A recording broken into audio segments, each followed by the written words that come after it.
Welcome to day 2 of the Blast Bounty playoffs here in our wonderful Blast Arena studio, courtesy of Gaming Malta. We're here on the desk. I'm Darth Mike. We got Mr. Maui Snake and Mr. Jacob Pimp Winicky coming on in.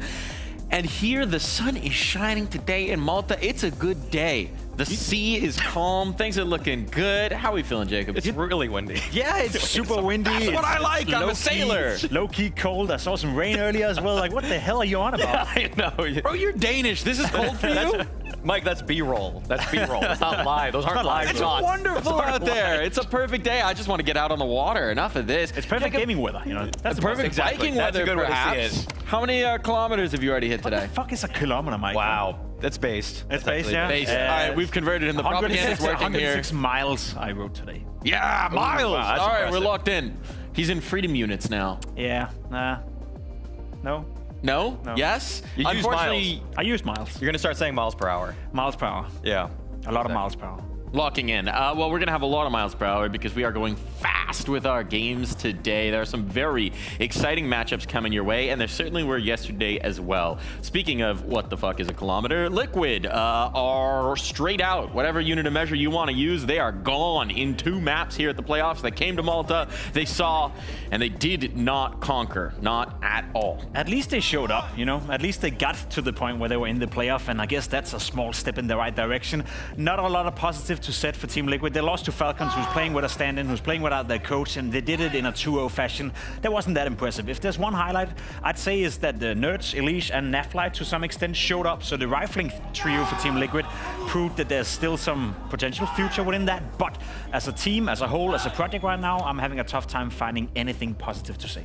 Hard to find something there, but at least on the flip side, m0NESY just destroyed them. He looks like he's in world-class form off of a 2025 that left a little bit to be desired. He clearly is coming in trying to be the best player in the world. It's something that we want to see, especially if you're making pimp takes and saying, you know, Falcon's going to be lifting trophies, going to be doing this, going to be doing that. You need m0NESY firing like he has been, and especially considering the stand-in situation, especially considering all the factors they've had to absorb in. If Falcon's going to make a run here to that grand final, you need that guy on the scope, absolutely shredding the opposition. That's exactly what he did. He was great yesterday, you know, didn't put a foot wrong, and I think it goes without saying that his counterpart as well, Nico, helped him out, especially on Dust 2. So, as you said, Mike, we are looking at Falcons in the scope of them playing with a stand-in, not having Kyusuke right here. So, if they want to lift the trophies, if they want to go into the grand final, well, m0NESY and Nico has to play well, and they did that yesterday. They delivered, so that's a good sign for Falcons, and I guess Nucleons as well. He passed the test, didn't do too much, you know, didn't play out as a liability, so overall a good night for Falcons.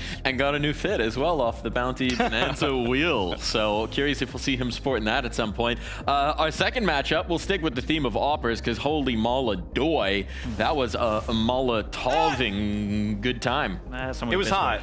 He was. I'll keep workshopping that All one. 3 maps, he was blistering, okay? I mean, Molodoy clearly stole the show when it comes to Furia. I'd say the second and third best players on the team did come in tow eventually. I mean, we did have some nice Yekindar moments, some nice Quesarado moments too, but Heroic gave them a scare. First map being a 13-3 affair for the underdogs and showing why Kristen is so hyped up as an individual. We saw glimpses from Nilo as well. You could see why he's such a touted prospect from the Swedish scene. I'd say the apt comparison that Kristen already made, that he resembles Yimpat in playstyle, I think it's incredibly fitting. I feel like he's stretching the margins already very well for a team like that, even against a world beater like Furia. I'd say it like this, you know, I didn't learn anything about Furia yesterday. We know the qualities. We know Molodoy is a fantastic player, and we know that Furia was supposed to win that game eventually, and they got it done, even though that they allowed for a bit of a cosmetic comeback on Nuke. However, I did learn a lot about Heroic. You know, I learned that Kristen, I think he's a much better in-game leader than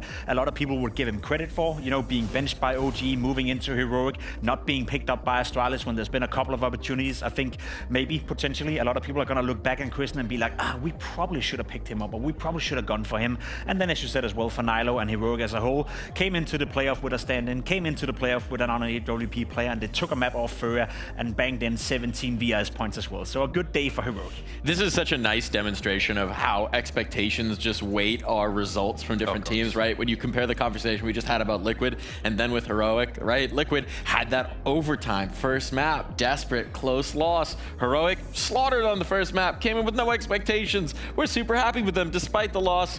It is just the world of Counter-Strike and the world of expectations coming on. And what do we expect out of our matchups today? Because taking a look at our schedule here, we have 2 more very exciting games coming through. GamerLegion versus Vitality. Vitality, the last pick, didn't even really have a pick, did GamerLegion, but the team that they are stuck with, the kings of Counter-Strike in 2025, striding back into a LAN server here at the Blast Bounty.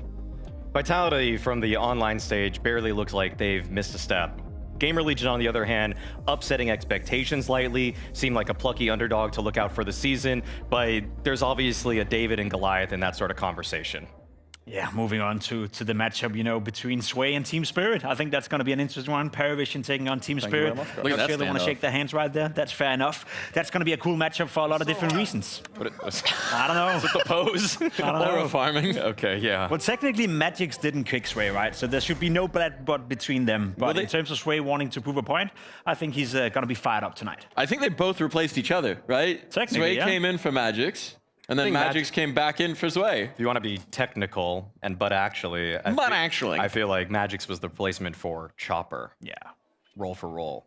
I see where you're going, Mike. You know, I appreciate you trying. Let me do the narrative. Come on here, guys. Give me something. Yeah, Let Maui, me work with stop something being here. such a downer, man. My bad. My bad for being so literal here, okay? Yeah. Just thought we needed to smack some sense back into it. After this guy started talking miles, I just didn't know what foot we're getting off to on this guy. We'll talk about OC then. Well, it's a game of inches, but we're going to take our seconds to take just a quick, brief pause here and be back ready for match number 1. It's Vitality versus GamerLegion when we come back from this break.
What are GamerLegion going to bring today? Against 2025's #1 team, a solid showing out of GamerLegion.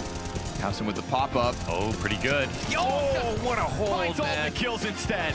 It's gonna chip away on 3 players. Instant execution.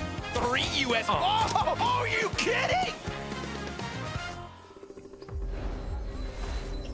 A matchup with some historical implications here. GamerLegion taking on Vitality, and their new IGL over on the GamerLegion side is very familiar with the captain of Vitality. Snax and Apex have played a lot of games of Counter-Strike, dating back well over a decade, possibly through multiple versions of the game. But in maps that we're tracking, if I'm not mistaken, they have played 98 maps of Counter-Strike before this.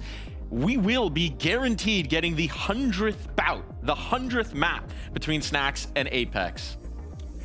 It's just great. The legacy that Counter-Strike has, that these two players have been duking it out in sometimes heavyweight gauntlets where it's just so much history, so much legacy. I feel like Snax obviously had some of his highs with that old VP roster. Apex kind of seeing the peak of his career today. So both players, both in-game leaders for this matchup in 2 very different parts of their career, but shared quite a few blows over the years. I feel like longevity is one of the most underrated aspects to any Counter-Strike player out there. I don't really feel the community quite often understand how impressive it is to stay at the top of your game. And we're not even talking about maybe staying at top, you know, because I don't think there's any doubt that right now Apex is hitting his, you know, peak as an in-game leader, maybe claiming to currently in-game lead the best team of all time in Counter-Strike. There's a conversation to be had, whereas for Snax, just the fact that he's still relevant, just the fact that he's still able to get into some of these teams, and we've seen clear improvements within GamerLegion ever since he joins. You know, I don't think Snax right now is a player that is ever going to come back to the VP kind of days where he's going to lift trophies, but the fact that he's still competing at a relatively high level, I think is super, super cool and underrated. I mean, let's be clear though, it's not been that long since Snax was lifting trophies. He lifted a couple when his time in G2. He did compete for championships. How long ago is that? And do you think that's going to replicate itself? I mean, I'm sure you'll tell me on Twitter sometime. You would love that to happen, man. Everyone would love that to happen. But there's only one trophy at each tournament, and if Snax has to win a tournament, then he has to beat a team like Vitality. And as much as people want to like Snax, and as much as people want to like GamerLegion for that reason, it's not really likely to be the case here, Mike. No, perhaps it's not. And we will be diving into that in just a moment, but it is still incredible that you do have this kind of longevity. It's a privilege that we have in our game that is so very rare in esports, period, that you can count rivalries in terms of decades as opposed to months. It's quite a privilege, frankly, and now this is one that's set for another bout. The other way is just the fact that you can pivot in this game, whereas in most, I could say, esports, you just kind of have to be mechanically talented until the day you retire. Whereas in CS, we know that Apex isn't the same guy that he was the first time he played Snax.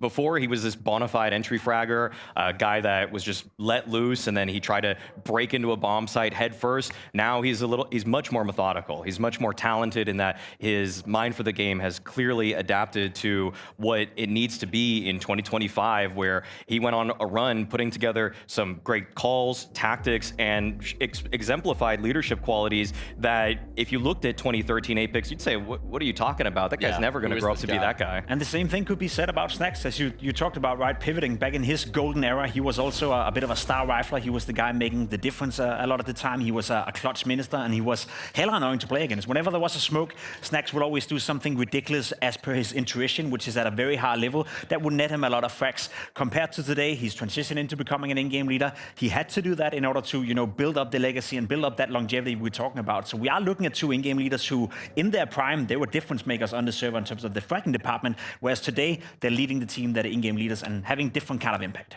If there's one thing we know about Snax, it's that he's always hungry, whether for the Big Apple or for that next challenge. But this challenge is going to be a big one. And as we hop into this matchup, we've got some words from both teams about the veto ahead of the game. Ready for these vetoes and just what's coming at you? Yeah, I mean, our map pool was like a bit shaky in the second part of season while having a nuke a bit like playing worse. Yeah. Inferno as well at some point, but in the major we played really well on it. Same for Overpass and Train that were like a bit shaky. Train is gone. Overpass we got so much better. Yeah. I think we have 5 win streak in a row. So yeah, I think we put some hours on New York to understand what was our biggest weakness, because it was one of our strongest map before. But yeah, it's how CS works. You know, we always have the strongest too. Sometimes it gets a bit worse. You need to put some work on it again. We tried it. You never know if it's gonna work, but of course we put some hours because when you look up at our stats, it's the last one. Do you feel like there is a weaker map you can target here against Vitality? Weaker map against Vitality. Yeah. I mean, of course, we did some prep. We found some holes in the structure, so there is something. But now it just needs to work, yeah, in the game. And about that, we're gonna find out soon. Understandably a little gun shy to say anything definitive here coming through from IMD. Anywhere that we see that could go in the veto? Well, I feel like for the picks here, GamerLegion has shown that they like Inferno. They were able to take that against Aurora, so I'd personally like to see that. I feel like it's been something that's been in Snax' wheelhouse for some time. They could go for a Mirage pick as well, which they've showed some strengths on, but I guess we'll see in just a second what that first pick is. There we go. We do get the Inferno pick coming in for GamerLegion. I almost feel sorry for them because I don't think there's any way they can go in order to really punish Vitality. They have one of the most, I guess, homogeneous map pools in the game of Counter-Strike right now, where regardless of where you're going against Vitality, you are going to face a very strong team. So GamerLegion going with something they're comfortable with, which is going to be Inferno. Then we have the Dust 2 pick coming in for Vitality. I think that makes an awful lot of sense. Also a map that they have played an awful lot in 2025. I think we're talking 38 games and they won 34 of those. So Dust 2 is in the wheelhouse. That's even putting it lightly, I would suppose. I mean, it's a map that I feel like historically people talk about just that it's puggier, but really when it comes to Vitality, it's pure excellence. I mean, for a map that's seemingly so random and skill dependent, not only do they have one of the most skilled teams of all time assembled together, but their tactics are super clean. Now, Nuke on the Decider, I guess I'm maybe lightly surprised by this because GamerLegion went for the second phase ban of Overpass. That was sort of a Snack special when he was on GamerLegion the first time. So going to Nuke, which is a map that they haven't played yet, as this 5-man lineup. It'll be interesting to see if we get to it, but as we all know, frankly, here on the desk, here in the studio, here in the audience, this is a tough task to get anything done against a Vitality team that has exemplified excellence all through last year. I mean, one of the most, if not the finest year of Counter-Strike for any roster ever in any version of this game.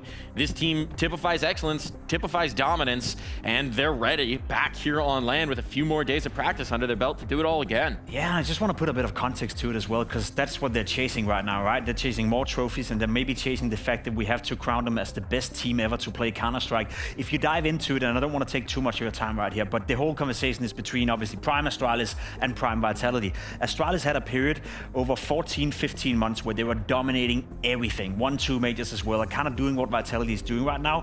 You'd argue Vitality have now had 12 months, so we're talking 2, 3, maybe 4 months of Vitality staying at their peak before I feel that conversation dies out and we have to give to Vitality. So I think that's a motivating factor for them right now to come into the season, start off great, because they're so close making history.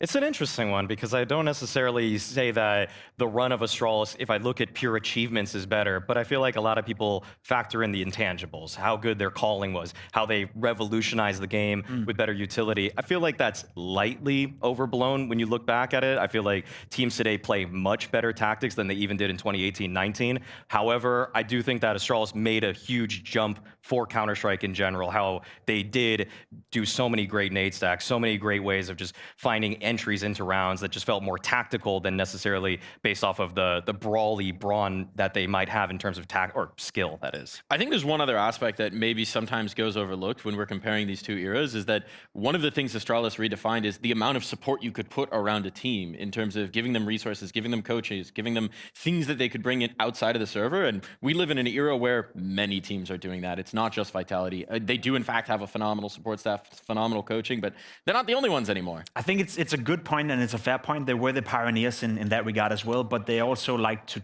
talk about it a lot. You know, they like to talk about it more than maybe was the reality.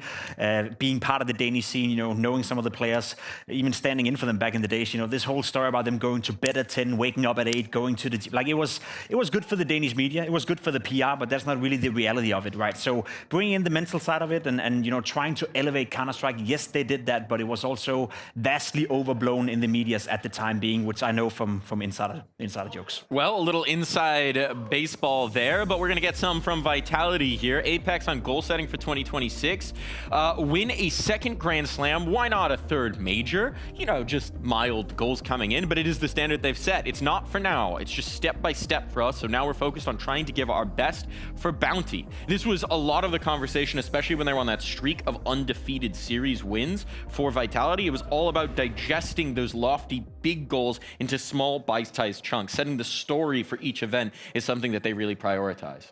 And it was clearly important in Vitality's journey to make everything more bite-sized, because come second season, it felt like their expectations were so lofty that they kind of got lost in the sauce a bit, that everything just felt like it's do or die, win or go home. Whereas really sometimes picking tournaments and ramping up was the Vitality way back in 2023, thinking about their run into the Paris Major. They had to target specific events to get good. And then it almost was just by chance, or I wouldn't say by chance, they were obviously a great team, but by the fact that they were just still an elite squad come Budapest, that they were able to survive that tournament and just crown themselves as the best team ever in CS2. See, that's the crazy thing to me when you look at Vitality. They arguably did have a bit of a down period, and in that down period, they were still the second best team in the world, quite consistently, getting into the grand finals, at worst getting into the semifinals. So in terms of having, you know, that kind of bottom floor, you know, in terms of knowing that even when you're playing your worst, when the players, as Apex said in a couple of interviews, you know, sometimes the communication wasn't on par. Sometimes the players perhaps weren't in the shape they would like to be. At your worst, you were still the second best. That's pretty goddamn awesome. I think Apex put it really nicely in an interview last season. It was either at the EWC or the Bounty, where he said, what is a slump for us is something most organizations would kill for. Yeah. And it really does just reflect the standard that they've set. And now we get a treat as well, because we're going to get Apex back on LAN. And we know, no matter the environment, that is always a treat. This guy is just so much fun to watch. A showman through and through, so many moments through that 2025 run that just captured our attention, captured our imagination. I mean, he took Kerrigan's swagger and made it his own. I mean, Kerrigan was one of the first captains that was just really playing to the crowd, understanding the dynamic of being in an arena. I feel like he's also, in some ways, a lightning rod. Instead of letting the fans target other people on the team, like there's barely any criticism that really is spread around any of the players on Vitality anymore. And really, I'd say the main guy that people that I guess that sticks out is just Apex, and that's for good and that's for bad. I mean, I feel like for someone like ZywOo, that lets him focus in his lane. He doesn't ever have to worry about the press. He doesn't worry about the media. He just continues on with his job. It's somewhat akin to what Cadian did for Heroic back in the day, where it was a bunch of meek guys that just wanted to play Counter-Strike as well as they possibly could and let the leader just take the brunt of what everybody's saying on Reddit or Twitter. It doesn't matter. I think that's an excellent point, you know, because you are protecting your players and you are protecting guys like ZywOo, so you can focus on what he likes to do, and that is to play Counter-Strike. Obviously, you've seen the development of ZywOo as well, not only as a player on the server where he's established himself as, you know, potentially the GOAT of Counter-Strike. We'll have that conversation down the line in a couple of years when Donk is, you know, turning into what he's going to be in terms of final product. But he's also developed outside of the server. He's well-spoken. He's more open, and he's a guy, you know, that is okay to do interviews, and you'd like to hear from him. But at the end of the day, whenever pressure's on and when it's a pressure cooker, it's always Apex coming forward. It's always him taking the attention. And it's something you see in football quite often, where some of the more, you know, flamboyant coaches, they're coming out and they're kind of taking away the attention from a bad result or from your star player not working out, because you can just say something outrageous, and that's where all the focus is going to be at. And having that ability in Apex as an in-game leader, I think that's severely underrated as well. It is one of the intangibles, and I mean, we've barely touched the rest of this roster, but we'll have to leave that for the future, because there are two teams coming into this game, and to hear from GamerLegion, we've got an interview with Snacks.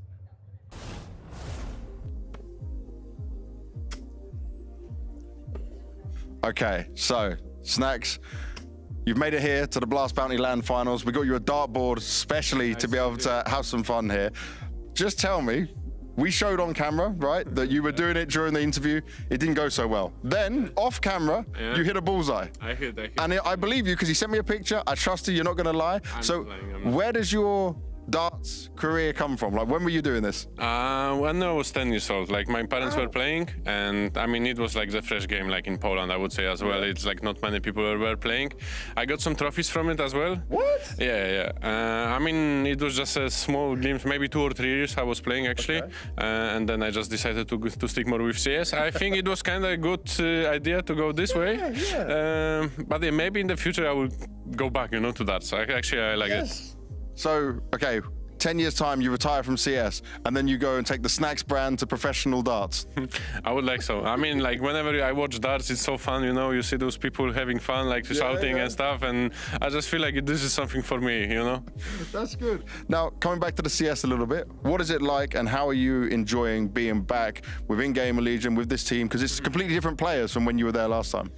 Yeah, true. I think I didn't play with anyone from them. I mean, obviously, this is a big difference. I mean, G2 were more experienced and I have a different player. Now I feel like a little bit papa of the team. And I mean, I kind of like it, you know. I mean, this is where I can, as well, I can like give my experience to the team. And I feel like those players are really good in like insane at shooting. So like, again, I don't need to play. Hopefully I will do some good structures, you know, because probably in G2 I had struggles with it, you know. Maestro on the dartboard, Maestro on the surfer, perhaps moving these teammates all around and letting them do the shooting, letting them do the killing while he just kicks back and throws darts. Darts is such a nice sport, man. If you never watched it, you should definitely do it. You would be a darts nerd. I love it. I love it. I watch it, you know, a lot of the time, and it's cool to see and hear that Snacks has played it out, and he's going to need some of that precision today, because going up against Vitality, that's going to be incredible tough. I think it's a lot easier when you don't really have an opponent that can affect you. Is that really a sport? Is that really a sport, Pim? Well, you should watch some guy who spends hours on a bike. No one's affecting him on that bike. He's even on a digital bike. There's no wind. It obviously takes an immense amount of skill and hand-eye coordination, which I'm sure translates well to Counter-Strike. All right, let's talk about the Counter-Strike. Let's talk about the Counter-Strike. Let's talk about GamerLegion, because they've been on a nice run here, right? Making some changes coming into this season, having the whole situation going on with the coach Ash, having Snacks come back in to be the IGL. There's a lot of tumult, and they found themselves here on LAN despite all that. And it's been an extremely impressive run. The fact that they were able to take down a Passion UA, which was higher ranked than them, an Aurora that was much higher ranked than them, that felt like a shoo-in to make it to the playoffs here. So this GamerLegion run already is catching my attention. I'm liking a lot of the aspects about it in terms of how the individuals are playing, but the quality of wins, I think, already speaks for itself. That this GamerLegion core, which in my eyes for the second season of last year was kind of meddling, kind of underperforming, now actually looks like they might have a leader at the helm that can give them new, fresh ideas that can reinvigorate some of these guys that looked on track to be top 20 players in the world, but never really got the accolades to even get close. And adding to that, they got nothing to lose. I very much agree with that. You know, the win against Aurora was a big one. Good for VIS, good for the team, good start to the season. You're taking on Vitality on a stage. No one is expecting you to do anything. So you can, you know, relieve the pressure, come into this game, play your best brand of Counter-Strike, sort of like Aurora yesterday, but with a full lineup where you get a lot of learnings, a lot of experience, and let's be completely honest, no matter what the result is going to be today, just the fact that they're on the stage, they made it to top 8, has already been impressive for GamerLegion. And also just the reality of this event with the bounty hunting, with Aurora coming in with a massive bounty on their heads. GamerLegion have already secured themselves a lot of capital there, which is also going to help with that VRS aspect. It's all gravy at this point. And you've got young players, you've got a young team, you're trying to mold them, you're trying to reflect them. And we've already seen so much from this squad. There was one round in particular you wanted to bring in from their online run here, Maui, to show what Snacks is doing with this team. Exactly. I feel like the biggest problem of GamerLegion in 2025 was the inability to mid-round. First of all, there's a really cool starter for this round, the way that they fake for a Halls pop with this smoke towards the hay cart. They take bracket control. There is a kill back in return from Aurora, and then Tossin kind of unleashes himself. He goes for a solo play by himself. You're seeing a little bit more freedom from GamerLegion in moments like these where I wouldn't say necessarily last season you saw that, but the 3-on-3 is the Snacks masterclass. This is something I never saw from GamerLegion last season around, is to smoke moto yourself, go for an R trap, and to walk through your own moto smoke to flank the lone player on the A bomb site. This kind of risk taking is something that Snacks is doing, which is just way more intuitive, way more instinctual than what ZTR did, which was, to me, maybe a little too predictable at times. Yeah, I've been loving to see what he's done this early with GamerLegion as well. Seems like the players are believing in his calling abilities as well.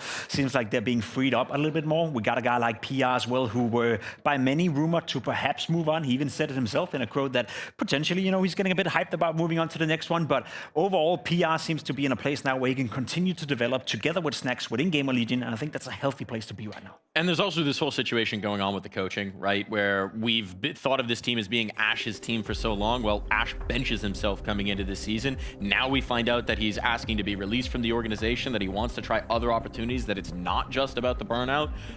And meanwhile, you hear from PR in this HLTV interview, it's different when Ash is not there. When Ash was there, I always felt like he was my safe space, or I don't know how to name it, but he was like my unk. I could just go to him and speak to him. Now, he did make sure to mention after this that IMD is somebody that he thinks of the same way.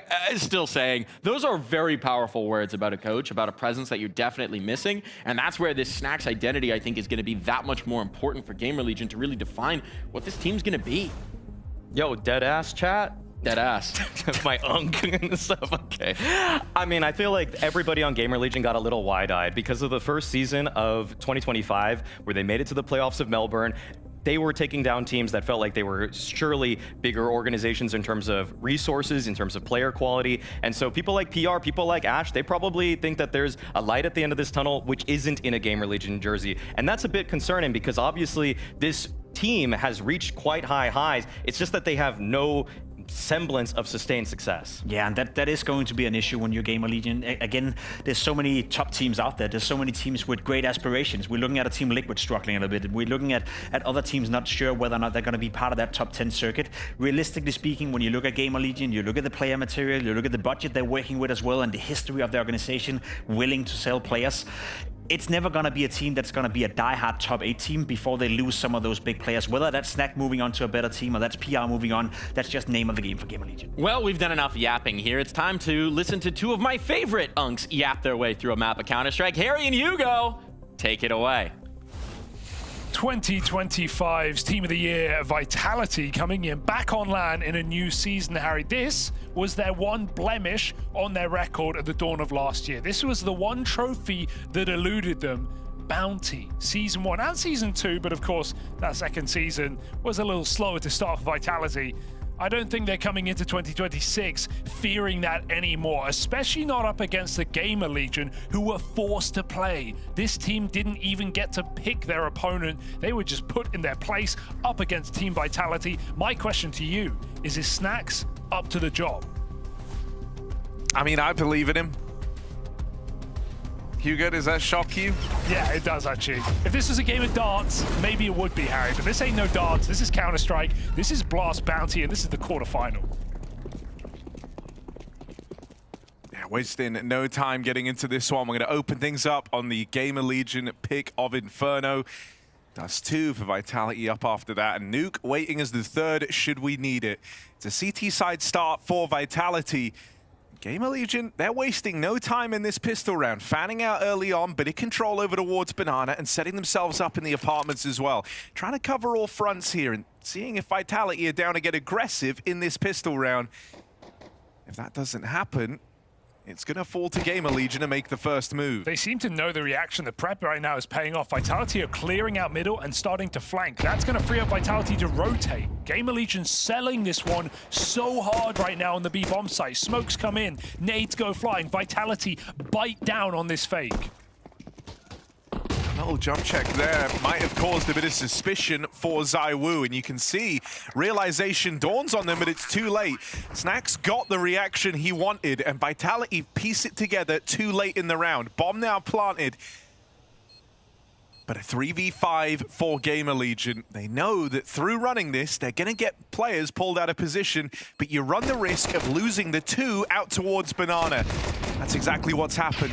Hypex steals 1 back from the ranks of Vitality, and then on a swing, Rez and Hypex working in tandem, chew through the rest of them. Vitality get picked apart in the pistol round. 3v5 for GamerLegion, and the prep pays off. What a beautiful round of Counter-Strike from both teams, because even though GamerLegion pull Vitality to the wrong side of the map, it's still what is a beautiful retake of the Banana from Vitality, a flash to catch Snax in the half-wall. I think Vitality realized here at this point they've been duped, but still in with a very good shot of winning that retake. It comes down to Rez back of the site doubling up, and Hypex causing a lot of chaos running between positions, but GamerLegion put that pistol on the board. There was a team knife in here for GamerLegion. No, it was ZywOo down mid with the scout. Really? Indeed. Okay, never mind. Good catch, Hugo. I'm locked in. Yeah, they just got back to that.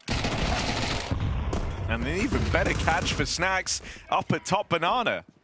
Two captains clash in that head-to-head. Snacks comes out in front of Apex. Oh, nade on the smoke, big problem for Flames, you'd think. Still gets one with him. Some damage done that maybe ZywOo can finish off, but missed shot, Rarity. As GamerLegion come in hot and hard into this second round, Vitality still need to warm in.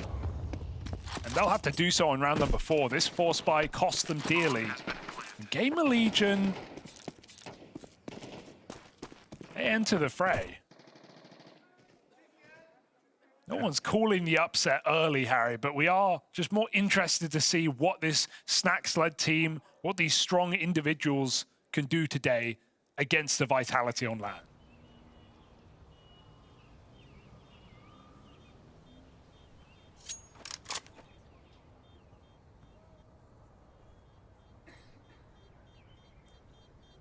Yeah, I do think Snacks is very, very good at like dispelling any nerves that may exist.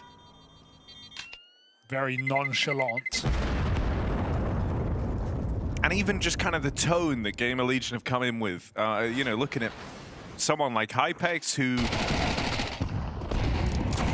we know for being reasonably passive, even though he's had some like cooler, more aggressive moments. I think you'd largely say a rather passive AWPer, and it's been a fighting showing from him to open up this game. Admittedly, we've only seen the pistol round in that second round, but man, the way he was kind of throwing Vitality through a loop with the constant peaks in round 1 of the series certainly did a lot of lifting.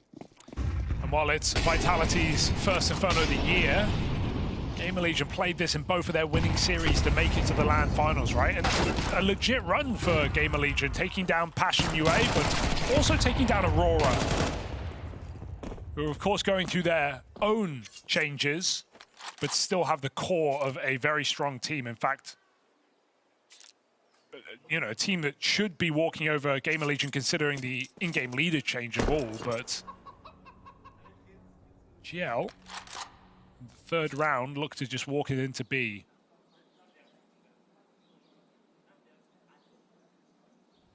So I was making a gamble.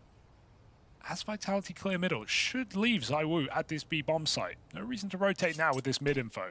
But smokes kind of seal the deal in this round. Vitality move again. Would have to be quite the highlight from the Woo. Yeah, those smokes are going to make it hard for him to have a highlight.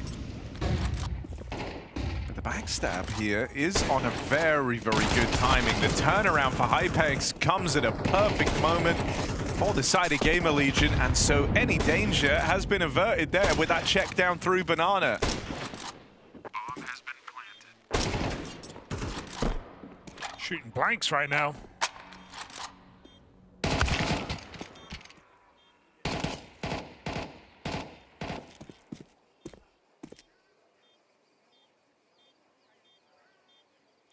Save or exits really for Mezzi, not even Kevlar to hold on to, but GamerLegion giving away nothing. Min-maxing early in this map, getting out with 4 rifles going into that first gun round. They've got something to fall back on when things go wrong, not if.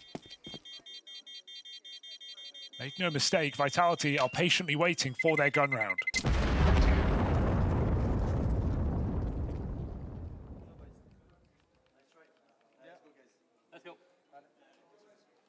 So many great moments from Vitality across last year, and I think one thing never to forget about is how this team can do comebacks. We rarely saw it because so often we're Vitality in the lead, Yeah, we're I mean, Vitality when they- controlling games. right. But I think about some of my favorite matches of last year, and it was Vitality showing tenacity and never giving up. Think of that Melbourne final, down what, 11-5, 11-6 on Nuke, managed to pull it back, win it out in a crazy overtime affair. I mean, there were a few moments like that from Vitality where they showed the staying power of this team.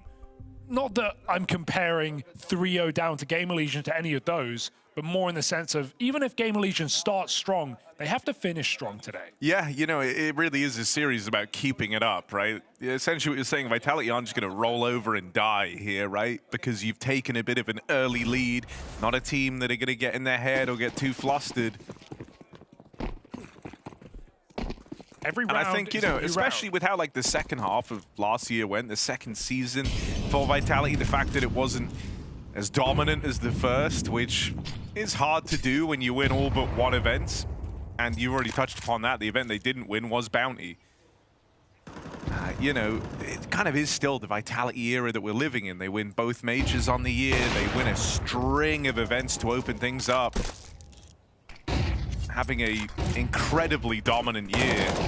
Oh no, this round is going so wrong.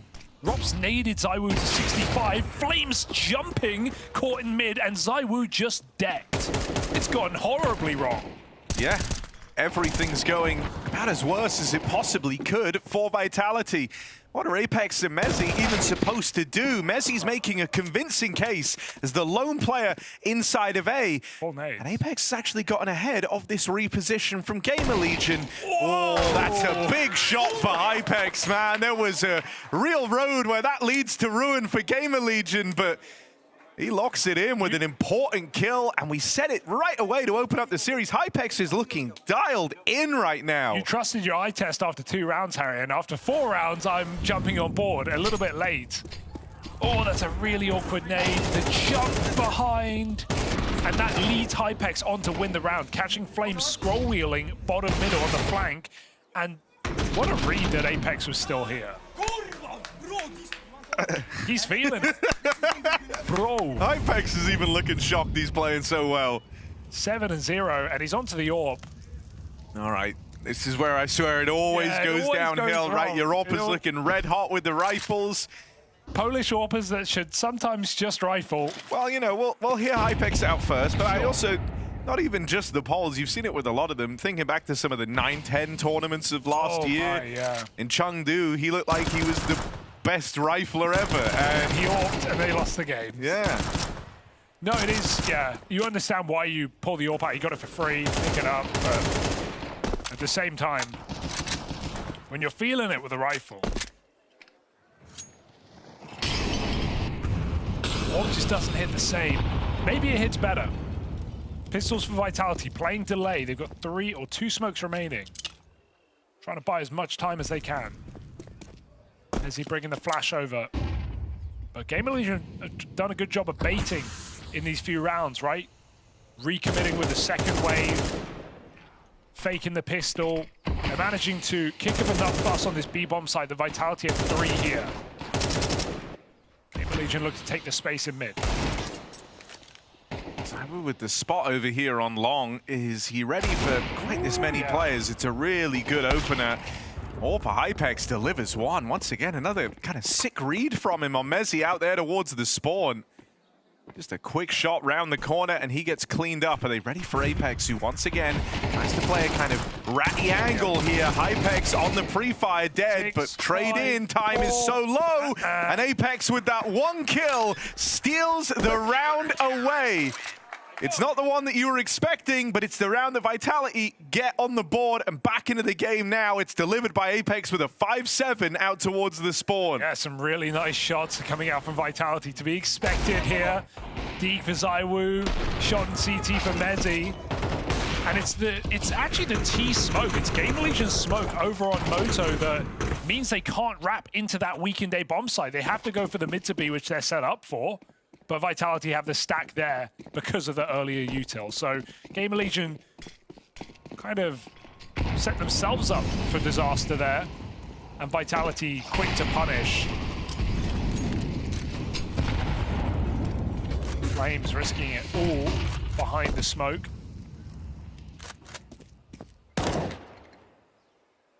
Banana taken here, at least the car for Vitality. Boost comes out from the other side and they go 1 for 1. A lot of harassment leaves not a lot of util left. He's got a bounty and spawn. Yes, he does. Flamesy replenishing. GamerLegion looking keen to execute.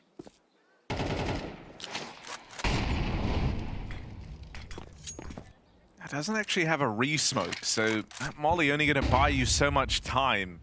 And that time's already elapsed. Rotating a second player around, not a bad idea here for Vitality, as GamerLegion do set their sights on the B play. Walking in contact right now, and that's right as Flames has given up the info. Here, a second smoke come out, and Flames has taken the guess that they've already walked in, that they've kind of seized this gap, seized the moment. It's really impressive. Vitality can't get a foot in anywhere. Oh! All right, Rez, that's a keen shot on a Flames. How about one more player out from this smoke over at Coffins? Mezzi's already fired off. So they know about him now as well. A third smoke out towards Spawn, just to shut down this angle for even longer. Double Dark can sometimes make you nervous. Considering you have CT smoked off, it's really scary. You have no control, really. You're just hoping Vitality burn the clock down. Maybe they will. Hit the footsteps now. Snacks playing out in the open. Would have loved him to go 1-for-1, because now it's left it all on Hypex, and out with that swing, Rops will catch him. Yeah, you see the danger of Double Dark in that position, because they just have no crossfire, right? They're relying on Vitality to fall for it and not check it, but really good check. I think it was from Mezzi late to clear Dark out, because that could have gone a lot better with a player in new box, maybe a player in the pool.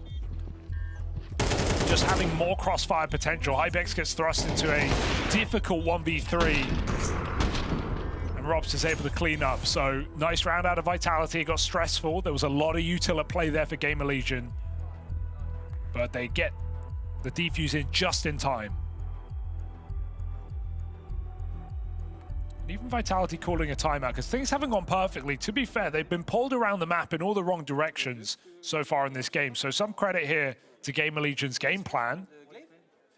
But when you have those first maybe 3, 4, 5 rounds of the match planned, you can't plan forever. You have to now start reading on the fly and making calls as Vitality find back-to-back gun rounds. Yeah, you know, you're also just left with this feeling that rounds like the last one, and even the fact, you know, as to how you kind of gave away that first round of Vitality, these are the ones that can really come to matter a hell of a lot in the grand scheme of this game. Right, because you've been in good positions in both of those rounds, only to give them away. And if this ends up coming close, hell, even if it doesn't, even if Vitality kind of run away with it, you're always just left feeling with that big what if. Flames is really pushing the boat out in terms of what's possible, holding Banana down to go for the jump shot, down to clown around. He's got support here in the form of Apex, and his spam will also connect. Ouch. Heavy hitter Hypex taken down a peg to the smoke spam. PR, who tried to swing to save Snacks' life, also got spammed by Flames earlier. So both very unlucky deaths here for GamerLegion. And Flamesy again picks everything back up from spawn, brings it towards his B-bomb site. He's looking to essentially play retake, giving them everything. So Execute comes in, he's going to get smoked on CT. Coffin's still open. There are re-smokes. GamerLegion prioritizing them in CT spawn, perhaps. Site taken. Let's see what these post-spawns look like this time. This round is even harder. Need for the plant, so everyone's tagged up here. Far from comfortable for GamerLegion, but a better setup, right? Man down in the pool, plays a crossfire with a backside player and someone in Banana. So this time you've got options. Burned by the, oh, that nade's going to be big. Snacks brought down even lower, and there's more util raining in on his position. The jump won't save him. Can't get away from the fire. He'll get burnt alive. And again, it's an AWP trying to clutch up over here at Banana. Perez does not have it in him. 1v4, he is out of there, trying to hold on to this AWP. He knows what he's up against. That's a reasonable save for Rez. 2 kills, some damage, but winning that 1v4 with an AWP is not going to happen. Vitality are clinical on the retake. Perfect utility. Nade, Molly back on Snax. Nade first to get the free damage, Molly to confirm it, and just everyone, different layers of elevation out Coffins. I mean, this is also why, you know, you're kind of starting to see what we were talking about just moments ago, this idea of when you're up against a team like Vitality, those rounds where you do find advantages, those rounds where you do get to good positions, you have to make sure you convert upon, because that was, you know, arguably the kind of best round looking, the best looking round yet out of this Vitality squad. There's a very real world where the scoreline is 6-1, with that being their first step in the right direction. Instead, they're now nipping at your heels. They're just a round behind and they've broken your money. So them kind of getting into a position where they could just overtake you in the early stages of Inferno might be right in front of us. Well, that's why we said wait for your gun rounds, right? Because that's 3 rounds in a row, and that's, you know, an eco win on the time running out, and then 2 buy rounds for GamerLegions. They've had 3. GamerLegion have had 3 rifles in a row, all have missed, and now they're stuck on this. Orb save handed over. Snax takes the pistol.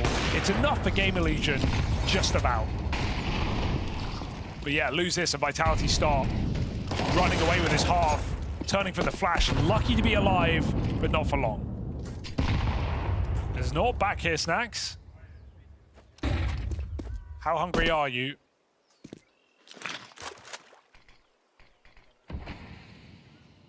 You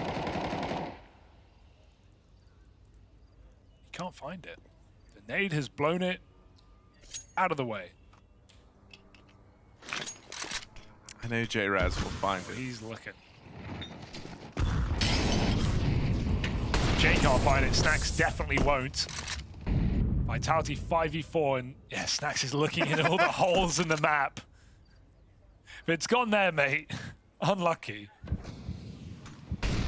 2 smokes and a flash left. You just have to execute this B-bomb site. Vitality have been keen to retake it. Let's see if they fight this time.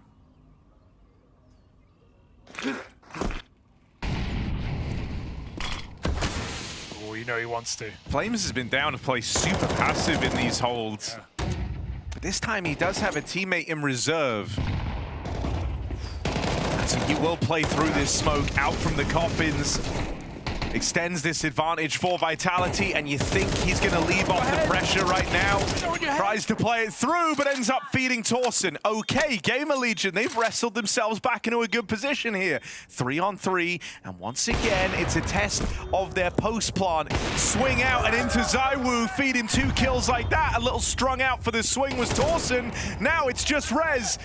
Dialed in for the first kill, but gotta have more in reserve. That's what Rops and ZywOo demand. Double swung. Vitality tie this game up. The only reason it goes wrong is because of Torsen going over Coffins. Flamesy had the same idea. They're both trying to jump up. Torsen got there first. That's the only reason it even gets close, but ZywOo doesn't miss a beat on both those Coffin kills. And I love the way both times Vitality have retaken from Coffins, they go 1 high, 1 low. It's the perfect repeat into pool, and it stops Rez on the clutch. Gotta say, Vitality's utility has been deafening in this game. Just everyone landing HEs on GamerLegion in this B-bomb site, saving them till later, and for good reason. Big question at the end of that round is, where did the AWP go? Jay didn't even find it. This guy can find anything. On the roof? Who knows? Oh! 6 feet under, perhaps. And now Vitality have awoken.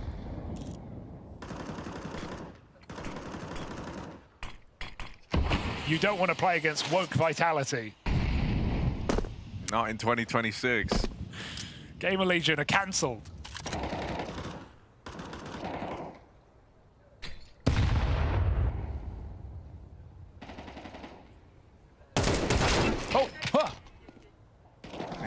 Doesn't make sense. It doesn't compute. Okay, again, a clawback at the 3v5. They've done this a couple of times now. It's in closing the round that GamerLegion have struggled. With Rez dead back in the apartments, huge pickup for Mezzi. Falling prey to Rez on that push. All this attention now towards top mid is kind of giving Flames the idea that he might be able to start slinking on in through Banana on a deep push. He's now well behind enemy lines. And he might never have a part to play. This sight hold can just withstand the hit. Flames ends up being surplus to requirement. PR's made a footstep now, and so they know where he is. ZywOo Orb on the line, and Vitality move up into the lead. That's not a scout anymore. Remember all those missed shots for the first few eco rounds here? ZywOo is looking as reliable as ever on this CT side. And you may not remember any of his flicks, but you will remember the score at the end of the map. If Vitality keep this up, it's going to be one-sided. GamerLegion, can they break it back in with another full buy? No orb. Maybe a blessing in disguise on the T side of Inferno. Oh, he tried. Yeah, that molly is a problem. Aid as well. You kind of have to just fight here. It's a realization ZywOo came to as well. They forced him to do this, remember. Pushed out towards the car. They're not flashing this. Oh, timing just missed, but ZywOo hanging around, saw something on that final sliver away. How? Just gonna get out of there right as the nades come in. ZywOo, honestly, they put so much into trying to disrupt him. He owned Banana the entire time. They have it because he doesn't want it. He gave it to them. Shocked no one has died in this round, but two tagged up players from the nades. Vitality again, clamoring for info. Clear out middle. Mezzi on rotation. He's got a flash for ZywOo. That's all he can offer. It's up to the Woo. This man makes it past. Flashes are good, maybe a little too good. Missed shot for ZywOo. PR quick to capitalize. Nade on the smoke, but the break comes up in favor of GamerLegion. And so a 4v2 here. They've given away some man advantage rounds, but this will not be one of them. Apex nor Ops in a position to give this one a go. Great awareness from GamerLegion. We've not seen a single round where Vitality have popped open the smokes. They have used their HEs for damage on this B bomb site every single round. So GamerLegion still say super aware that that's a possibility. And as they cross in, Vitality try to stop them. Rez is putting up a double at the back of the site. And ZywOo's orb gets saved, so it's a huge victory here for GamerLegion, who we were worrying might run out of steam. Back on the board, and in a buy round no less. So we're looking at a very equal half right now. Credit where it's due. GamerLegion testing Vitality at the moment. Yeah, no one The timing. Yeah, everyone's so blind there, and ZywOo alone. I feel like even taking one might not be enough in that position, just because of the timings missed. Counter-Strike comes down to the milliseconds. Potential Hypex v ZywOo clash if either of them wanted to attempt the mid-fight. Ops went and jumped across to spot it. ZywOo was there, but wants nothing to do with it. And so again, it's back to trying to force Vitality back into a passive B setup for the side of GamerLegion. That's at least a reaction they have been able to get once they kind of get this banana control. Curious if before this half is done, they try and use that against them in one of these fakes. For now, it's pretty committed out towards the A site.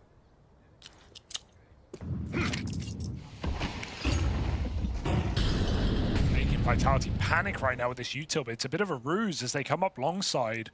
All this apps presence is just a joke. Mezzi through the smoke. Snax is ready to receive. Big kill for Snax, and now Rops and ZywOo getting trapped in a bomb site. But who's trapped? Is it GamerLegion or is it Vitality? Oh, it's Vitality. Snax! What is that? And the third as well. Snax takes them all. He's even doing gestures, man. You're still playing the round out. He's hunting for more. He's getting pumped up right now. 3 kills deep from bottom of the board.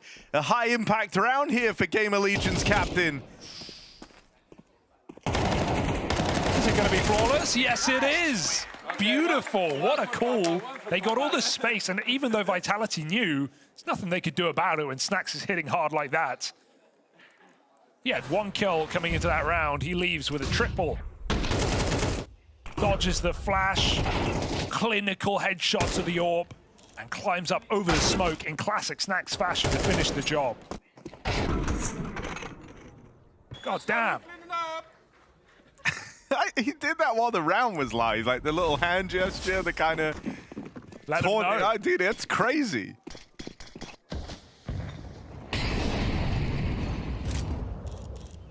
$108 util damage a round. Back in London. I mean, sure.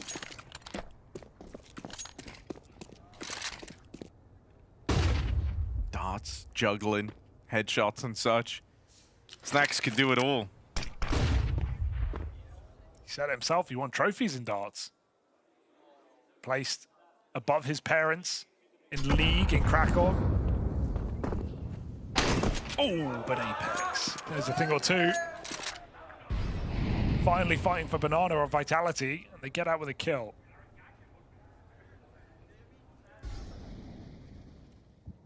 Close peak versus the 5-7 always makes you nervous, especially when it's teed up with a picture-perfect flash from ZywOo. Never even gets stressful for Mezzy there out in the apartments. And it's a good bit of interplay just to try and squeak out any advantage you can in this final round. Bomb back to A. Another 5-7. These guns are brutal right now, and they have to take the bomb into Apex. Mag 7 anchoring. Yeah, I mean, Apex, he's got a bit of a love-hate relationship with this one. He loves it. Sometimes it hates him. The Mag 7, not his trusty sidekick there. Got in the first kill of the round, but that's the end of it for Apex. Down to a retake now. Damage done on the spam. Hypex and Snax not immune to these bullets coming through the smoke. 2v4. Can't go far with that plant. Can't really commit to Banana. Let's see if Snax has hot hands, right? He just had that sick 3K in the round prior. He had 1 kill heading into round number 11. Snax shot in the back, nearly able to get away, and with Hypex dead out of Banana, Vitality will succeed in tying up this opening map. GamerLegion's pick far from safe right now.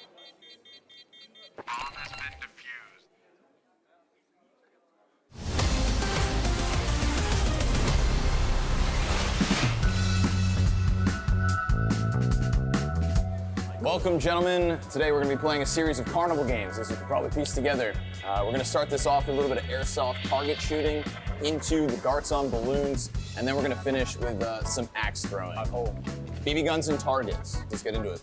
Go. I don't know if I'm hitting it or not. Home! The target in the back is untouched. Round 1, that's 0. Rez, are you confident you can beat that? Yeah. All right, let's see what you got. Okay, there we go, there we go. It's a lot of points.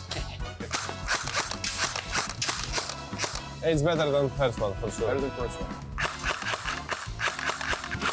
Also, bro, I hit the bullseye 9 times. Oh!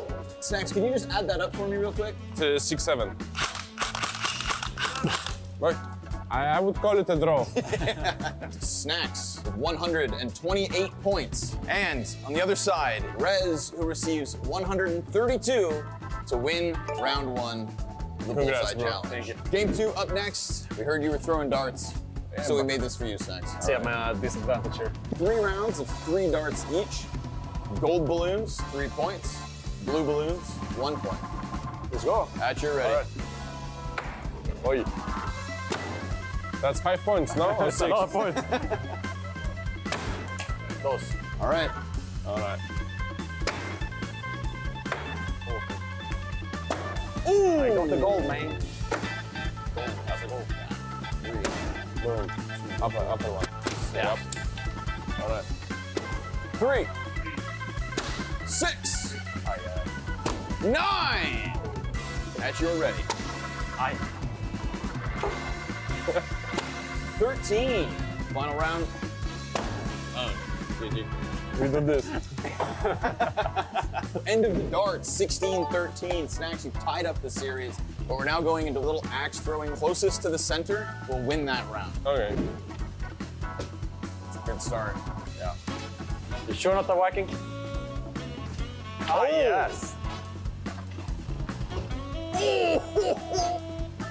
That's how we do it. You have to go first this time, so you know what you need. Ooh, no bullseye, no bullseye. That's what we're looking to beat here. It's fine. Oh. And so it's decided. Rez, you are victorious. The axe throwing clutch has come through. And so our first champion of the day, Rez. Congratulations. Thank you. Hope you had fun. And yeah, thanks for playing. Thank you.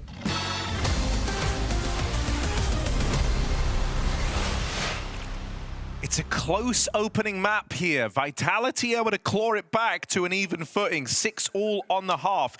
Are GamerLegion going to end up feeling the burn, Hugo, and foregoing a couple of rounds maybe earlier than they should in this first half of Inferno? It was an eco that got them in, remember, right? Those pistols on Arch side and running out of time in a 3-on-5. It was awkward for GamerLegion. Vitality swept a 5-round streak off the back and now draw out the half. So no complaints for Vitality other than perhaps a slower start than they wanted. But again, we said it's all about how you finish.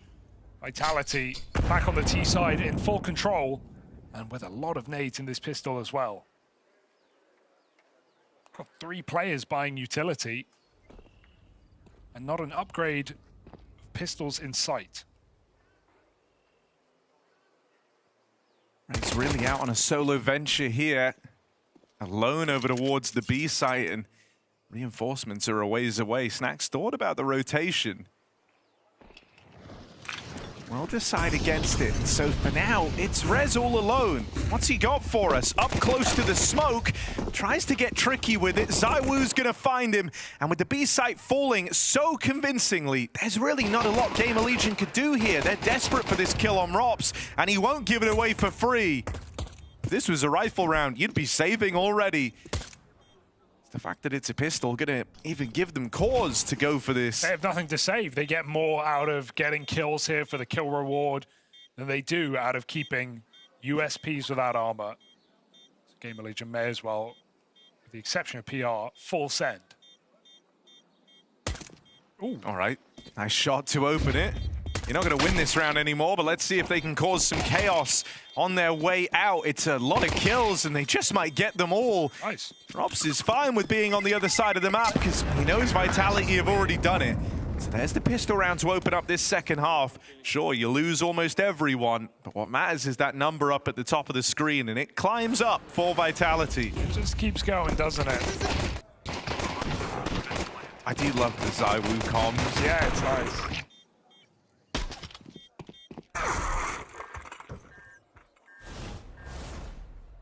I just like watching the POV over the shoulder. That's my favorite part. Force up for GamerLegion. Vitality with no freebies.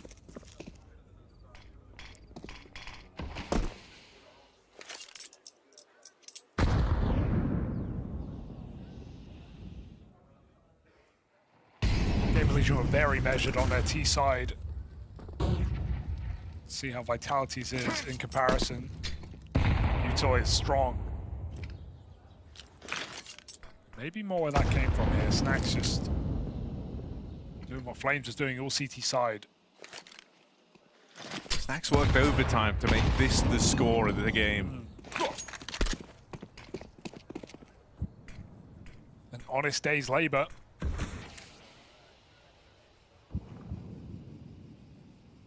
Flash could be interesting.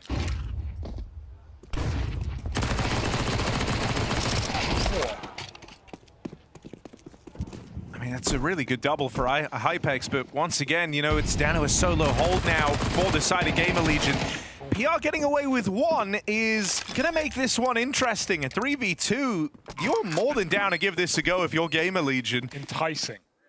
Sure, rotates were a little ways away, but already arriving in at top mid and able to do so stealthily. It's a crossfire down here in the pit for Rops and Mezzi. Rifles rule here in this position. And Molly is a bit of a problem though, turning from Flash, and Torsen comes out. We need quick kills here from GamerLegion, and I think they found them just in time.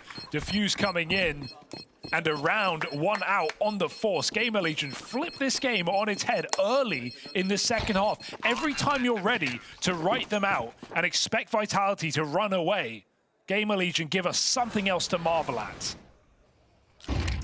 They have just been trading rounds all game. Keeping this one neck and neck. And with the damage of the pistol, a Force by victory, Vitality have almost nothing to show for it. Nice! Coming in slow here to Inferno. ZywOo given an AK. That's all we've got.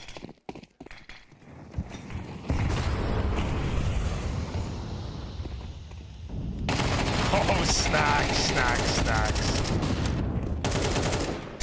Old habits die hard. Oh, okay. Apex does a favor to GamerLegion. Vitality run into the smoke spam of Hypex. Still ZywOo with the AK survives. Yeah, still has a part to play in the round. Torsen full blind. Rez is going to get rid of ZywOo, and that leaves a sub 10 HP Rops.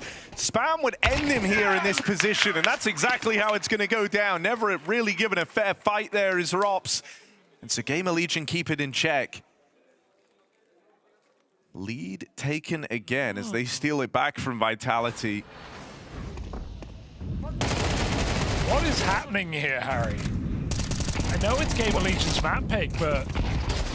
One of the things I think it's really hard not to love is whenever you're talking about Apex and his career and how, you know, he's been as a player, you talk about the change and how his style, him as a person just changed over the years, right? Since going from like the old entry star back in the day to, you know, now captain, and a hell of a captain at that in Vitality. The thing I love is when you look at Snacks on the other side, there's still so much Snacks in how Snacks plays, if you know what I mean.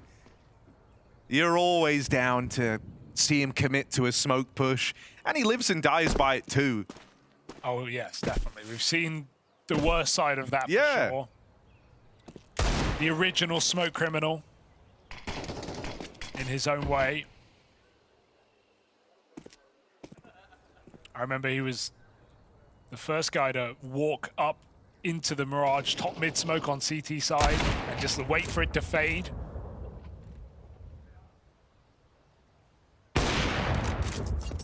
Hypex has been reliable in this game. He started off super strong to get those anti-ecos in the first gun round for GamerLegion. He's top of the team right now, and they're going to need him if this upset is to come through. Robs add some intrigue with a 1D.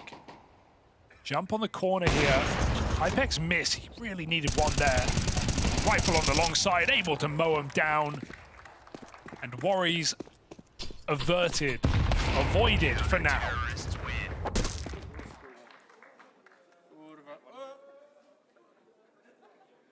Seeing some stress on Apex's face, that's for sure. They're getting more than they bargained for.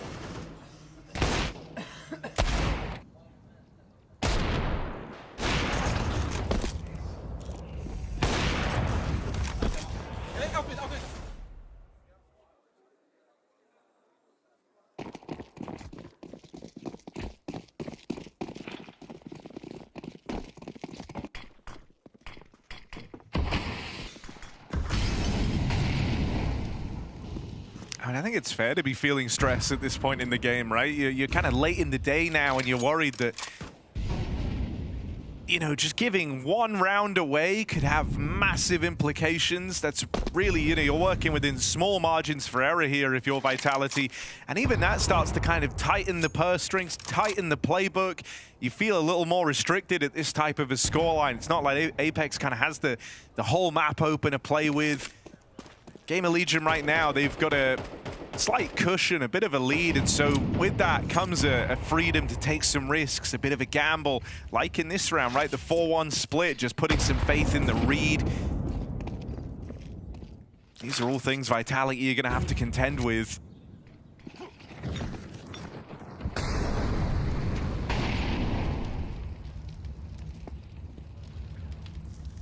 With this gamble comes a heavy stack out in top mid, and they flash the peek in, but all of this is really just to draw attention away from Torsen. He's in a very, very powerful position here, getting in behind enemy lines on an Apps flank. And could be in position to uproot the whole round. He hears them coming back with the bomb. Apex, this is going to tilt him, getting some util dropped back. They knew about Robs, and so that kill comes in. Torsen cleaned up, gets a bit stressed out on his flank. A position where he really kind of had to win the round for GamerLegion, only gets out with one. Yeah, maybe that will relieve some of the tension, being able to so cleanly convert the round. Torsen tried to hold on, but the kills came to him. Good hunt for Robs to trade that frag. Almost a very ugly situation for Vitality. I think you lose that round and the wheels just come off. That's 10 rounds, that's your economy gone, and that's all because your captain got shot in the back on an ult mid push. Would have been a killer round to lose. So Vitality still here, still fighting. Yeah, problems with kind of rounds like that for GamerLegion is so much goes into setting up the push from Torsen, the commit into the mid-fight just to try and take attention off of him. When you end up sacrificing, util, a player on the swing out through middle, you really need big results from that flank. That's why we say it felt like Torsen kind of had to win the round, essentially, or at least put them in a position to win the round. One was never going to be enough. It's a terrifying position to play, like trigger discipline as well. Yeah, right. You're like in a lot of... the best way because you need a multi-kill. It's a wild headspace to be in because, Torsen's feeling that pressure too, right? He sees a teammate die out in top mid. He knows he has to get big results. At the same time, what's worse than not getting your one? It's getting none because you're trying to play the trigger discipline and then someone comes in late. When he hears Apex rotating up through mid, it actually kind of puts him in a very weird predicament. He knows players are coming back from B. He knows there's guys top middle. And so, there's kind of a lot of variables there to try and deal with. Decides to take the shot. And, well, it ends up with Vitality getting through that with minimal casualties. Apex sacrificed, but everyone else does their part. How does that even work? Oh, I love that Snacks shared it. He punched the table. Graphics card just shakes. Hey, no way we had that ready. Why is that ready? I'm actually confident, man. Like, the production's so good here. You could just say anything and they've got it ready. Yeah, careful. It's way too quick. Tech over. Black bars removed. Go on, Hugo. Try summon something. Crash zoom Apex's face. What's he up to? Crash zoom. Such a crazy request. Oh, well, it's messy, but... Be reasonable. I think it was alone. Yeah, there he is. There he is, getting involved in this timeout. Because the game's getting real close now. Yeah, still one round ahead, GamerLegion. They have a bit of a buffer. They still have economy. Orb got saved. It's not panic just yet. It's a Vitality who are at least putting up resistance to difficult rounds. Had every expectation of them running away with the game today, Harry. So more than impressed with what we've gotten out of GL, but is that all it's going to be? They don't want it to be the case. Double nades, remove the solo B player. AWP is gone. Can PR do anything? It's a nice way to start, right? Stopping just that roll out from the first kill, but going to struggle to fully contain it. Can't really see behind that molly there. Bit of an overcommitment. And the round lives and dies on that fight from PR. So into what you presume is just a clean Vitality 9th. Good nade, but Apex just survives.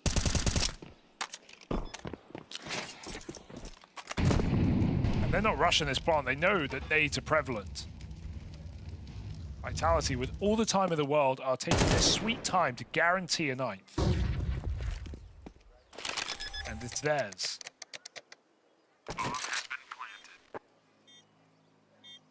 Wonder if they take the AWP for ZywOo.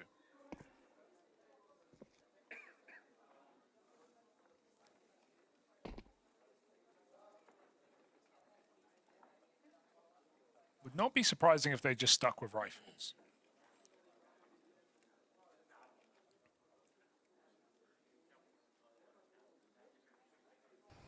Yeah, you know, I mean, we were talking in that first half when Hypex was looking just lights out with the rifles, kind of saying how you'll see for AWPers where they go to kind of don the AW that maybe they end up regretting it. And ZywOo's never really fallen into that pitfall, always been down to do both.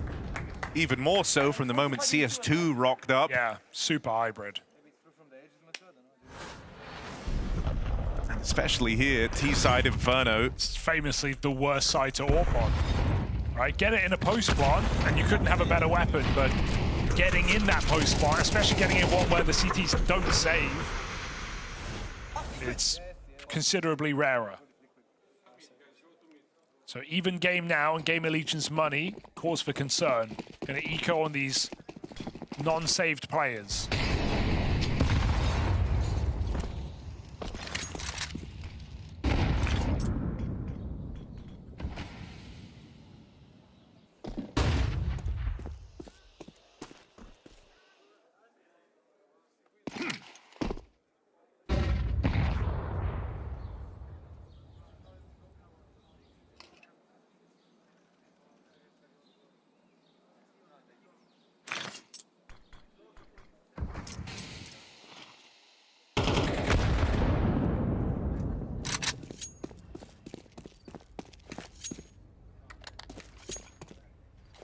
They just go for the full B execute. There should be no saving this round here.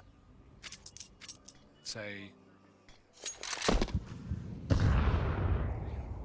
simple answer here for Vitality, forcing the save of GamerLegion. PR could throw out his smoke deep to try and give himself a chance, but mollied off in the coffins. Yeah, I mean, can't even peek. Pending a ludicrous, you know, double kill or something from PR, you were never really interested if this ended up at B, and with him cleared straight away, now you're really not. It was always going to be the case that they played to save. And honestly, it's not the end of the world here for GamerLegion, right? You get out with 3 guns, you give yourself a little bit more staying power, which is hard to do when you're on a losing streak. Vitality pulling up back into the lead late in the game.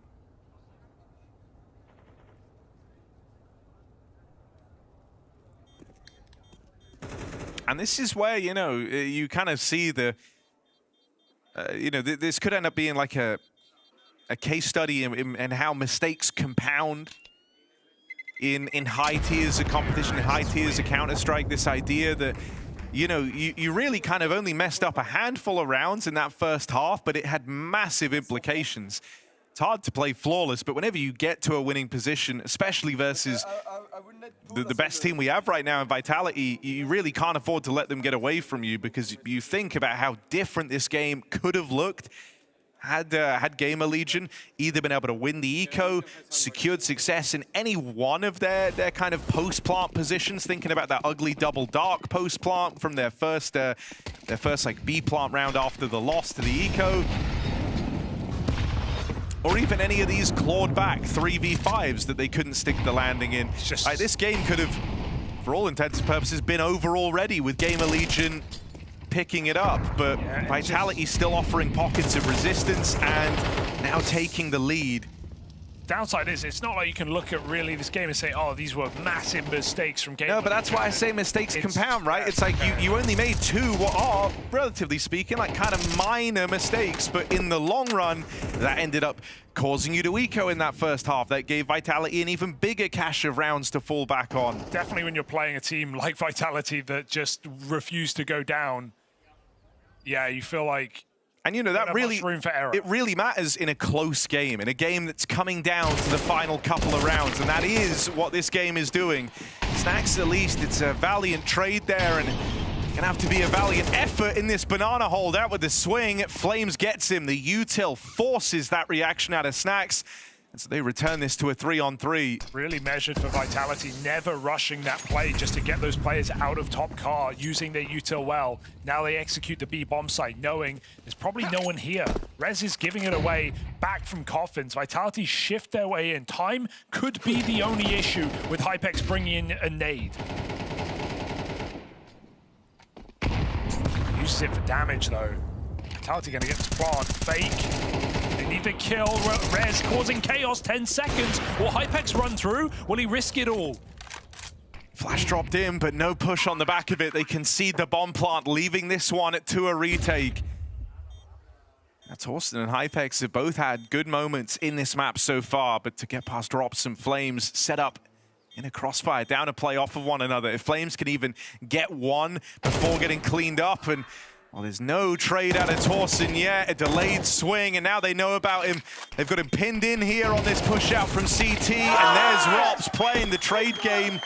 Flawlessly done in that 2v2 as Vitality show us how to handle one of those post plants. Yeah, that was a 4v5, and you know, the slowdown, GamerLegion chance to go back to B. They play ahead of it at the car. I like the setup, it's good, but Vitality just are so measured. Where many teams would have jumped the gun in trying to trade these kills out on coffins or on sandbags, they let the player hide. They re-molly him a second time. It's methodical for Vitality.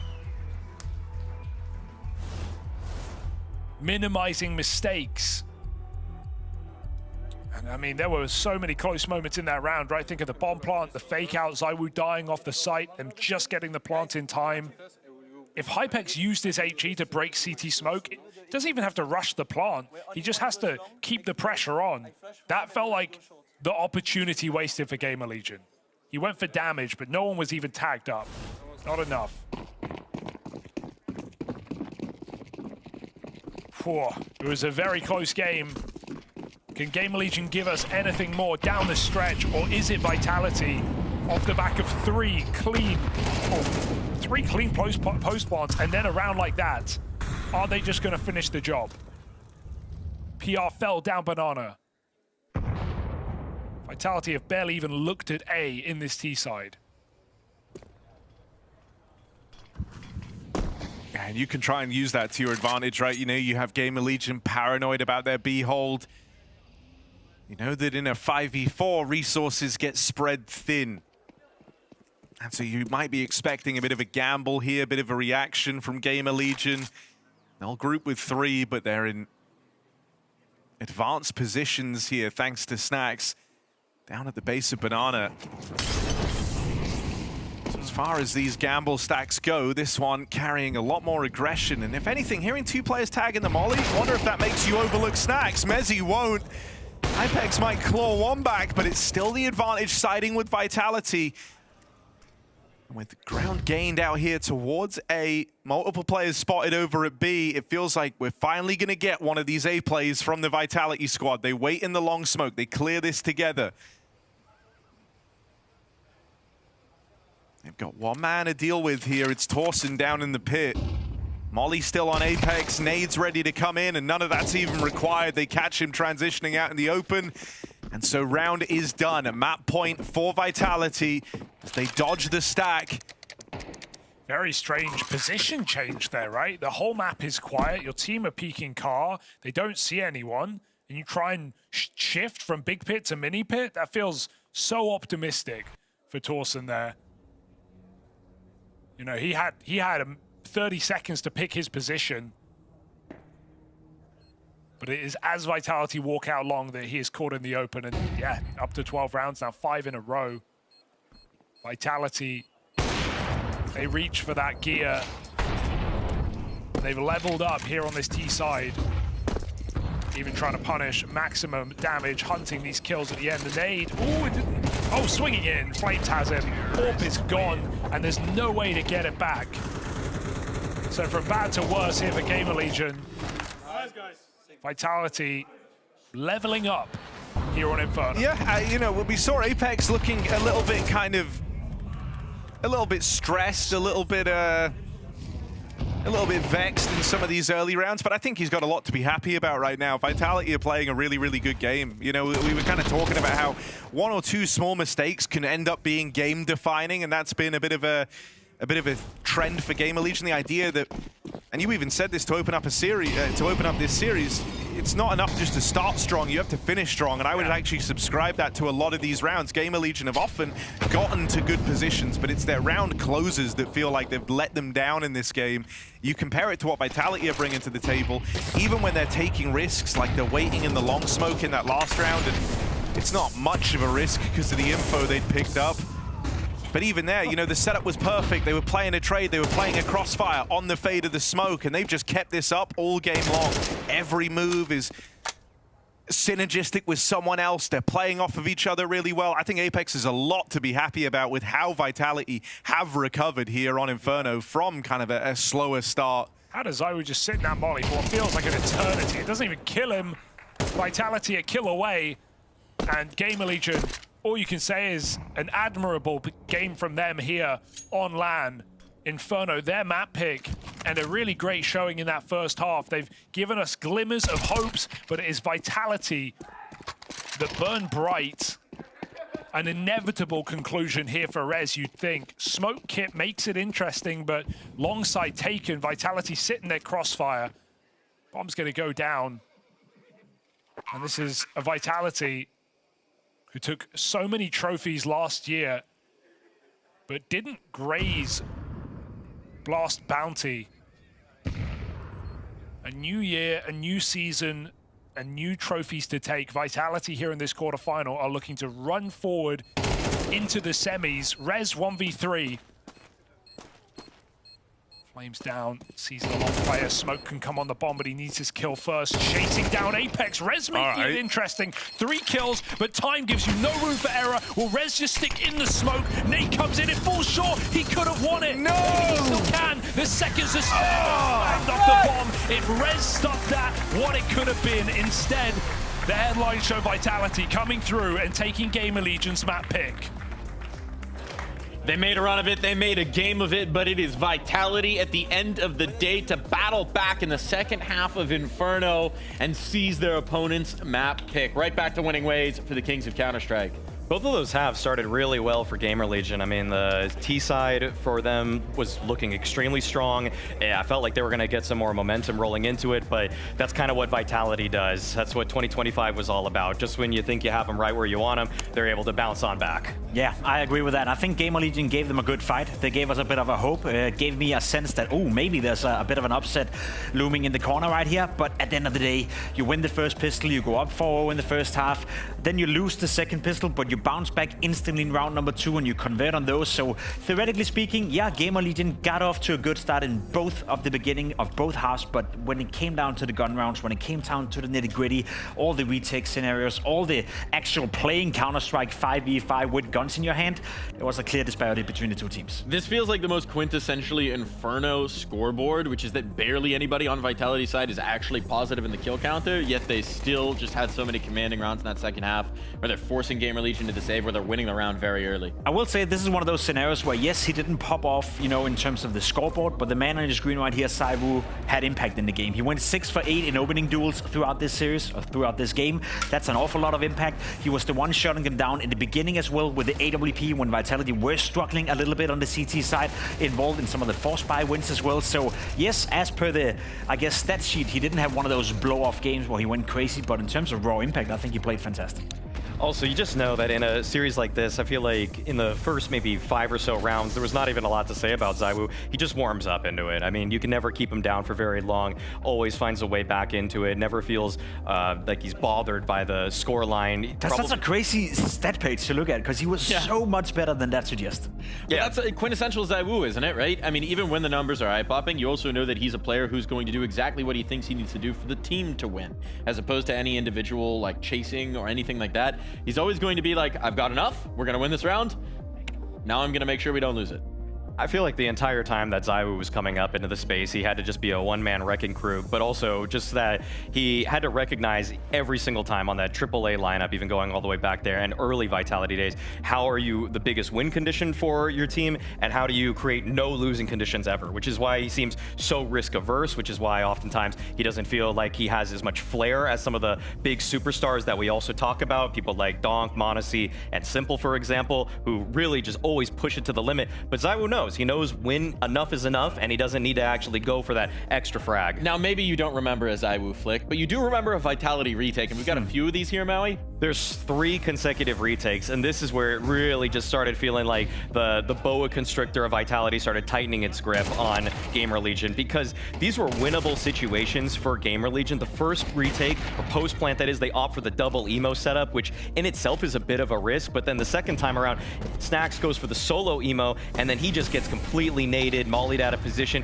You can see in all of these retakes as well that Vitality had inflicted so much damage onto all of the GamerLegion players because of the wealth of utility that was well placed from Flamesy and Apex. I think their utility stats are probably off the charts for this too. And so what do GamerLegion do in the third post plant? They try to push right into ZywOo. So huge impactful round for him where it felt like they tried to flip the script, but he was still ready for it. You could argue that GamerLegion perhaps could have won one of these 3 rounds, you know, and maybe could have played some of the scenarios differently, but I would even more so highlight the fact that Vitality, it's such a baller strength to Flash that you can go for consistently retaking on a map like Inferno. You would put a lot of other teams in that scenario. Take Falcons as an example, right? You don't really want to put them in a retake scenario 3 times in a round because they don't really have that same ability or capability of doing that. A few Falcons retakes on Infernos or being retaken That's the point, right? Few screenshots. I feel like Vitality are just in this game, they're just flexing their muscles, you know. They can win in so many different fashions, whether they have to go for the retakes, whether they have to play a bit more aggressive on Banana and not allow it to be a retake scenario.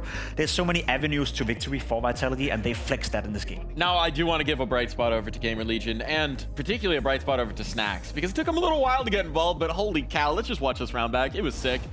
This was nice as hell, rolling back the years for Snax in this one. This is just pure fan service. That's why we really included this one. I mean, and we are the fans. I mean, I think I will say, to Snax's credit, I mean, this one's spectacular. The tap onto Apex into the bomb site, or ZywOo that is just despicable. That's just so nasty. And then he also flexes into the bomb site, gets the kill on a Rops 2 on top. And you do just feel like that, man, that's that vintage Snax performance right there, right? Like, that's where your eyes get wide and you remember what it was like back in 2013. That is a bit of a bullseye play right there coming in for Snax, but also look at the scoreline. This game is still, at this very moment, very competitive. You don't know what's going to happen in the second half. So the fact that he puts 6 rounds on the board single-handedly by getting a triple kill, at the moment when it happened, that seemed that could be a key round. Unfortunately, it turned out not to be, but it was still a big move from Snax. You know what? That's so nice. I almost want to watch it twice. I think we've got that round with the comms on it. Can we go ahead and give that a whirl? I flash B. One side. I'm gonna hold short. Take that one. Nice. One side. And one pit, I think. Holding short. I think 2 A. Take behind. I think 2 S4. Yeah, we're gonna go A, guys, yeah? Yeah. I'm holding short. I'm holding short. I join you short. Let's go short together. Nice. Let's go. Come on, refrag me. I'm with you. Nice, bro. Easy, boys! That's how you clean it up! Nice, Shadow. Kick car. I feel like that's almost the woo you make when you're surprising doing it mid-round, you know? I got another one. It's still a 5 versus 3 and he's celebrating already. I mean, we saw the carnival games that Scrawny was doing with some of the players. It feels like Snax feels like he just won a teddy bear. Yeah, honestly. I mean, you could see Rez is still completely locked in at those moments. Like, at this point, Rez feels like the unk here. He's just like clearing car, moving forward still. It's like, Snax, woo! Yes. Look, sometimes you got to keep the mood light. The game was very much still in contention at that point. Yeah. That could have been a critical round. That would have been what we were talking about if GamerLegion closes. They don't. How worried are we now? I mean, we knew our expectations coming into this. GamerLegion had a chance. Did they show you enough for you to think that this might still be a series? Nope, not in terms of winning it on the second map. I think they showed me enough that it was a competitive game on Inferno. I think they did a good job. I expected Vitality to win this game quite convincingly. I would even anticipated that Inferno could have been even more safe for Vitality, that we didn't have so many moments where I'm like, oh, maybe there's a chance here for GamerLegion, but it doesn't change the outcome of this game. But if anything, it reaffirmed me that, you know, beating Aurora and playing so well in the online portion of it, there was no fluke. GamerLegion are playing some decent Counter-Strike right here, especially when you consider where they're at right now in the landscape of the big scene. They certainly are, and we'll talk a little bit more about that when we come back from this break and get ready for Dust 2.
Apex, I saw an interesting interview from you. So, did you suck your coach yet today? Every day, mate. That's on the daily basis I do that. So it's important between Vitality. Where do you think our success come from? Exactly. That's from there. Little team synergy there. I'll tell you one thing. I heard that there might be a little bit of a bug going around for the coach. So that was an especially tough task for Apex this time around. But still, he'll do whatever it takes for the team to succeed. And in this one, they certainly did on Inferno. I don't know how Dust 2 is going to go, but I do know one thing. This will be the 100th recorded HLTV map between Apex and Snacks. This is a little moment of Counter-Strike history right here on the desk. Coaches notwithstanding. It's a lot of maps, you know. It's a lot of games between each other, and it goes to speak what we talked about coming into the game. The longevity of both the players. They may not be in the same position right now. One is winning everything and contending to be arguably, you know, in the conversation of perhaps a future great in-game leader. Yeah. Snacks has really done a great job, you know, coming back into the scene. He had a time where I think most people would have counted him off and said he's never going to come back in competitive Counter-Strike. Went into G2, won a couple of trophies, could have done better in certain scenarios, and now I feel like he's found his place in GamerLegion, which is a promising squad where he once again can showcase that he's by all means a decent in-game leader. Certainly is. Now, looking at this map, how might a decent in-game leader to actually make it happen here for GamerLegion, Maui? Well, I feel like for Snacks and company on Dust 2, I mean, this is kind of a dire picture. I mean, they've just been fairly disastrous ever since he's come back into the lineup. And I feel like I would try to set up Hypex a little bit more. I look back at what he did versus Aurora or what he didn't do, and you want to guess how many of the 8 gun rounds on CT side they even tried to set up Hypex when he held the AWP? Can you tell me? 0. It's 0. They didn't give him a boost. They didn't give him a flash. He barely went for a singular peek against Aurora. And so they just need to set up the Opper. Stop trying to set up the Riflers. It's Dust 2, man. Like, and Hypex is I'd say at this event, been the standout player on CT side. So you need to make him a priority on your defense. We were talking about it yesterday. You don't need to reinvent the wheel most of the time on Dust 2. You just need to do things well. And I think that's what Vitality are going to do on this map. I don't think they're going to come in with some new spectacular way of addressing Dust 2. As I said, in 2025, I think they played it 37 times or 38 times, and they won 34 of those games.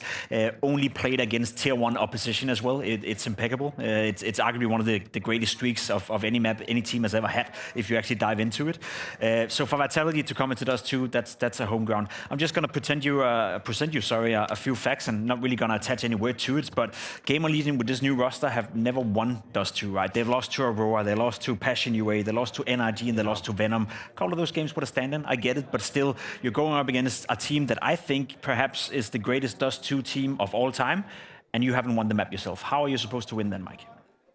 I'll tell you what, I'm struggling to come up with a way through, but I know 2 guys who are always inventive. I'm sure they got a reason, yeah. We got Harry and Hugo. You got any ideas? No, Mike. What are you trying to get me to sell here? Of course, he's painting me out to be some kind of big thinker, some kind of genius. The biggest crisis. Fix it now. This is unsolvable, Hugo. GamerLegion is certainly in a bit of a pickle. I think that's fair enough to say heading into map 2. Those semis only beckon one team forward, and right now it's Vitality a step away from that, heading on to home ground.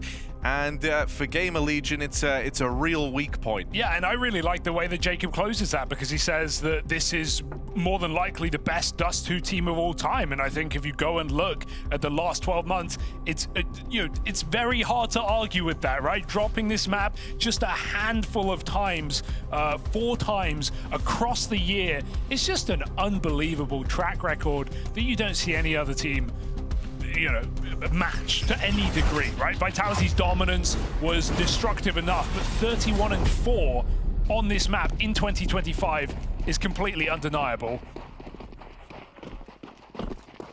An ineffable team. You're actually giving them too little credit. 32-4. Oh my. Well, no, 2025. You're including the one this year already. Yeah. I'm giving them the right amount of credit, but maybe they can make it 33. Oh, keen shots on this B hit. Red's going to repel the first 2 in, but won't be able to stop the full tide of Vitality from running on through.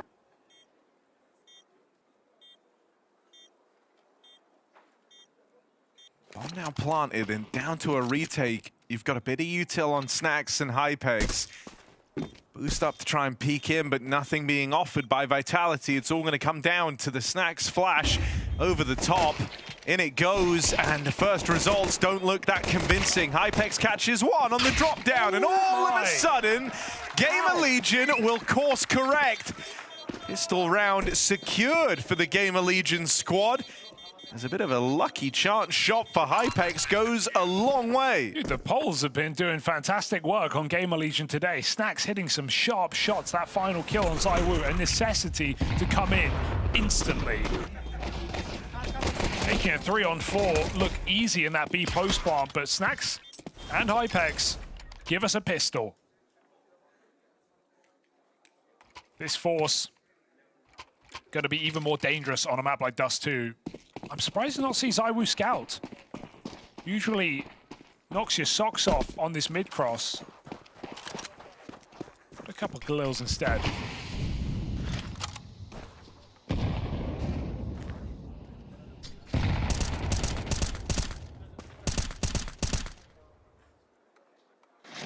GamerLegion love adding a couple of twists and turns to this series. Could they make Dust 2 as interesting as Inferno is my wonder? All the signs say no.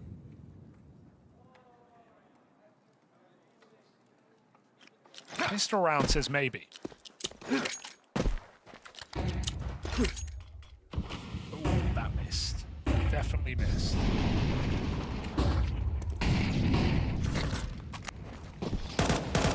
Oh, that flash is so punishing. Just dribbles into the bottom of Hypex's screen and leaves him dead out on long. It's a good trade back for PR, and he keeps this long presence active for GamerLegion. Sure. Normal kill.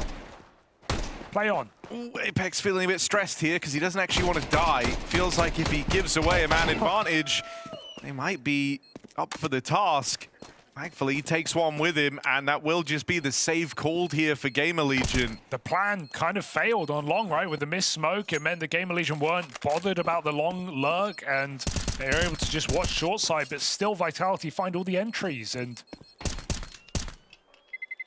it's a simple round at the end of the day. Hunting kills, denied. So they don't save anything, but they do save their scoreline. Winning a force buy, upgrades available. No complaints.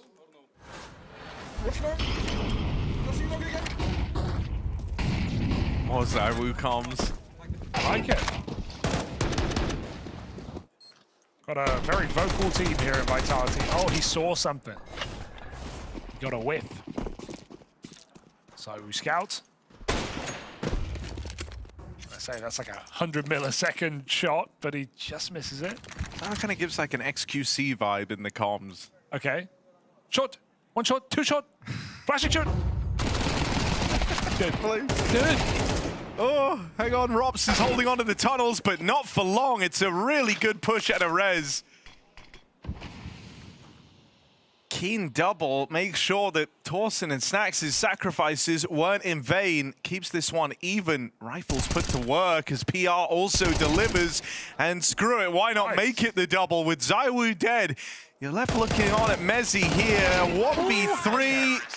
Looked like he was up for the task on the turnaround, but just a little too far, and Rez a little too fast. It's snatched back by GamerLegion. 3 kills out of Rez. He's 7-1. He's given his Hypex performance to start the game. A fantastic beginning from Rez. Will be required.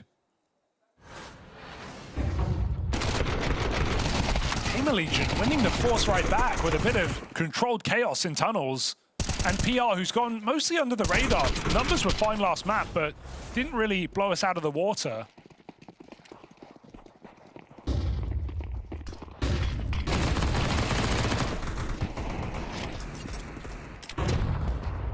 Chased, but just escaping GamerLegion back on long. Vitality really wanted that kill in order to commit.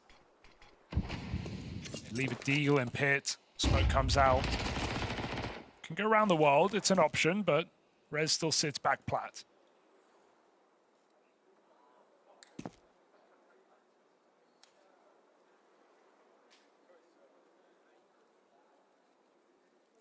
Now, ZywOo Deeg would open up this round.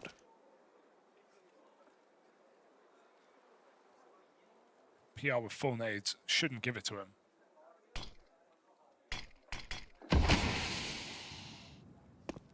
Xbox smoke is so back.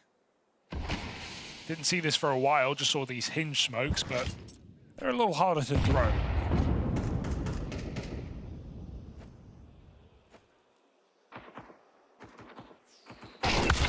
No, what Robs? He's... Dude, he is countering Snacks so hard around these smokes.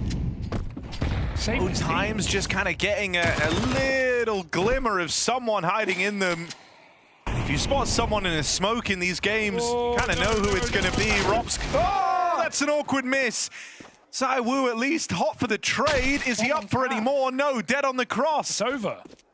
Apex simply does not have time, playing it a little loose to go grab the deagle. Chance to try and cross on in. He's seen the barrel of the man in elevator. He's actually going to go back for the kill. Nice idea there for Apex, but not worth much as the round still gets collected for GamerLegion all the same. That's so strange because the molly on short misses and that lets Rops out, and you actually wonder if Rops wasn't let out, maybe they win because he loses the bomb on this whiff. ZywOo had the really quick trade. He might have had that kill anyway. It's just the finest margins and all of them coming up for GamerLegion. even when they seem like they shouldn't. 3-1.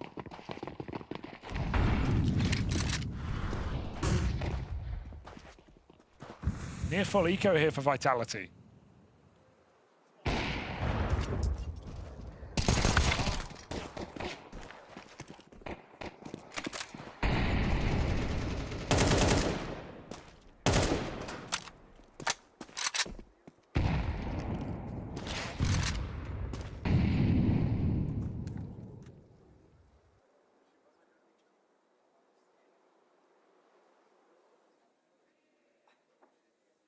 Hypex on the AWP on short. We saw in the last map the stat from B-Trams about struggles on CT sides, having the lowest swing, round swing as an AWPer on CT in the second season. It's quite a harrowing stat.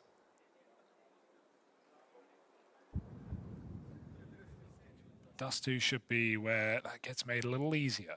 Missed shot on short, and Vitality go back to the long door. PR in a nice, surprising position. Might be able to mop up all three.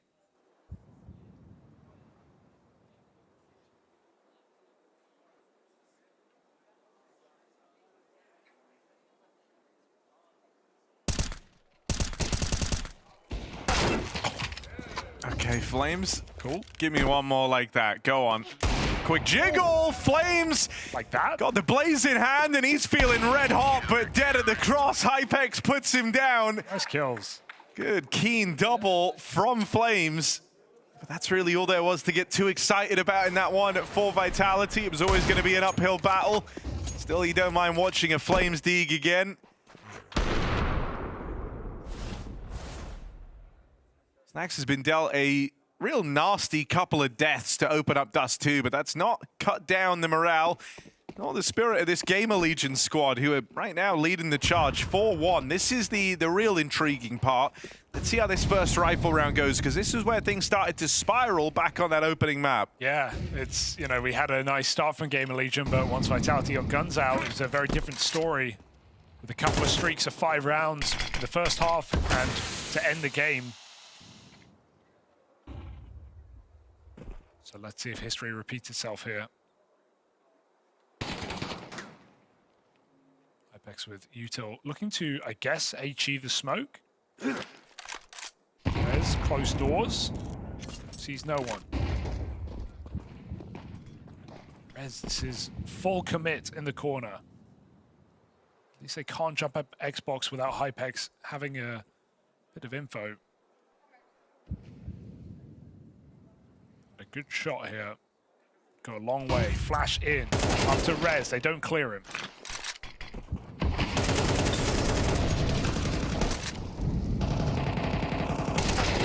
Snax aggression gets thwarted out on short.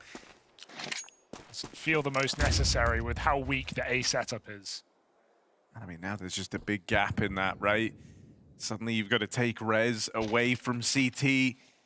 Pull him back round just to try and slow the roll of any potential short play that's brewing. But he won't be able to get in position, really, to stop this. Instead, just sent back into the realm of CT, forced to forego the site with a bomb plant now and a 4v4 and being out of position. Mezzi even sweetens the deal. You shouldn't even really be weighing this one up, GamerLegion. The round's already concluded. You mentioned this last map about how, you know, styles change for certain players after many years, but Snax, it still feels very similar, right? Punishing, sneaky, through smokes, trying to extend advantages. And you said that he lives and dies by it. Well, there's an example of him dying by it. 5v4, GamerLegion come in with a setup. It pays off. They survive. Rez gets out. And then Snax re-pushes Cat, trying to catch them off guard. But Vitality stay aware of all positions. And with that punishing kill, it just opens up a free round. There is no one in A. There is no one in... There's no one in any positions to have an impact on the round. His closest teammate is locked in behind long doors. So you lose the round off that push. It's a bit of a waste of an advantage here for GamerLegion. And here we go. Vitality are in with a gun round.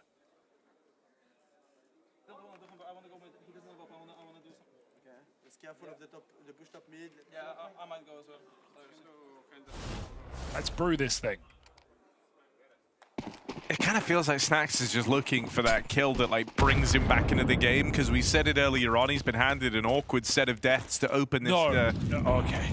I thought. Open this game up. It's like, is that an angle? Surely not.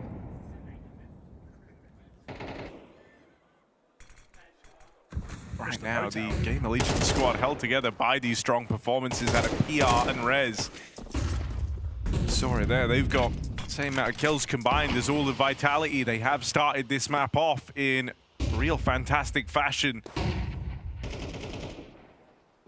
Rez looks to extend that now. Kill already in the round, but knows when he's overstayed his welcome. Slinks out of there with a 5v4.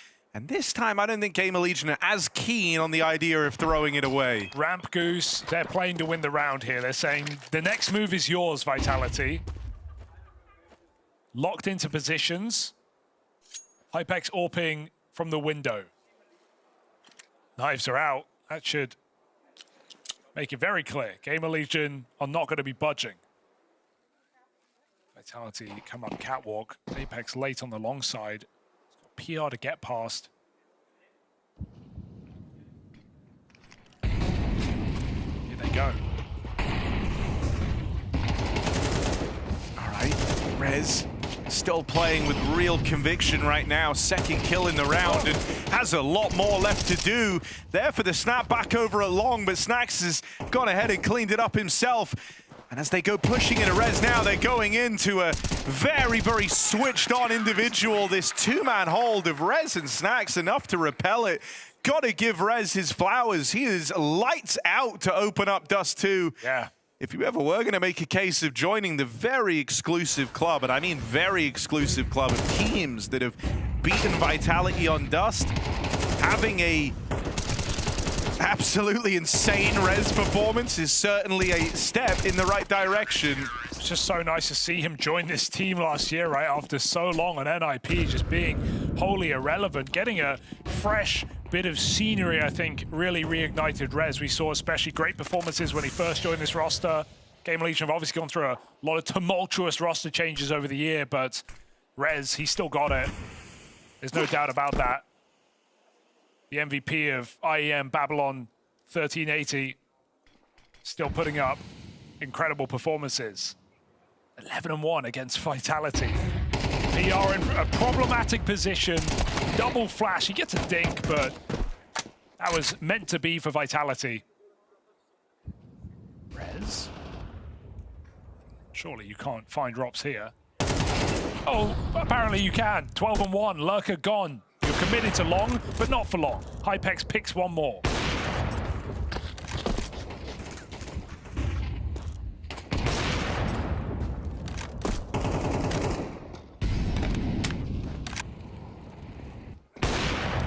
Good catch for Hypex, just taking real advantage of these long, drawn-out fights, and now he's got teammates on their way over to support. It's Rez, 12-1. And Torsen here to lend a helping hand, but of course it all belongs to Rez. Dude, you've really got to appreciate just kind of the level he's tapped into here on Dust 2. From the clear in mid, being ready, drops tucked into that corner, to the follow through, just a safe pair of hands to seal the deal. I don't know, Rez is playing out of his mind. What more can you say than that, Harry? The high-low, but only one man's going to get that kill. 13-1 is astronomical. But you know, it's not uncommon to have these games where Rez really does just seemingly tap back into his top form and look incredible, but this is far and away from what you would have expected, even if it was one of those games. This is a GamerLegion coming off of a 5-map loss streak. You know, I said, oh, Inferno, they won it in both their games against Passion and Aurora to make it to LAN finals. They lost us too in both those games. They looked terrible on it. I mean, we're losing at Fragadelphia to who knows? Look, man, I'll use a term that we've all heard just through playing the game, which is life game. And it feels like that's what Rez is kind of unlocked right now. Yes, of course. got to keep your finger to the pulse because you never know when the last round could have been your best round, right? Not uncommon to see players start real strong, but once you kind of lose that mojo and you exit the flow state, you're still trying to play with the confidence of someone that's 13-1, and you can actually end up making mistakes from that, giving away kills, giving away advantages. No surprise. So let's see how long Rez can stay on top of this map. Going mid to B and starting to check out what this B site has got in store is a good answer here to run away from this warp and run away from Rez. You just can't escape him.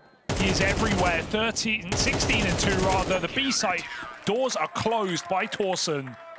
Rez is here, there, and everywhere. He is in your nightmares right now. An 8 KD, a 75% headshot on 16 kills. Unstoppable.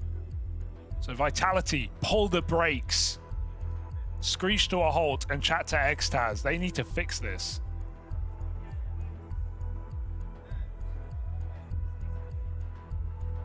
And I want to reiterate, I think, because it adds even more props to GamerLegion. Last year, 31-4 on Dust 2 were Team Vitality. They lost to Spirit, G2, Falcons, and Mouse, each once.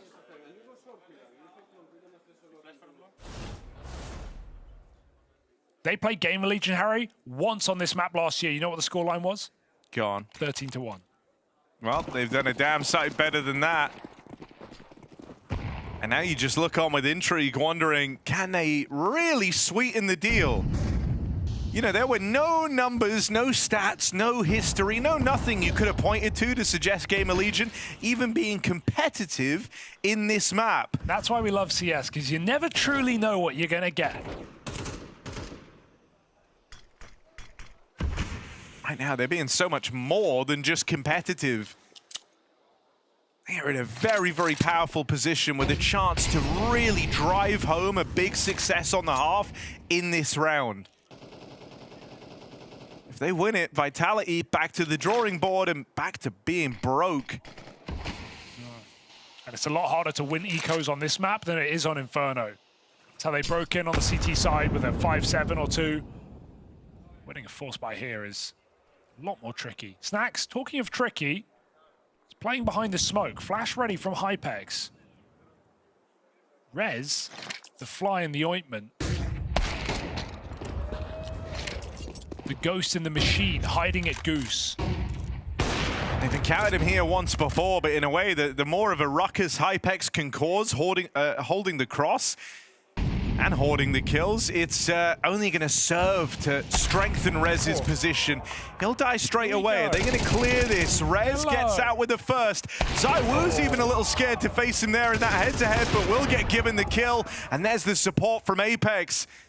Vitality knew just how important this round was, and so anything that could have thrown that in jeopardy, anything that could have thrown it away, they really just take those few extra seconds to cross their T's, dot their I's, get everything right, and they come through with the third round. They break this streak of GamerLegion and still in with a shot to finish out this half, feeling like they've put in some work on the T side. The spacing is definitely scary there. You could tell that they don't expect him, but hot hands from Rez. ZywOo knows he's going to re-peek and just swing, so good patience for ZywOo to find his third kill and shut down Rez at the back of the bomb site. Even his shot on Hypex was really nice, watching it from the death POV.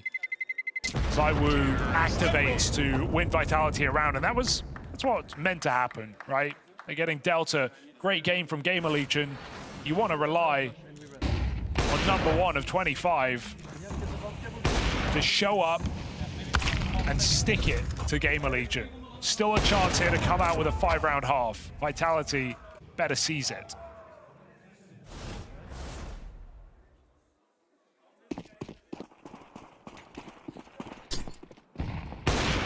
Ooh, blind as well with his nade down. He just shoots the smoke and finds Hypex on 10. Made no easier.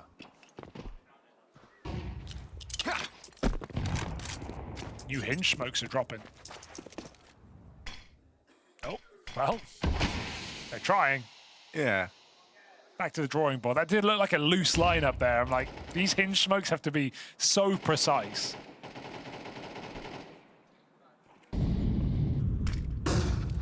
going to use it.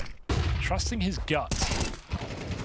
I mean, something that has been a treat. You know, we talk about Snacks being smoke pushing and always down a fight. It's very much a vibe that's been embodied by the rest of the GamerLegion guys. Rez, even at 18-3, no exception to that rule. Down to get a bit cheeky with it, down to push and prod. It's also nice. And I mean, at this type of a scoreline, if you're not trusting yourself and if you're not backing your aim, what are you doing? 18-3. Rez plays it forward. And he exploits Vitality's mistake, right? That was going to be a mid-doors smoke. It looked like it could land perfectly and then bounces off the hinge and ends up in lower. So GamerLegion punish Vitality for a mistake. And what does that do? That's going to piss Apex off, isn't it? ZywOo misses his smoke. It gets Apex killed. Now you're in a 4v5 with 30 seconds. Hypex, if he even hits one, he's setting them up.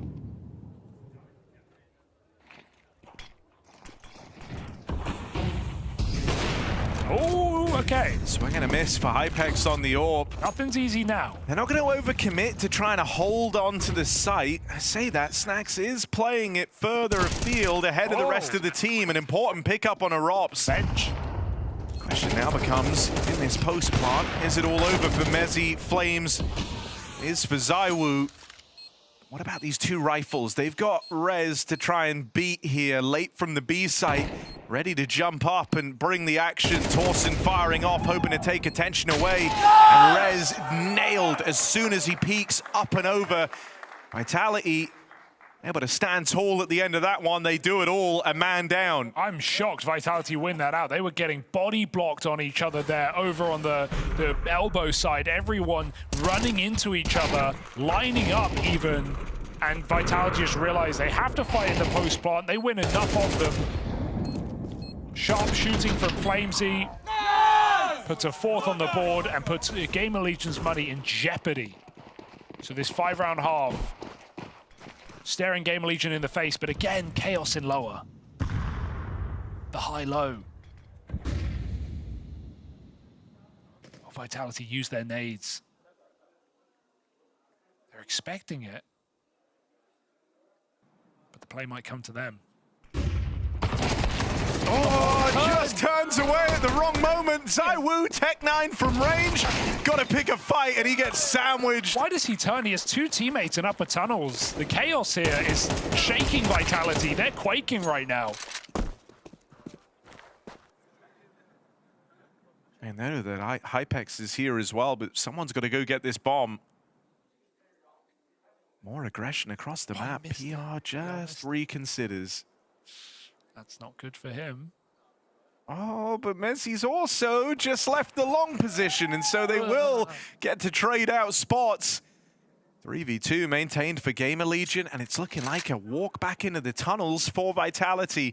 Now, they last saw Hypex here, but a lot of time has elapsed since that initial push. Not only do you have to clear all these angles, but you might anticipate that GamerLegion have rotated away, that their success in the tunnels might have led them to go and stack elsewhere. And if you discount this position, that would have been a grave error. Apex doesn't. Snacks on a scout, Molly in at the tunnels. They come running right through it. Tag down range. Snacks, is he up for the task? Has PR rather moving over. 10 seconds left. You can wait for the plant and look to play through. No push, no reaction yet. Going a little later, Mezzi's got the cover. And Mezzi looking to deliver 5 to Vitality. It's not enough, it's not a lot, but it might be enough to recover here. Home ground map for Vitality, and in spite of that big effort, GamerLegion, the true test is still ahead of them.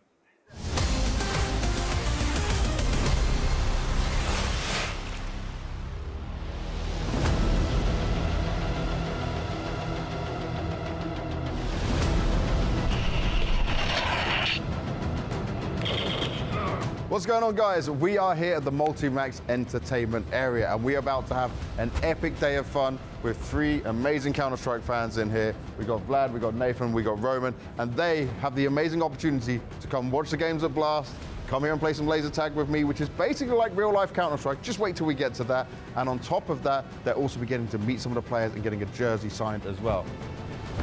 Now, Vlad, did your favorite team make it through? Of course, Who? Spirit. Spirit. Nathan, what about you, man? Yeah, I'm excited to see Liquid. Roman, who are you rooting for? I was excited to see FaZe. Unfortunately, didn't work out. You guys ready? Yes, sir. We will need to split up into 2 teams, red and blue. Who wants to be with me on blue? I'll take blue. Yeah? All right, come on. Lad, man, that gun looks a little bit too big. You much of a gym guy? No. No? Seems pretty simple. Easy scope to see through. Yeah, that's heavy. Oh my god. Yeah, see? Jesus. This has got a little laser scope on as well. This might be a bit of me. Best of luck, guys. Good luck, good luck. You ready for this? Let's fucking go. It's gonna be fun.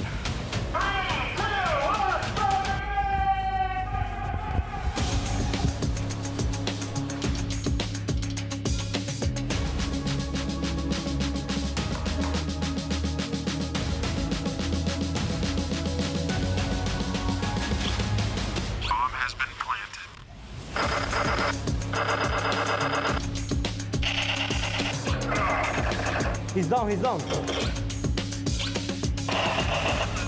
What? I got you! No! Counter-terrorists win. Mission accomplished.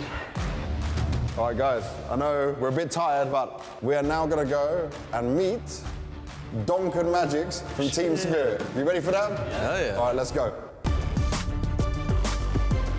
Here are our guests. Vlad's a big Spirit fan. And then Roman, Nathan. You want to sign? That's up to them. That's up to these guys. Yeah? All right. I can't do right-handed. If I tried to do right-handed, it would be terrible. So guys, what was it like just to see them, to meet them? Amazing experience. Played some real-life Counter-Strike before. Now we got some jerseys signed from, I think, the best team in the world. Do you want to wear it or you don't want to wear it? Probably wear on like special occasions, like games. Do you have an idea of what you're going to do with yours, Nathan? You know, with Donk's signature, it's a bit too precious, so maybe I'll just frame it somewhere. Yeah, frame it somewhere, man. That would be perfect. Are you ready to go and watch Counter-Strike, actually relax and enjoy some games? Oh yeah. All right, let's go. Come on, guys.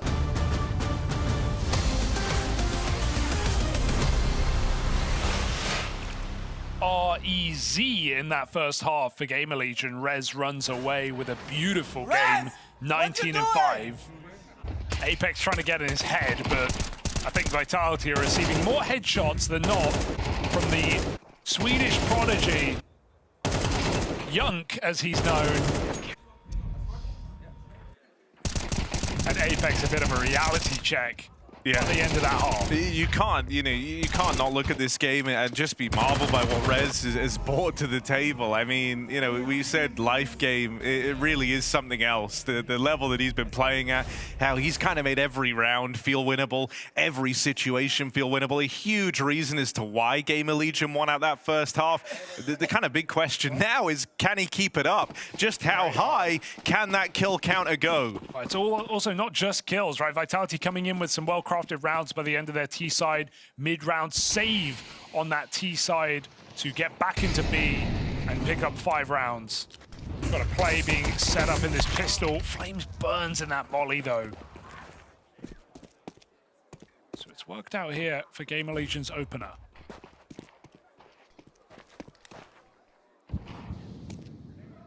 A is feeling quite tight right now. Only ZywOo and Apex here.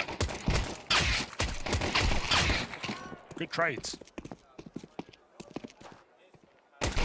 Oh, Messi just gets nailed on the cross. 2 players rather, fighting him head on. All right, Robs. Not exactly been a super loud series from Robs. I'm going to struggle to make any headway in this 1v3 as Snax has learned a thing or two about fighting Robs for this damn short control over the course of Dust 2. Yeah. And he decides to not even chance it. It's 2-1 in favor of Robs, but still. Walking away works for GamerLegion. They're up to 8 here. Pistol rounds, both in this map.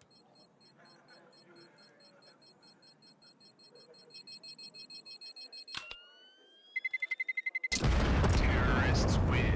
And they won 1 pistol on Inferno, but when they lost on the CT side, they won the Force and then went on to string 3 rounds. So you could argue GamerLegion have converted all the pistols so far in the series.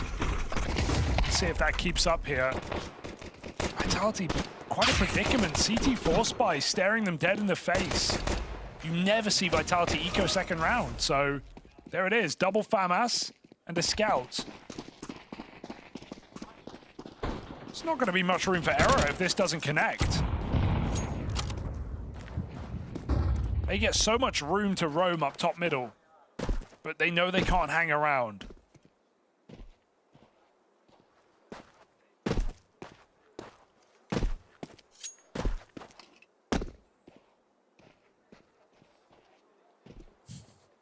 Such a bait for PR, because he can hear this, just can't do much about it.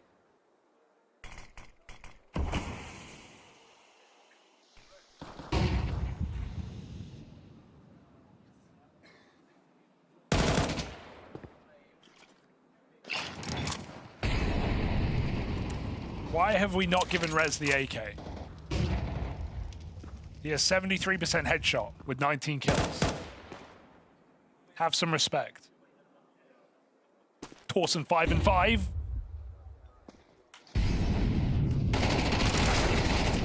Yeah, you'll have more to say if it lets him down, I'm sure. But for now, things are looking fine. 5v4 secured, and it's on to ZywOo, no less.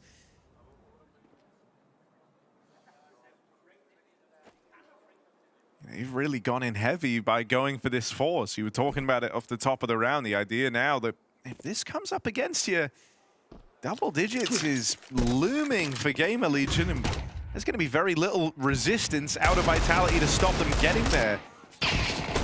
Never saw really a mid to be for Vitality. 15 seconds, but I'm not even worried. Apex is just getting boxed in. GamerLegion, it's a perfect call. Oh, pretty close, right? Cutting it fine, 5-second plant, but no worries. As the save comes out from Vitality. And the save kind of essential, right? Gives you a chance at least of disrupting that 10th round that's waiting in the wings for GamerLegion. This is a very nice save. 3 rifles out of this round is more than they came into it with, so... Not counting the scout. 9-5. Yeah, double digits before you have a true buy round. I mean, yeah, I think even in amongst this huge res performance, you got to recognize the output that Hypex has had throughout the entire series. No, he kind of fell off a little at times on Inferno, but kept up what has been a strong performance throughout the entire thing. He's now starting to close in on Rez at the top of the board.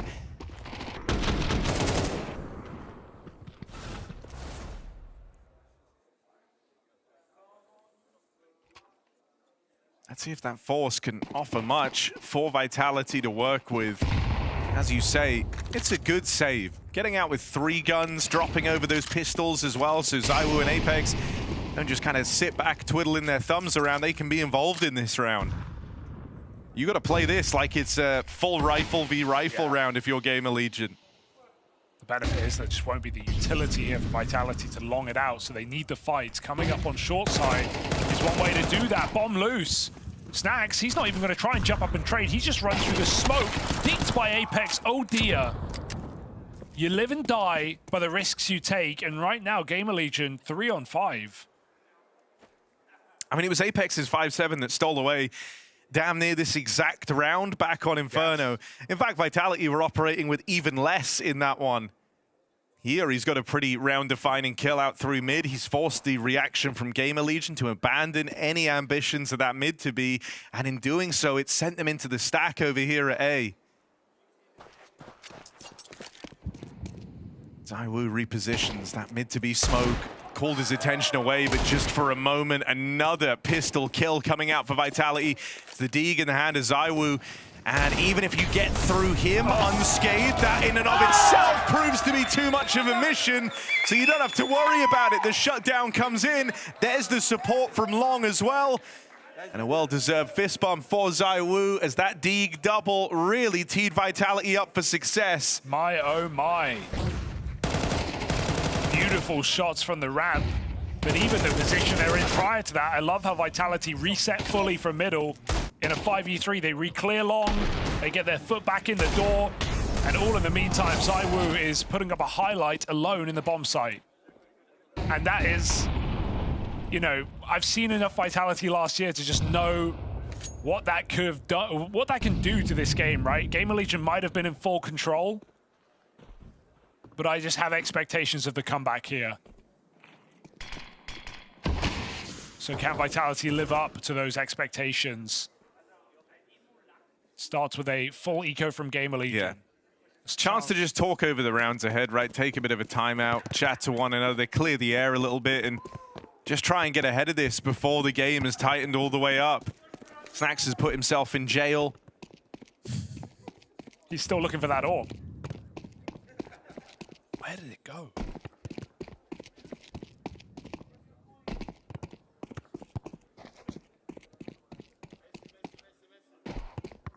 One thing you can do with the football, yeah, if you're really patient, send it out long, is go long doors with it. If they throw the long smoke, put it in the smoke, and then it'll get kicked out if they walk through. So there you go. That is patient. You can use physics to your advantage, Hugo. That's actually smart. Wherever you take that ball, you can use it to disrupt smoke plays. So you could counter every Snax push. Now, I don't know if the football will be required for Vitality to do that. I can neither confirm nor deny it. I want them to like kick it out B through the smoke first. You know, that would be funny. Maybe it would freak a player out. It's a B. Should be fine, right? Just a bunch of Glocks. And so no issue for Vitality. Rops with 3. Flawless round. As now, GamerLegion get guns.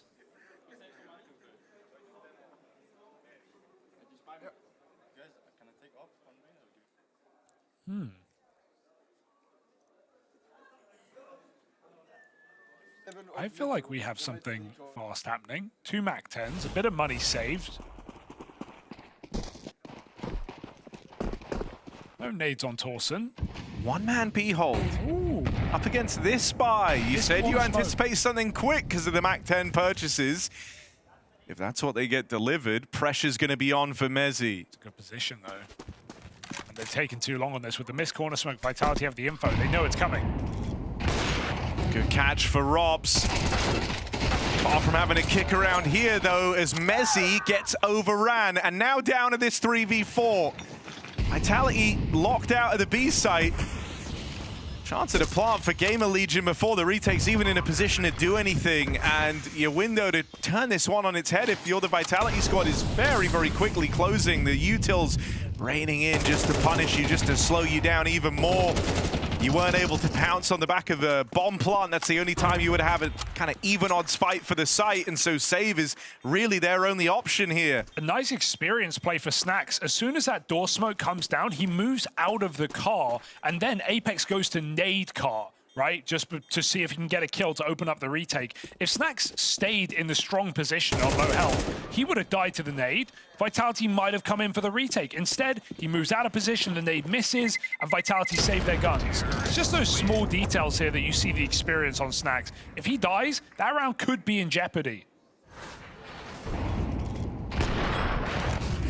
Robs had the orb this round. ZywOo was playing his long spawn with an AK. I'm just surprised to see, even after the missed smoke, that Vitality keep 2 players committed at long. Rob's got into be in time with the opening kill, but then just nothing from Mezzi. And Robs can't follow up, so GamerLegion break in yet again. Double AWP for Vitality now. And it rings out immediately. Robs anchors to keep some info on tunnels.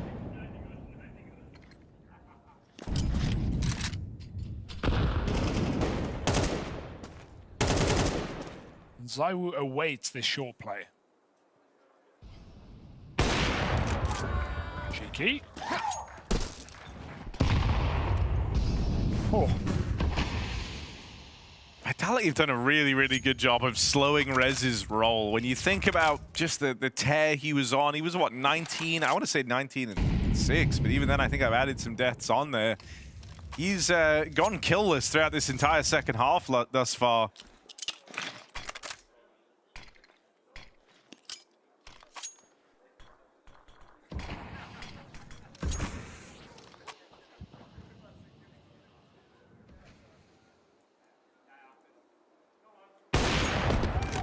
pick up for Rops on that secondary AWP. That's now 2 from him over towards this B side. First, onto the big man in tunnels. Next, onto the push out through mid. And GamerLegion, the map's really shrunk down here, just down to 2 players. Saw Hypex looking well, out of it on the cams, and that to me just screams a save, right? It was kind of one of those deflated sighs where you know the round's over. So just going to sit back in the tunnels, try and hold on to these guns. Game will continue to close up as Vitality respond with a round of their own. And they do so very convincingly. 5 alive is no small feat here. Gives yourselves a little bit of staying power, because the worst possible feeling at this scoreline, even if you can feel a comeback brewing, is the idea that if the rounds were super close, there's a world where it just ends up being out of your hands, right? Decided by the money. You're having to take some awkward forces right at the tail end of the game. Flawless rounds this late in the series are so valuable. And so to do it versus the Rifles, no easy feat, but massive implications moving forward. Dust to Orps, man. 3 shots. 3 kills and the save. Well, GamerLegion now know they're up against double orb, so they can try and game plan around that. Just feels like so often this map can come down to those spawns. Whether they're working out for you. I mean, look, the right way on map 1, we said not enough just to start strong. You have to keep it up all game. You have to be willing to finish strong as well. Yeah, and it might be 2 maps in a row where we have the first half, not the second. Even kind of down to an individual level, right? Rez first half is a thing to marvel at, but you don't win trophies, you don't win medals for great first half performances. You have to keep going. He hasn't got a kill yet on the T side. Yeah, and if you kind of slow him down, thinking about how big a role he played in the success of that CT venture for GamerLegion, you do start to get a little bit nervous. Especially because, you know, just going from such a high, feeling like you can't set a foot wrong, to suddenly, you know, every move is getting punished, everything you're trying is getting shut down. You go to a weird place when that's the kind of roller coaster of emotions you're on, and that's where Rez is right now. Check it. Now, this one's better from Snags. Classic. Slow default to start this round, using their flashes. You've got to save some for these orbs that are waiting back in their bomb sites, respectively. Flames has been very committed in some of these rounds behind the long doors. It's also going to hear more util from this position. Flash goes high, Flames, it won't go deep enough. And Zywo's got... They keep missing the corner smoke, man. That's another round where GamerLegion missed it. Apex missed it, GamerLegion missed it twice. Look at the problem. Zywo just scopes up on the corner, and now Flames walks in. Snacks with knife out, dead as a doorknob, and 5v3. Vitality waiting for a commitment. Are they just going to save? I don't blame them. They've got nothing. No smoke, no flash. They know Zywo's going to be in A somewhere. Even the method in which you're losing these rounds starts to feel really brutal. Twice over now, you've kind of gone for these opening moves. And twice over, they've gone dominantly against you. That's now back-to-back flawless rounds as well for Vitality. There's no entrenching them before this game. There's no kind of getting them into dire straits in terms of the money before the end of this game. They're going to have buys every single round. So now they're resilient. They're building up good form. They're winning these rounds convincingly. This is starting to become a big threat. We said on Dust 2 that this is a very exclusive club in terms of teams that have managed to beat Vitality on this map in the last year. G2, Falcons, Mouse, Team Spirit. These are the guys that were able to do it. And even then, only managed it once over. That's right, Vitality have only lost Dust 2 4 times in the last year of play. And so if you were going to join those names, it's got to be good. They haven't liked the conditions of the last 2 rounds. Let's see how they feel about this one. A brutal nade to open things up. Dunked on by the double. Flames waiting at the long smoke. It's a common spam, but he's going to play ahead of it with the flash, and they're just blind as well, getting bullied, battered, and bruised. 2 players barely living, but still lucky to be alive. Rez holds for a B push, but knowing Rops is AWPing alone on this bomb site means there is no reason to move. Might have to just be a recommit to A for GamerLegion. back around the world to B. Snax faking this out on his own.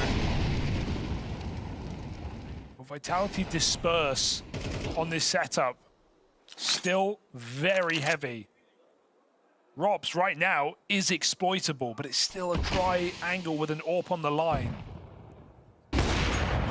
Okay, that's a hell of a miss. Can't afford any more of them. Robs is going to be damn near flawless from here on out. That double ain't bad.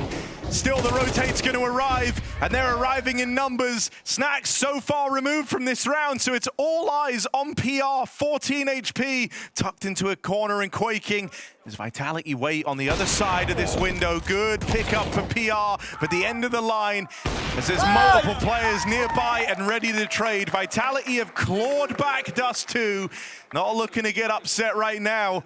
They tie us up at 10-all, and they do so brilliantly. It's 2 flawless rounds in a row. They don't fall for that fake that Snax is trying to pull. And you just wish you had more util, right? Because a dribble, smoke out of B, a well-placed flash, anything to get Robs away. He misses his first shot. How does he still take 2 with him?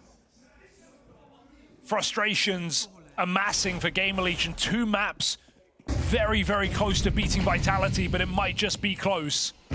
It might be no more. B is empty. Careful, boys. Would they? Full send? 5 players? Why not? Is he going to drop in? Robs again on standby to support with that AWP. And I mean, the dawn of this second AWP has felt like a revelation for Vitality. Robs has not been his usual threatening self in this series. Since picking up that AWP, it's felt like a whole different beast. Now, there is a play through the smoke. Hypex gets his hands on his weapon of choice. This would be the time for him to start hitting some shots. 2 players lurk through the tunnels. Now you've got to fight for middle. You've got to win this engagement onto the CT player because you're boxed in. Both sides of you. Vitality players come through swinging. Wallbang from ZywOo. And a headshot for Apex. That might spell lights out for GamerLegion. B-side play shut down. 11 rounds on the board for Vitality. They are just rounds away from those semifinals. Disastrous post-plants here. Disastrous moments for GamerLegion. Some really close rounds, but Vitality taking the cake every time. Torsen turns around at the worst second as they come through the door. That's a crazy wallbang for ZywOo to find. There was nowhere to move. But also, you know, Rez yet to do anything in the second half. Hypex, continual misses. You know, I think you can feel this unshakable feeling that, oh no, we have thrown this game away. I think that's been setting in for a while. You arrived at this point with a number of like really awkward round openings, having to just go to saves kind of within your opening move of the round. They were that decisive against you. Or maybe it's the, oh no, we are throwing this game away. It hasn't happened yet, but it's certainly been brewing. Yeah, I think there's kind of a mindset that comes with it when you feel like you're choking a big lead, you tense up a lot, you overthink more. Think about just how much things were flowing for Rez at the start of the game. He made every play he wanted to. There was no doubt in his mind. He was aggressive. He was in your face right till when he needed to be. And then when the situations called for him to play passive, play a little slower, he would put himself in some fantastic positions to succeed, had those great multi-kills from Goose. But you're not getting that now in the second half because things are a lot more tense. There is a lot on the line. Vitality are making the comeback happen, and you might arrive at that terrifying conclusion that you thought we were going to get to at the Dawn of Dust 2, which is Vitality keep up their incredibly strong performance on this map. Pixel perfect aim placement from ZywOo. Hits that quick flick. They pop out short. Flamesy does get caught, and ZywOo follows up. There's still Apex in the side, playing wide and landing a lot of damage. Trying to follow up is not meant to be for GamerLegion. They're just left a young Torsen in spawn, coming from behind, in front, above, and maybe even below, taking shots in the leg. There's nowhere to move for Torsen, and Robs has got him as well. Perfect second AWP from Robs in this CT side. He has put up double after double on B, and he closes his clutch before it begins. 12-10, fantastic return to form for Vitality. Because, yeah, you could look at this game and say, hey, it was close. Are we worried about Vitality? Was it maybe not a great game from them? But for me, it's about the recovery from this team. It always has been. dealt some difficult games, difficult first halves, but then locking in and looking for another 6-round streak to close this map. Yeah, just to feel like kind of twice over when the pressure was on, when you really had to get going, Vitality were able to do so. I think there's a lot to be happy about in that. You know, I imagine Apex isn't exactly thrilled with how either of these maps started, but I do imagine he'll be more than happy with how Vitality went on to recover. They've lost ZywOo early on to open up this round. It's to a mad Snacks Mach 10 charge down through middle. It's also in these moments, right, where as games close up, where everyone might have been vocal, coming up with ideas, chipping in, so your rounds always feel dynamic, there's a lot of movement, there's a lot happening, and everyone's very communicative. You get a lot more quiet when you've given away a lead like this. That's where you're going to lean on Snacks a lot more as the captain. And so he's at least provided an opener here, and he's called the rest of the pack in behind him. You can see how Snacks is kind of having to string these rounds together, try and get something going. Often just centering them around him. He's either the guy doing the fake or he's the one leading the charge here with the Mach 10. This fake is keeping Vitality honest right now. They're watching mid to B and re-aggressing on short while space is taken at long. Torsen makes this interesting. Robs needs the kill and he connects it now, realizing what's truly happening. Long cross on the smoke, missed shot from Robs, and even the spam puts Snacks low, but they make it in with 4 up. 20 seconds left for the plant. Rops in a position where it feels like he's got a jump shot. Seen a Rops jump shot from here before, but he won't even attempt it. Plays through the smoke, ends up feeding a couple of kills to Rez, who finally gets himself moving back up the scoreboard. Mezzi can't save, and GamerLegion at the 11th hour still have a bit more fight in them. Not ever expecting Rops to miss a bit of utility, but that molly would have killed Snacks on the plant. He had 1 health left. And Robs' molly misses, so GamerLegion get another chance. Dear, oh dear.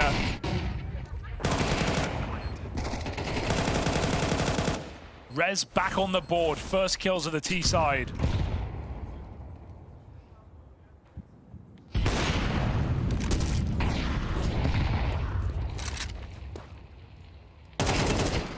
Ouch. Flames just jump out without damage. Mid-smoke, Apex. Oh no! Might be how it ends. You see a smoke down, you spam right through it, you find not only Rez, top performer, but Snacks was hiding in that smoke as well.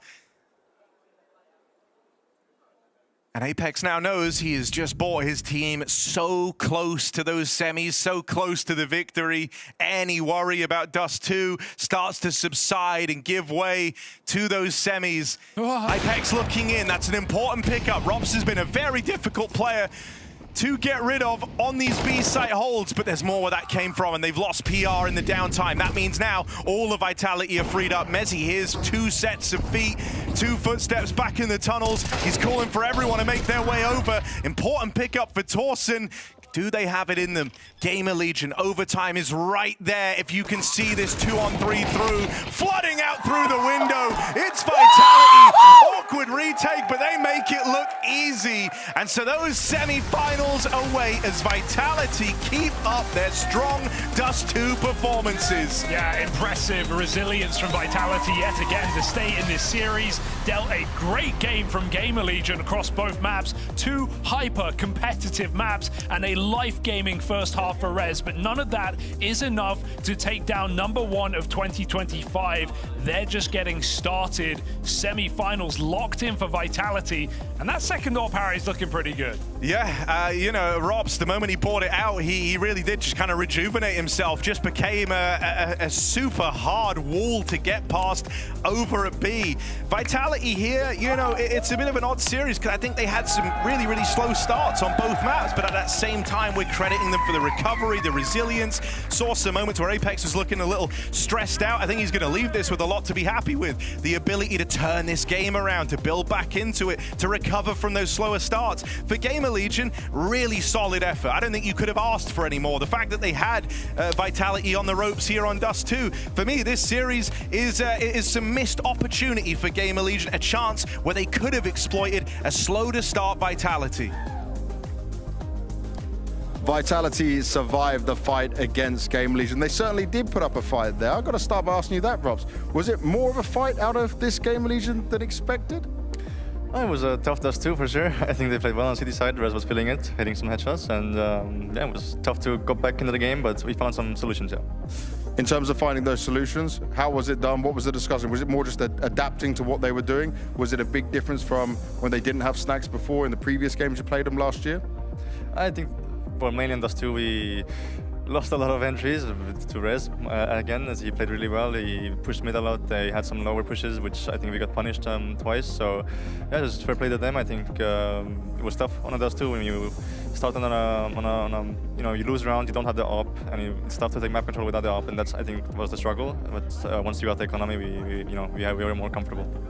Now, you've done it again, you've made it through to the semi-finals, same as last time around at the previous Bounty, but is there a focus on wanting to win it this time around? Of course, it would be nice to win the Bounty, start a tournament with the year. I think that would be the nicest thing ever, so we're looking forward to it, you know, to it here. And there's been a lot of conversation about the fact you had just a couple of days of practice and then you went into the online games, grinding your way through it now. Are you noticing that some of the rust is maybe going away? You're feeling better as a team in the server game by game? Yeah, definitely. I think I'm probably the worst when it comes to, like, you know, rustiness. I need my 100 hours past 2 weeks. I need all my hours. Like I can. Like I don't know. Some people feel the game without less. Yeah. Some need more, and I definitely need more. You know, just to, you know, kind of get in the state of flow and, you know, just understand everything. And I think you make better decisions day by day. You put in more hours. So yeah. I just want to ask about that. Does that mean you've been putting in some more personal practice hours? You know, when you've been here, you've just been grinding away? I think it's the usual, you know. I think I mean, every season start looks like this. You're coming up of a break. I think you don't touch CS much. I think you're trying to get your mind off of that and then just come into the season fresh, and you work with what you can. You know, we didn't have the most hours or possible to play and practice this start of the year, but yeah, we're working with what we can. Well, thank you very much, Robs, and welcome to the semi-finals. Thank you.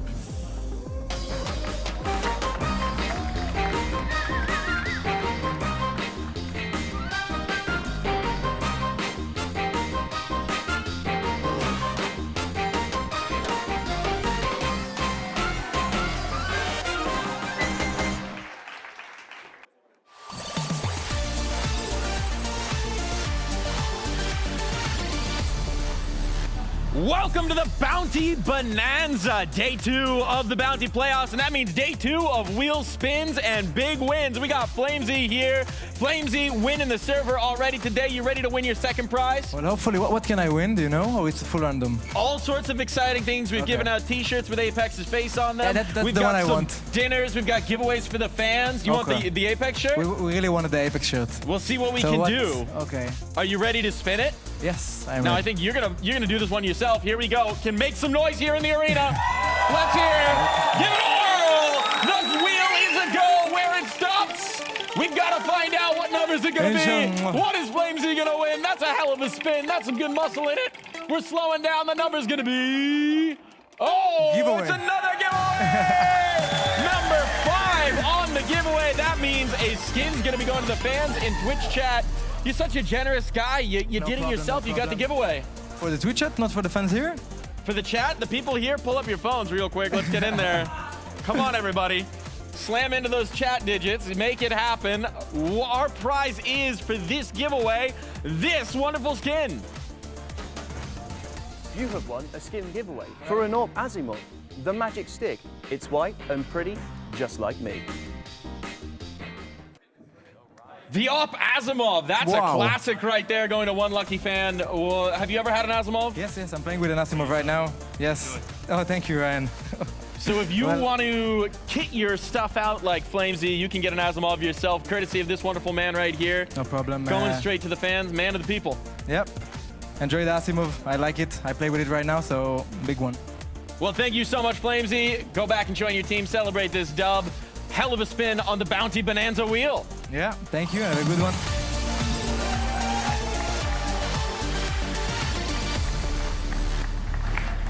Big wins on the Bounty Bonanza. We've now had 3 spins and 2 giveaways for the fans at home. I'd say that's a lucky one for everybody watching. Not too bad. Not too bad at all. I just gotta say, Flamesy, did he say he plays with an Asimov? He does. When was the last time you saw him with an AWP in his hand? He's just dropping it to ZywOo. Okay, you gotta make it look good when you're dropping it to ZywOo. It is. It's a classic. I use an Asimov, actually. It was gifted by a fan, actually, maybe like 8 years ago or something, so... Do you remember that fan's name? As if you have fans. Ungrateful from Maui Snake. Ungrateful. I still have him on Steam Friends. From Maui Snake. All right, you got the rare Maui Steam ad.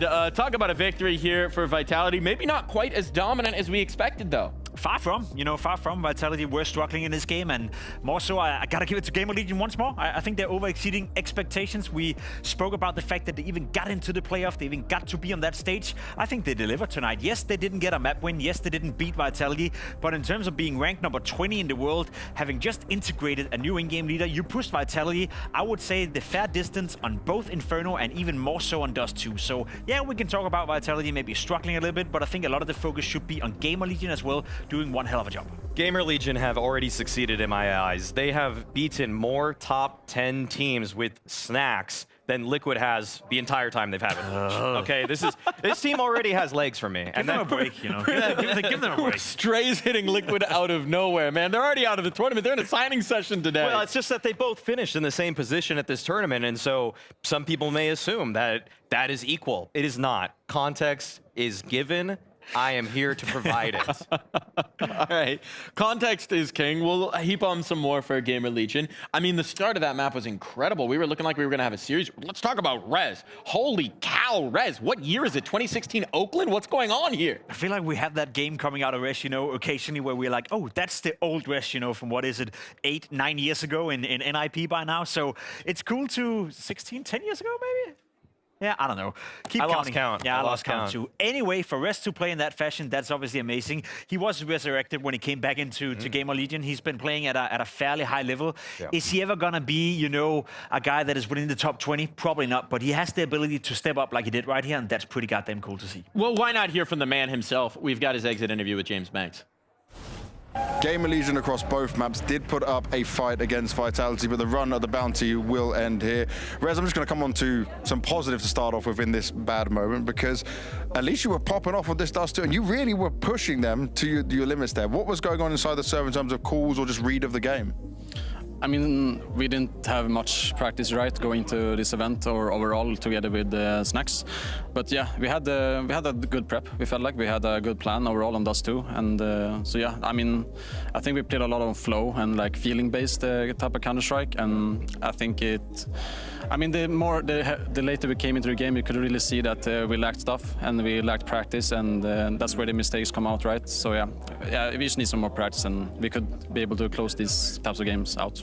With what you're saying there, is that kind of what you felt on both maps? Because you were able to get off to like good starts, and then it seemed like later in the game, if they adjusted, there wasn't the same ability from you guys to be able to do it. Yeah, that's what I feel like. That's we're missing some protocols on the maps, and yeah, we're missing time as well. Like we need to get used to each other and the synergy. Like some people have some new positions as well. I think, and so yeah, I mean, just we need practice, and we need to get together and talk more and go through the mistakes and all. But I'm really happy overall with our performance, and I'm really stoked for the future as well. I think we're looking solid. Like with doing this type of game against Vitality in such a short amount of time, I have high hopes. I want to ask you about those high hopes, because I think my expectations have changed around you guys for this event as well, because we weren't sure what we were going to get. This is certainly positive. What potential do you see? Do you think we can get you back to where you were, say, beginning of last year, or is it even further you feel like you guys can push it? Definitely think we should belong in like playoffs and all the events we're playing, and that's the level I expect us to be. And also the major as well is something we really expect us to qualify for as well. So yeah, that's obviously the main goal right now, because we dropped a lot of ranking points recently, and so yeah, hopefully we can do that. Fingers crossed, mate. Thank you very much for your time. Good luck going forward. Thank you. Lofty goals. Playoffs of every event they're in. I mean, so far so true. Blast Bounty, Frag Miami, 2 playoffs. Why not everything? What's with the fit? I don't know, but it's pretty fly. Yeah, I don't know about that. You know, I like the aspirations and I like the motivation to do well. I think for GamerLegion to be part of every single playoff, that's going to be tough. But a GamerLegion playing like this, they're going to beat more teams within the top 10. So I don't think it's that outrageous of Rest to say that there's an aspiration, there's a goal. GamerLegion want to get back to a point where they consistently at least contend for the playoffs. To me, they're already punching up. The fact that they came into this tournament ranked around 20th, beat 2 teams consecutively in Passion UA and Aurora, who were higher ranked than them, that I thought were the favorites in those matches going into them, and showing that they actually always create a puncher's chance for themselves. The way that Snax calls, it's unique. He's learned a lot from his time with G2. He knows how he wants to micro pieces, and it's actually really interesting. We talked so much about Snax and his journey and how he's developed from this cool micro player working around smokes. Now he does it with all these pieces at his disposal. I feel like it's one of the more interesting aspects of who he is as a tactician, that he will throw smokes and then have players walk through them. Sometimes, sure, he'll walk away with egg on his face, but other times he gets upset round victories versus some of the best teams in the world. So for that, I would easily commend him. And I would look forward to the prospective GamerLegion season. It means that our eyes are always glued to the screen, right? When Snax is playing, when GamerLegion is playing, and that's the most you can ask in some of these matchups. We have our winner of the giveaway, courtesy of one Mr. Flame of Z, Corndog Husky winning that one. Goat. Corndog, you have a corn dog out there? The Husky is definitely eating it. That's all I know. Your new Op Asimov, courtesy of Flame Z, will be coming your way. Keep an eye out for that. Congratulations on the new Op skin. Speaking of ops, let's talk about Hypex a little bit, because again, I think he's a player that we had some eyes on, that maybe we had some high expectations for last season, and he seems like he's delivering in individual form starting at this one. So even just to give some context, I mean, Hypex going into this Dust 2 for the Frag Miami, for the earlier parts of this event, he was their worst CT side rated Dust 2 player. It was a pretty paltry rating. They just never set him up. They always just kind of really focused on the riflers. But this is a game where he clearly called his own number. He took a little bit more initiative and was a player that, to me, I think GamerLegion can work with this guy. I mean, there's been such a consistent and unfortunate streak of poor oppers that have donned the GamerLegion jersey. I don't need to get into their names. That would just be insulting, honestly. But Hypex, to me, is it's a bright spot. Yeah, I know. I mean, well, let's just look, keep that in the rear view mirror and just look forward to Hypex, because I feel like this guy takes the right level of initiative. He creates opportunities for himself, even against strong opposition. I'm not going to say he has world elite accuracy, but I like the fact that he always gives himself chances to get involved. And we see him creating with the rifle too as well, right, Jacob? Yeah, he's more than just an all player. I think you have to be in modern day and age Counter-Strike. You have to be capable with the rifle if you want to be a great all player, to be completely honest. Especially in MR12, there's going to be games where money is going to be screwed, where you're going to force a bit, maybe too much from time to time. So the op availability is not always going to be there. I will say, though, that I feel like that's also where the potential within GamerLegion is laying. Because I feel like I know what I'm getting from Res at this point. I know what I get from PR as well, a solid player. I kind of know what I'm getting for Snax, especially now that he has players that actually are buying into his system, not like when he was in G2, where he kind of have to give Monacy all the freedom, he have to give Nico all the freedom. Now he's controlling a team where he's the man in charge, you know, and the players are buying into him as well. I feel Hypex is the guy that if you can elevate him from being, I would argue, he's maybe a 5 out of 10 all player right now, you know, doing a decent job. If he can hit a 7 or an 8 and become, I guess, a more of a dominant player for GamerLegion, that's where the true potential is within GamerLegion. Because as I said, I know what I'm getting from Res, I know what I'm getting from PR and Snax for that man as well. I think they've done an excellent job at this event of changing the conversation we were having about GamerLegion, right? Because coming into the season, you have some headlines that aren't great. Everyone's speculating about where the core might go, who might be buying them out, where individual players might go, who might be buying them out. You have the news with Ash, you have the self-benching. We're wondering what's the identity of this team going to be. Now, after just one event here on LAN at the Blast Bounty, it feels like we've radically changed our conversation. I also feel like the interview that PR gave to HLTV was almost a scalding review of what he felt like was going to be happening with GamerLegion. Honestly, I'm just going to say, as a guy that really respects PR, thought that there were times last year where he was billing himself to be Rookie of the Year. You got to suck it up. You got to suck it up. This is your home now. I mean, this is the team that you're on. You didn't get the G2 call-up. You didn't get the Vitality call-up. So this is what you have to work with. And if you want to be a top 20 player, you're going to have to create your own destiny. You're not just getting put onto some star-studded roster that can just carry you to some nice individual placement on HLTV's list or anything like that. We know you have the skill, so now you just got to keep upgrading your game. I know you say we kind of know what PR is. I mean, last season was his rookie year, so I feel like there's a lot more for him to develop, and I feel like in today's game, even against Vitality, there were moments where I wanted maybe a little bit more, another kill at long A to slow down what Vitality's doing. So if he's able to do that, give us just 10% more, GamerLegion become a top 10 conversation team, and that can get you into those sort of placements. I was just about to say, you know, for PR as well, it's just about a patience, you know, at that point, you know. As you said, 6 more months where he's doing a good job, where GamerLegion are getting some decent results, perhaps to go into another playoff where he pops off as he had moments he did last season, then at some point it's evident. Whether that's going to be G2, Na'Vi, FaZe, I think some of the bigger teams are looking at him right now, and if he can confirm what we saw in 25 and show maybe a bit more consistency, then I agree. Whether or not he takes GamerLegion to be a top 10 before that move happens, not sure, but the move will happen eventually. Well, let's close the book on GamerLegion for the moment because they are done here at the Blast Bounty. Let's talk a little bit more about Vitality. Based on what you've seen in this matchup, what are we thinking? Is this a team that can make a run at that trophy? Rops was saying, you know, they finally need that bounty trophy. Is it time?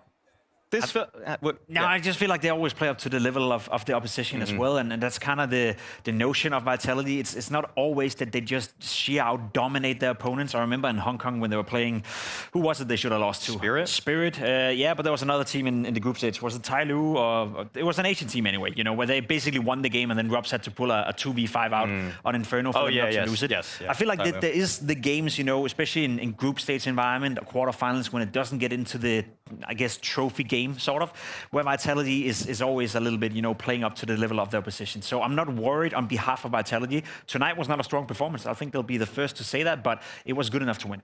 And also we have this situation where just because of this format, because we're choosing our opponents, the aura that Vitality has means that naturally they're getting left towards last or towards the end for the picks, because you got to be kind of crazy to take a swing at the Kings. So yeah, we'll see. The competition's only going to get tougher from here on out. 2 more rounds to try and lift that trophy on stage. We'll see if we're actually buying into the Vitality stocks, because it's time for our novashots.io segment, courtesy of Nova Wallet. If you want to play along at home, you can go to novashots.io, participate in the game. If you win, there's a fabulous prize on the line. There's no money necessary to participate. It's all points. We're currently looking pretty dang good. The portfolio is doing great, gentlemen. We're at 5,232. Can we grow this more? I'm gonna need you to take a deep breath, Maui, because I felt like yesterday you were a little bit out of control with your investment. Dude, I put all in on Vitality, and we just skyrocketed to 5.2K. He's got ice cold in a scenario like this, you know. Think, Maui, think. I thought yesterday, and I made us one of the richest Nova wallets in Nova Wallet history. I'm not sure that's I've looked at the leaderboards. I've looked at the leaderboards. All right, gentlemen, make a Nova shot. What team are we buying it on? PARIVISION, Spirit, Maui. We already put, yesterday we already put 25% of what we had in Perry. You want to put more in them? No. You want to hedge? You want to hedge? No, there's no shot I want to put more into them. I feel like that's, you guys are getting a little too high on your own supply. Okay. You got to go with the big dogs now. Well, what about Vitality? After what you've seen right now, do you buy into the fact that I'm saying that they will level up and play up to the level of the opposition? Oh, the fact that Vitality is, oh wait, no, they're the most expensive now. They are the most expensive. I guess Fury. You want to buy Furious Donks now? I mean, Falcons is half the price of Spirit. With a stand-in. It is with Nucleons, yeah. They got money. Okay, I'll take a risk? I'll take the deep breath, and I'll let Pimp make the executive decision. Wow, what a brave man bowing out of having to actually make the call. Jacob, it's all on you, baby. What are we doing? Okay, find Team Spirit. Put half our money into Team Spirit. So we're kind of hedging our bet. I know we put a bit in PARIVISION yesterday, so we're winning regardless. That's usually what losers do, I guess, you know, betting on both sides of the equation. Yeah, why did you hedge? Shut up. Hedging. I feel like hedging. I'm stepping back. Falcons, I think that's worth the bet. I said we're going to have a team with a stand-in in the grand final of the Blast Bounty. That's going to be Falcons. I think we should put, let's say, 250 into Falcons. They're cheap, they're good value for money. 250. 250. Yeah. 250, we're doing it. I think we got 250 more, though. Yeah, but we got to save a bit, you know, for the good time. Buy the dip. Save? Yeah, buy the dip, you know. We got to saves. Build it for the nest egg. Thank you once again to Nova Wallet for the Nova Shots game. It's a lot of fun. We're having a good time on the desk, if you can't tell. So head on over to novashots.io. Make that one happen. We got more Counter-Strike coming your way. This is the marquee matchup of the day. A little tale of revenge as Zway and PARIVISION match up against the dominant Demons of Spirit.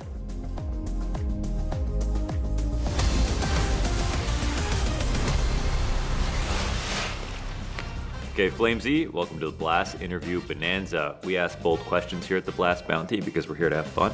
Yeah. All right, we've got 3 spice levels for the questions, green, yellow, and black. Black being the most spicy. You can pick the first question. Yes, we'll go with this one. Okay, we'll see if we enjoy. Which team do you think is the most overrated right now, even if no one wants to say it? Like, I genuinely don't know. I will shoot my bullet at BC Game roster.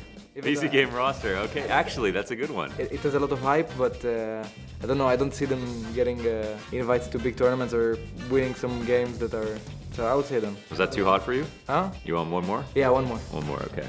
All the Just spicy all that? questions. Yeah. Really? Okay. Yeah, I think so. What weakness in your own game are you fixing right now? Sometimes I'm too aggressive. Instead of like taking my time and picking slowly and like giving myself a chance to kill, I just try and sacrifice myself even though it doesn't make sense. Apex said in a tweet recently, Mezzi was his best teammate of all time. Yeah. Who's your best teammate of all time?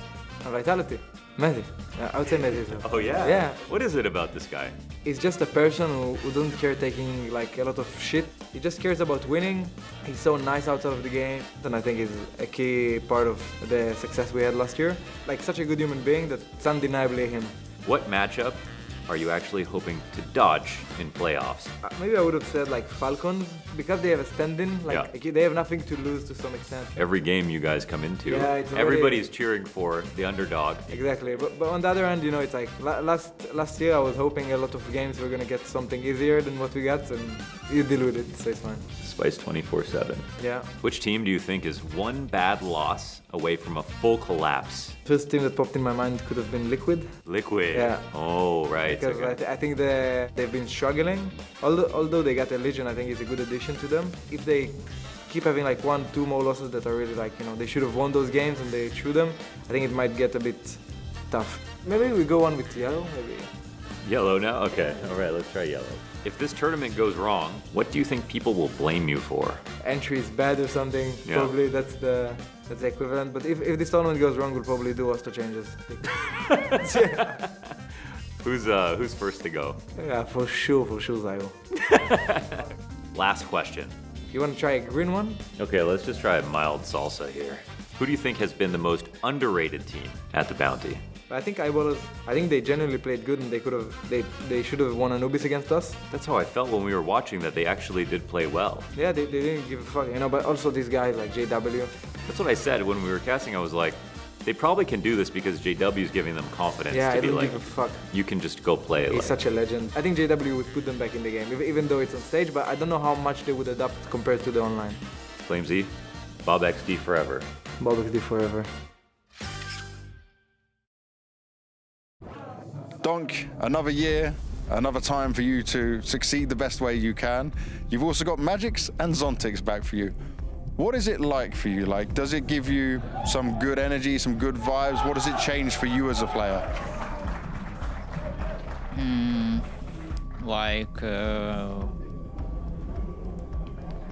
Yeah, like we all know that Magix is a vibe person. Yeah, it's clear for anyone. And like with Zontix, we I think the goal was to bring the stability, the consistency, and I think these like shuffles, we got this kind of stability, but we will see, like, cause it's only in terms of practice days. Okay. Yeah. And what does it do for you knowing you have someone like Zontix again, who you've worked a lot with, played a lot with, won tournaments with? Is it like different in-game in your mind, knowing that you know how he's going to act, you know what he's going to deliver? Like to be honest, it's just easier to work, as like you don't need a lot of things to talk about, because we played together for like 5 years, and like we know everything, every strat that we using on our positions, and all setups that we have, and what we think is strong, what is not, and like we just we don't need to waste time to talk some things, to discuss maybe something. We like all know. And for you, I know there's a lot of conversation about best player in the world, not player in the world. You always tell me it's the team achievements, it's the trophies and stuff. But does it give you extra motivation or thoughts in yourself of like, no, next year I'm going to make, well, this year now, I'm going to make it that I am the best player. I want to go further. I want to go harder.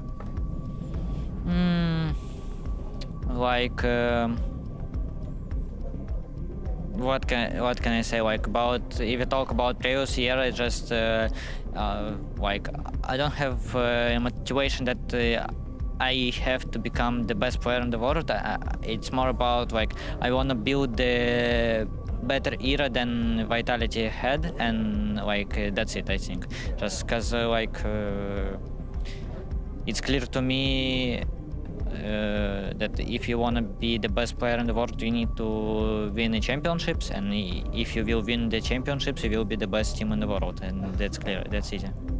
Do you feel like you are the best individual player though in terms of raw skill, raw mechanics?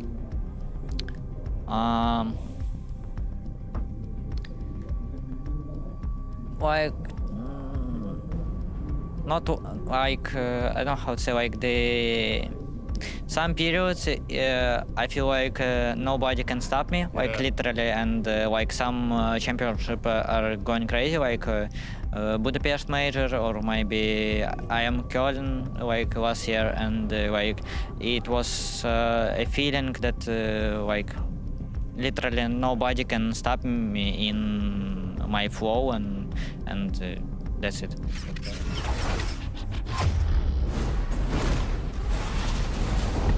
If he doesn't want to say it, I will. There's absolutely no doubt that Donk is the most mechanical gifted Counter-Strike player we have right now. I get the fact that he's trying to be a little bit humble about it, and obviously he's aware that he's not always playing to his best, but I don't think we've ever seen such a skilled player play Counter-Strike. As he said, in Budapest, at Cologne, what we saw in Katowice in his debut year as well, putting a 1.71 rating or something ridiculous like that. I've never seen a player play at that level ever before. I mean, simple. The conversation is just still going, isn't it? It'll keep going. I mean, Donk is the most mechanically gifted and strongest player in the world, hands down. It doesn't necessarily make you the best overall at all times. There's times when ZywOo's smarter, where ZywOo makes a better choice, where ZywOo plays off of a teammate in a way that Donk would probably send it, because Donk imposes himself on his opponents. He's trying to always be the difference maker for a Spirit team that last year needed somebody to just be a hard carry for them. I don't care that he gets dropped AKs or anything like that. He should be dropped an AK every single round. Anybody can afford one. He's the biggest win condition that any single team has, and that's why he plays the way he does, because he was the most studied player for the last 2 years. Everybody's looking at this guy in terms of mechanics, in terms of movements. He's creating tech in terms of how he's using the control key in order to just make his model harder to hit than practically anybody in the game ever has been.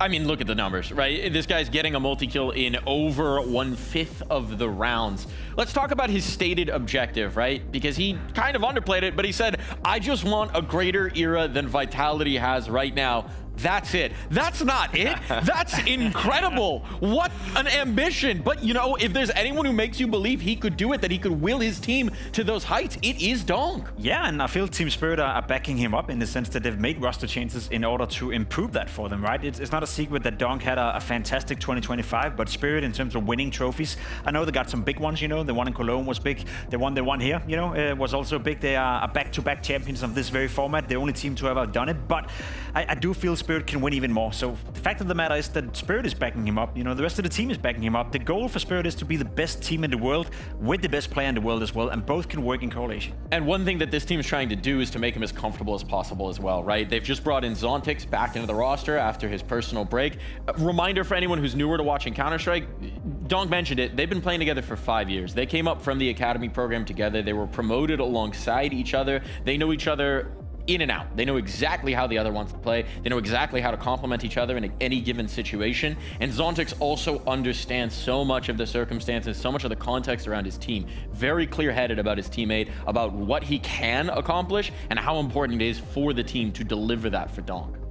Sometimes when watching Zontix, it feels like you're seeing a guy that doesn't necessarily seize every opportunity that's presented to him. You don't always see him push forward. You don't see him on lurks, just trying to always be a difference maker or spearhead himself. He's not really a secondary win condition. He's more so just trying to keep the floor of Spirit as high as it could possibly be so that their ceiling raiser in Donk has all of the space in the world to work. When Zontix is a guy that you don't have to worry about, that's a win for Spirit. 100%. And I also think there's a case to be made that that before we judge the comeback of Suntix, give him a couple of events, you know, give him a couple of officials to get back into it. There's going to be some rust. There's going to be a new leadership under Magix as well that he has to get used to. But I very much agree that the best way you describe a guy like Suntix is that he's making the rest of the team better because he requires no resources whatsoever in order to function in the role that he's having within the team. Now, speaking about that change in the IGL, Magic stepping into it so far, been doing pretty well. I don't know that we've seen any massive test of his IGLing tenure so far, but I think there's been enough hints that we're starting to see something about what the shifts might be, what Magix might want to accomplish. He's talked a little bit about how he wants to use his various teammates. We're getting a vision for his philosophy here.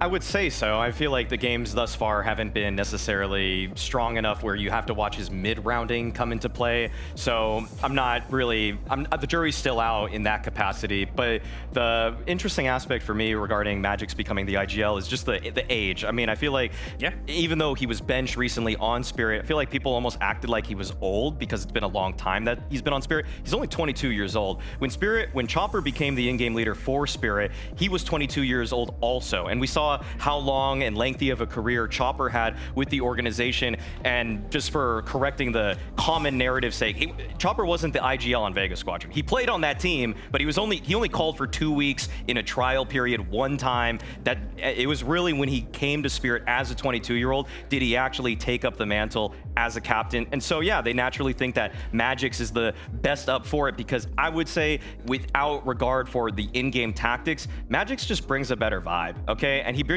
he's more charismatic. Yeah. He can bring up the mood of a team that is so oftentimes, if they have a bad loss on map 1 in a series, they kind of capitulate in map number 2. So I feel like Magix can right that ship in a live environment better than Chopper did. It felt like we got a window into that in Budapest, right? The frustration that we saw coming through for Spirit, coming through for Donk in particular, that may be something that led to the decision to make this change. It is also interesting to see the sort of arc of Spirit's decision making. They do feel like an organization that thinks in years and decades a lot more than a lot of other teams do. You saw it with the transition of when Magix came into this roster. He was the young 16-year-old, if I'm not mistaken, coming in under Chopper's tutelage. Now you have that passing of the torch, that changing of the guard to make him the player who's bringing up the next generation, who's trying to lead the troops here. It is a sense of time that we just don't get all the time in Counter-Strike. I agree with that, and I definitely see the vision in terms of how they're assembling the team, but I also do think that's a very fine line to walk if you're Team Spirit, because now Donk has arrived to a point where he's in the peak, perhaps, of his career. We don't know whether that peak is going to last for 1 year, 5 years, or 10 years. Nobody knows. So if you're Team Spirit, you got to capitalize on it right now. So in terms of making signings or making visions for the team that is supposed to work in 6 months, 12 months, hell nah. You got to keep Donk happy right now, because as you said, his goal is to be the dominant team in the world. His goal is to be the best player in the world. And if he doesn't believe that's going to happen within Team Spirit because they think long term, well, at some point there's going to be a contract that's going to run out, or he's not going to renew it. And then he's got to find somewhere else to play where he believes that's the case. So it is a conversation that needs to be had. But right now, I feel like Team Spirit are doing everything they can to back up the fact they have the best player in the world. This leads nicely into our conversation about PARIVISION, right? Because they've taken the opposite tack. They were on an upward swing going into that last major. They impressed a lot, and they made a decision to bring in outside help. Sway, coming in, cast off from Spirit. They thought this guy still has high peaks, much as Spirit themselves and Howley in particular kept saying within that roster. Well, we've seen it early on. The early results have been enormously promising. This dude is tearing it up in Pari. PARIVISION has given him the freedom that he simply didn't have when he was on Spirit. On Spirit, he had to be more of a selfless entry player. He had to be more sacrificial in terms of positions. And on PARIVISION, they just let him do what he wants. You can watch a whole half of T-side Counter-Strike from PARIVISION now, and it almost is like Zwei is working completely agnostic of the team. I mean, he's just completely controlling one side of the map. Yeah. And whereas for Spirit, this guy's going to be the first guy rounding the corner with no flash, in a side execute where Zai was holding the line. Like, of course he was going to die, but that was a role that obviously did not suit Zwei. He needs to have more space, and so to see this, it's fitting. It makes much more sense that he can now shine as a star for a, I'd say, tier 1.5 team in PARIVISION, because they just know that he can be a win condition in himself. Even maybe at the highest level, he wouldn't be a superstar, which is kind of why, unfortunately, it just doesn't work out when he's on a team where Donk's the main guy. Well, that's the question, right? Because can he? What he's done so far online has been absolutely fantastic for PARIVISION. He's doing a great job, and as you said, I feel like a lot of the impact is coming from the T side. It's coming in rounds where he's just exploding on the server almost. He's getting a double entry, he's getting a triple entry, almost winning the round by himself. himself. He's done that against ENCE, and he's done that against Astralis online, and obviously great signs, early signs. Can he do that against a team like Spirit? Can he do that against a team like Vitality, where you're going toe-to-toe against players who are significantly better? That's what he has to prove in PARIVISION, and we get the first sign of that tonight. And if you're watching at home and you're wondering, did this guy just totally change up the routine, go into the hyperbolic time chamber? No, apparently he was getting ready by playing Geometry Dash. Based on what he's said, nothing changed dramatically for him, but maybe this was just the player that he was all along. This is what we expected when he came over from Nemiga. This is what Spirit maybe weren't able to activate. Can we talk about how good GMing that is from PARIVISION to seize that opportunity as soon as it presented itself? I feel like we often talk about, certain roster changes or the lack thereof, within some of the big organizations. PARIVISION, they did well at the major, right? That team came out of nowhere, went into the major, over-exceeded expectations. You could argue, why would you change anything? They saw an opportunity and they jumped on it straight away. I actually remember a James quote that I'm going to be paraphrasing here around the time that they benched Dastan on VP, which was, "We must kill that which is most dear to us in order to achieve success." I think I might be paraphrasing there, but that was essentially the spirit of the phrase. They will do anything. They will be as ruthless as is necessary to achieve their goal, and that goal is Counter-Strike Glory. It's nice to see that James still has that sort of hunger along with Dastan, that they'll bench an AW who in a couple of the stages looked pretty reasonably good. He was a little bit of a sore spot for them, I think, in the opening stage of the majors, so he did leave something to be desired, but instead, now they just have a new win condition. I think that's kind of the main aspect of Zwei that kind of speaks to me on this move, is that as opposed to a guy who's just trying not to mess up, which was more of what AW was doing, you have a guy that can just be a one-man wrecking crew, and you don't really even have to call too much around him. So I like the vision that that James is moving forward with. I like the fact that they're being as hungry as they are in the offseason. And we talk about James, let's lean into it with the vision, right? Because it's not just Zwei, it's not just the incredible youngsters, it's the way that they're being used, and it's the nightmare that always is playing against James. He puts you through just mental hurdles, and for Magix, right, this is going to be one of the first big tests as an IGL. No matter the players that he has to work with, James is never easy to call against. Now, well, I hope so, right? Because I'm not sure just yet that's going to be the case. I really, really hope that PARIVISION can apply pressure towards Magix and towards Team Spirit, so we get to see some of those reactions, so we get a sense of whether or not he's cut out for the job this early, or whether he needs a little bit more playtesting. So it all depends on the guys like Zwei, Uccello as well. How well are they going to do early on in order to apply that pressure? We'll find out. It's time to find out where we're going to be playing this, because it's time for the veto.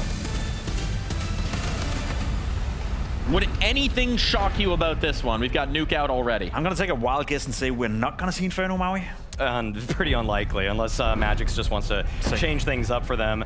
For the side of PARIVISION, they've been liking Ancient, they've been liking Dust 2 lately. At the major, they showed a little bit of Overpass, and they go back to that. I feel like this is pretty risky, given you're against a Donk that's also has so much control of how he handles the A site, can really put you in a pickle easily, and Spirit going with Mirage.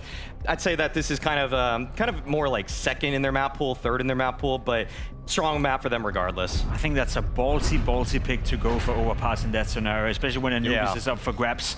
You're playing against, Team Spirit, you get to start on the T side. That's going to be interesting to see how that's going to pan out. Third deciding map, Dust 2 is not going to be it. Are we looking at a handshake at Anubis potentially? Looks like it. Oh, no, okay. Ancient. Ancient's coming in as a decider there. Well, I feel like this is almost as good as it gets for PARIVISION. I mean, you got two maps that I felt like you could have wanted to pick in this series already, with the Overpass, with the Ancient. I'm almost surprised in the second phase that they went with the Dust 2 veto, but I mean, it's also, I'm just kind of just grasping at straws here a little bit. I mean, there a few of those maps, or a couple of those maps were good for them, so it wasn't like it was a bad option for them. Maybe trying to shift this conversation to where they can bring the IGL advantage into play. We'll see if they can do so. Time for our big brains on the server. Scrawny and Launders, take it away. Thank you, gentlemen. That's right, we got the big old game tonight. Zwei versus Team Spirit to finish off this evening. Only one can progress. Magix wins the stare down, but will he win the battle of the brains? Because James on the other side of this, I think, Des just put it aptly. We are looking to see which of these in-game leaders will get the edge, and Overpass is such a great place for James to try to bully this newfound look for Magix. Talking to a lot of players at the event, I think they all said PARIVISION the most underrated. The most underrated coming into the season at the event right now. I think there are a lot of teams that just like, also, what do we expect? We know they're good. We haven't got to play them ourselves. This is going to be a real test for Spirit for sure, real test for Magic. He's going to be, you know, as an IGL for this roster. And conversely, PARIVISION, well, they might be thinking we could potentially see a win, but obviously we still have to realize that this is us going up against Spirit. Like, the raw power on the other side of the server are also going to be prepared to come into this match. But, you know, me and you, we casted so many PARIVISION games at Almost Budapest. all of them. Yeah, pretty much every single one. And we really saw how much they had to offer. It's a strong lineup. 100%. I think it's a strong lineup that we saw in Budapest. Honestly, run out of gas. It's a team that started at the first stage of the major alongside FaZe. And if FaZe and Kerrigan are talking about how much they gassed out at the end, I remember that interview when they progressed to the final stage. James just straight up said, like, we're going to take a day fully off. I am so tired. Yeah. Because they've been grinding and working. And obviously the player break is a great way for PARIVISION to just kind of sit back, relax, reset mentally, and come into a fresh season of Counter-Strike with hopefully that full gas tank. Now, all these invitations to the likes of Bounty, to the likes of Krakow, that's earned off of their major run. This is the PARIVISION that now gets to come back at it and try to establish even more momentum. And like you said, with everybody saying these guys are underdogs that we need to be worried about. So without further ado, folks, big game, PARIVISION and Spirit, and it's going to be a real tactical element coming out of the gate. Play slow, play smart CS. It's going to be a song of fire and ice with Donk versus James Calling style. Definitely a great introduction to this roster with Zwei on it. Can't believe neither of these players have died yet. Shiro and James shot at each A lot other. of patience in this game. Like 30 seconds ago, this fight was meant to be queued up. Nobody wants to be the first casualty of what could be a very critical pistol round on a very difficult T side. Flashbangs do end up going into the B site. And in that moment, PARIVISION start to take a bit of space. Jame will win that duel over towards the fountain in the meantime. Magic is going to pick up a triple headshot inside B. So Jame can try all he wants for that Shiro duel, but the B defense holds strong out of the gate. Well, they just got eviscerated by Magic's pretty much solo. That's not what I expected coming into this exec. Nota takes that back. Donk's on 1 HP. You could see some star potential come through in this pistol still. Again, we go back to that slow squeeze. 3 kills, all Magic's is afforded. Let's say Jame and Donk are even here. Tanir versus Nota, and he's brought it back on his own. Triple kill as he jumps into the bomb site. Jame tries to give that cover. Tanir with a chance to be the hero in the pistol, whittling HP lower. Fresh mag needed, double up on the pillar. Gets that headshot back to back. And it's a Spirit pistol to kick off overpass. We got everything in that round. No way the 1v2 happens. They mistimed the double peek. I thought Tanir was going to be sitting there knowing they're going to cross the pillar at the same time. And they kind of attempted to, but it was a little uncoordinated. Gave Tanir a chance to fight back.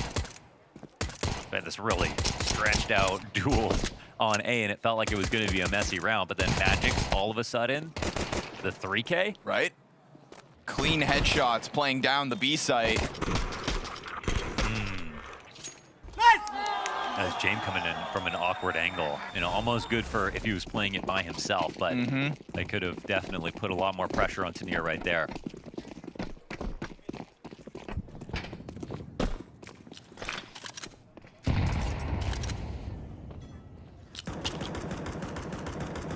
It's a pretty light purchase here for PARIVISION, but they will come through with some tools.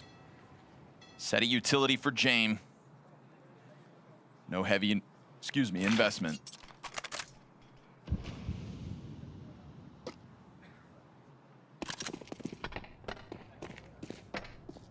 Saw a really cool, just, you know, lower third ticker during the death segment that V-Trams presumably brings into this conversation, saying that Magix is taking over the in-game leadership for Team Spirit at the same age that Chopper took that responsibility for the same organization.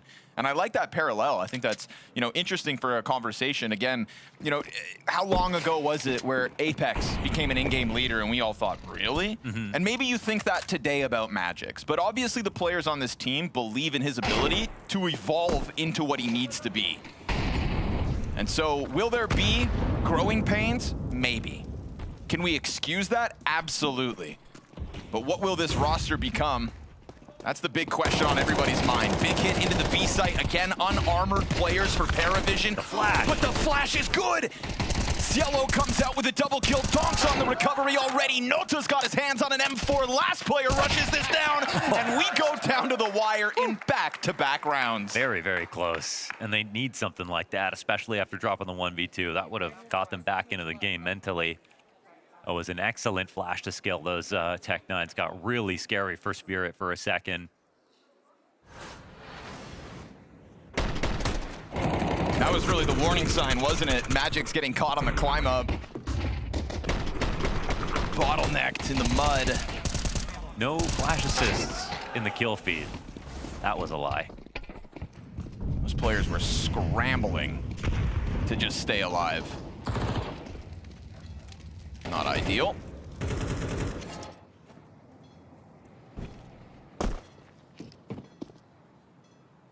So cost-effective round, obviously, for PARIVISION, talking about how they come in without Kevlar 1 round ago. Look at the limitations here for Spirit out of the gate.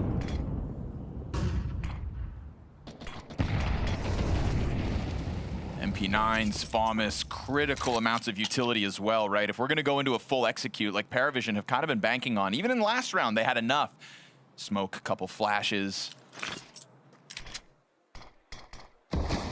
They'll play the waiting game. Ooh, Zway, gonna disrespect this? He has been lights out all bounty long, and if they leave this gap unwatched, no one's there. Leave it to PARIVISION to know those timings. Zway's gonna take to the tip of the spear, rotation coming downstairs. It's a scrambling Spirit.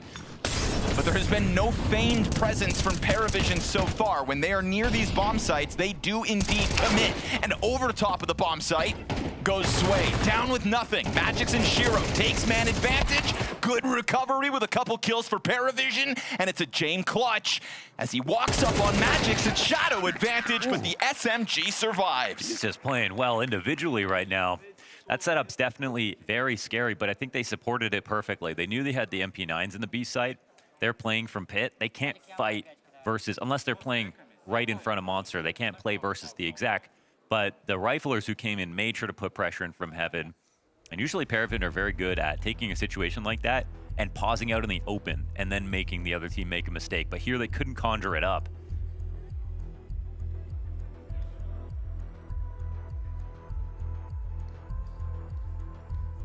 That's what always scares me about any of James' teams, is like those weird little timings, right? Like when you said just kind of stands out in the open. You'll see like professional rosters, they won't realize someone from PARIVISION is just out in the open or just on a specific angle. Like he knows how to just hide in plain sight.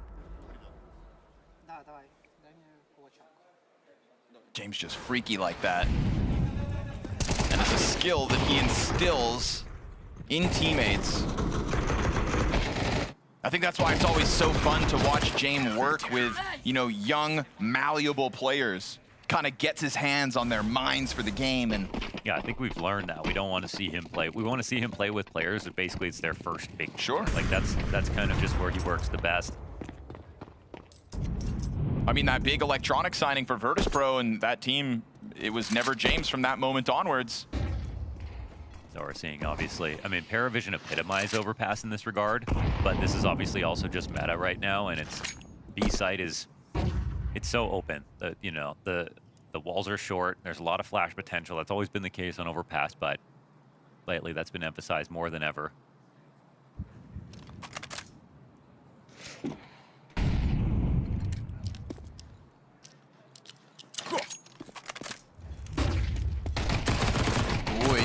Nice, off of the Zontix flash.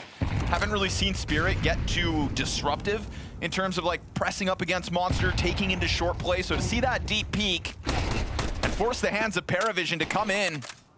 PARIVISION don't seem afraid of this presence, but Shiro's nade drops way off the column. And Donk here on the scene to just spray it all down. This is one of the least successful chances that PARIVISION have had towards this B side. They'll get a bit of damage onto 2 of the remaining 4, but Spirit seemingly stabilized in the face of another B side challenge. Yeah, they've clearly worked on these reactions, and what's interesting is what you say, that they're not even focusing solely on Monster. They're letting the walkouts happen. And PARIVISION, meanwhile, they might be relying on some kind of close early fight to help them overwhelm in B.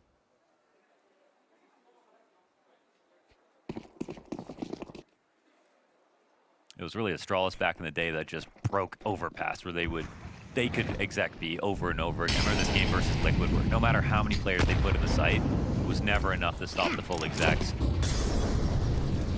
Now that that's coming back into fashion, obviously, the CTs have evolved and learned since then.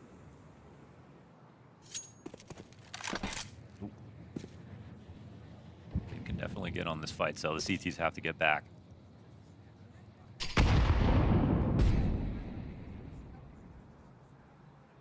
For a different angle, you better be careful. James Opp there to challenge if needed, but quickly dismantled.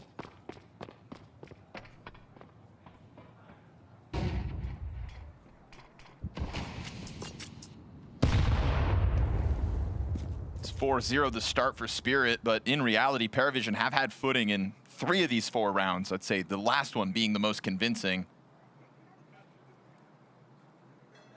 Now they move over to Monster. We've seen, you know, a couple of rounds with double wall nades. They're still sensing the exec is coming, but it's a new look to try to hold.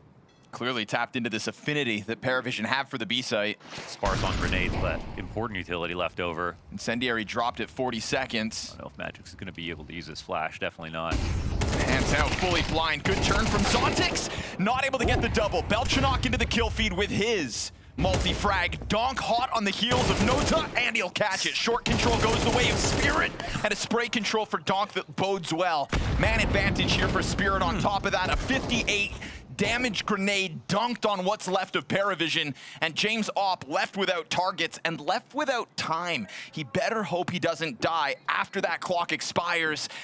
Ooh, he scopes up, so now they know he's there. They surely want to take a peek. They're gonna try it, but Tanir loses track of his position, and James able to hang on. Time expires in the face of PARIVISION's 5th B-site challenge. Dude, we would see a new look to try to stop him. This time it's a double monster setup. They get the first kill without dying. The double from Belchanok's beautiful, but this, like, after Donk shoots a bullet and gets spotted, you would never think he would try to run out into that duel. And like, the T that's waiting for him, you gotta give him the edge a little bit. But because it's Donk, like, you gotta get used to that. He's 1 of 1 when it comes to taking a moment where it feels like you would do anything but be aggressive and then make that the best play.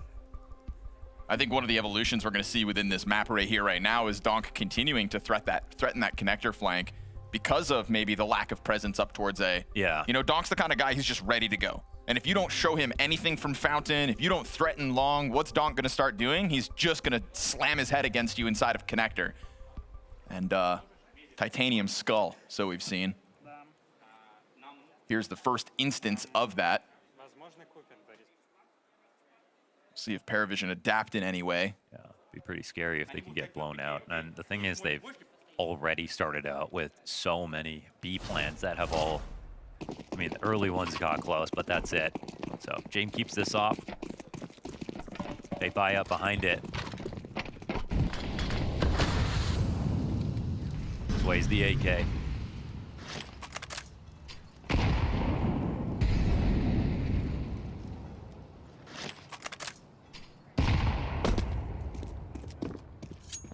Trying to maintain information safely. There's a lot of gambles that happen in the B side because the double nade towards the wood wall is just like a game winner if you pick the right rounds to do it, but it's totally blind. You never get vision over there.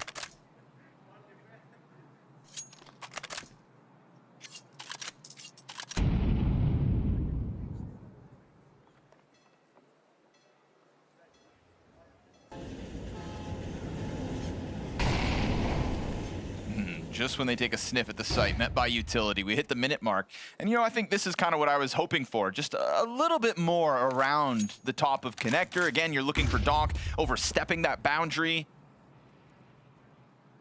But Spirit seem happy to just sit back for a second. And within that lack of util here towards Monster, now we're going to get this walkout. PARIVISION coming through without really announcing themselves ahead of time. Magic's to try to hold off the short side. Smoke popped open. Zontix taken down to a quarter HP. Things starting to feel uncomfortable here as it was momentarily understaffed. Tech9's come rip-roaring through. It's 2 headshots with Tech9's. Donk here to stop it. He'll bring it back with a double kill, but James Opp finds its target.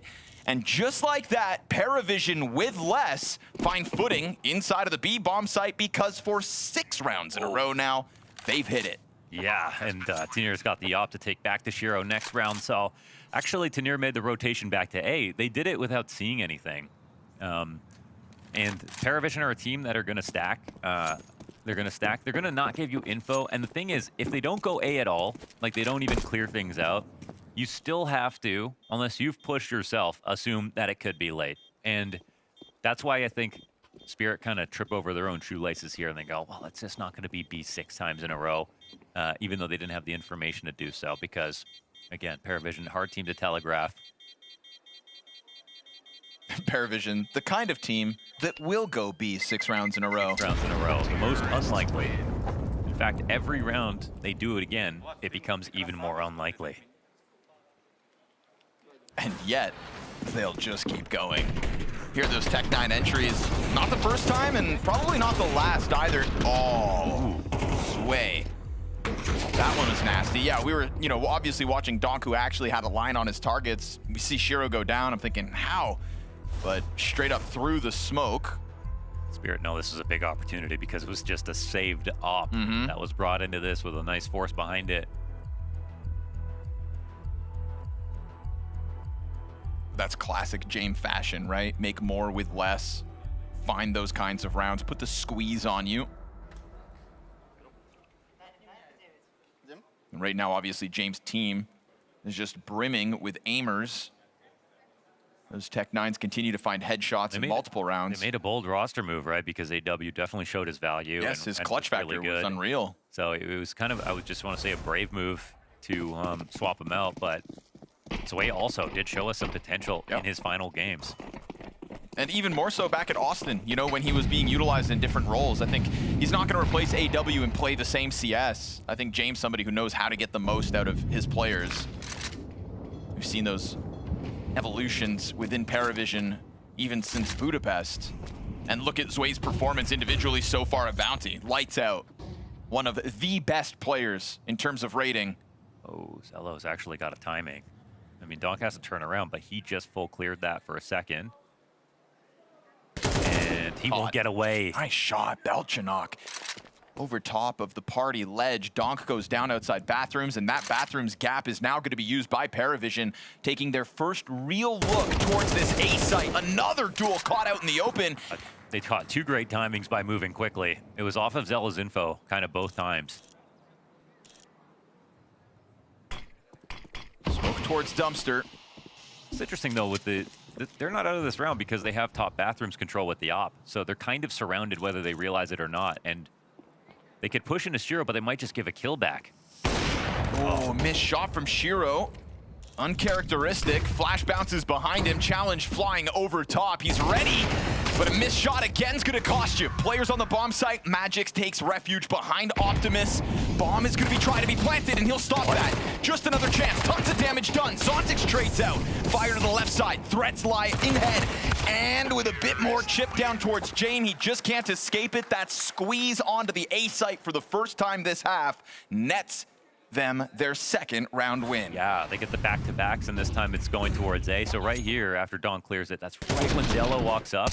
This gives the info to Belchinok, and then because Zella was unspotted, he just continues walking forward. Tanir looks lost, and it's because it looked like they're just in a really, like a slower default, and they got lucky timing on Dawn. It was anything but. I think 2 rounds now where we see the power of just kind of poking your head out of the top of connector. Whether Jane was watching it a round ago with the, or 2 rounds ago with the op, and now this chase from Ziello. Finds himself working through connector yet again. No resistance as Spirit come through. Obviously, first save of their CT side. Now, this is one round where you might not see PARIVISION scout at all. So we've seen these previous rounds, they don't scout and then they go B. But because they're going into potentially a stack, this is a round where it might be valuable to do so, but they are just going to commit to be Spirit or believing they're doing this too. It's a Mac 10 in the front of it. Unlikely round to win, but Donk will give them something to think about. That Desert Eagle headshot hits at a minute 5. Double nades for Donk. He'll sit here still with 1/3 of his health.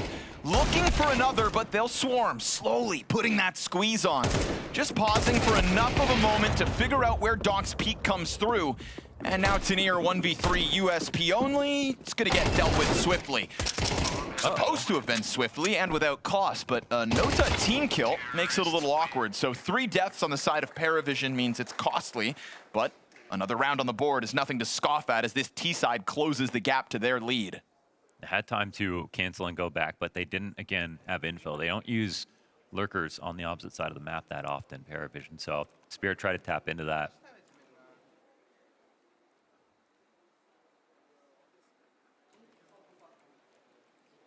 Three kills on a round like this is pretty successful, but getting 3 rounds on T side back to back like this is also successful.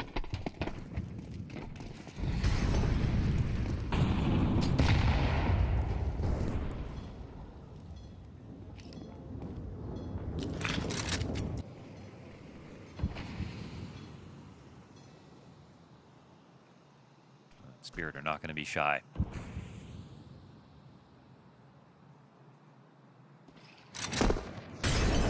Overpass can be very dynamic. You can defend Con from playing short. You can defend B from playing short.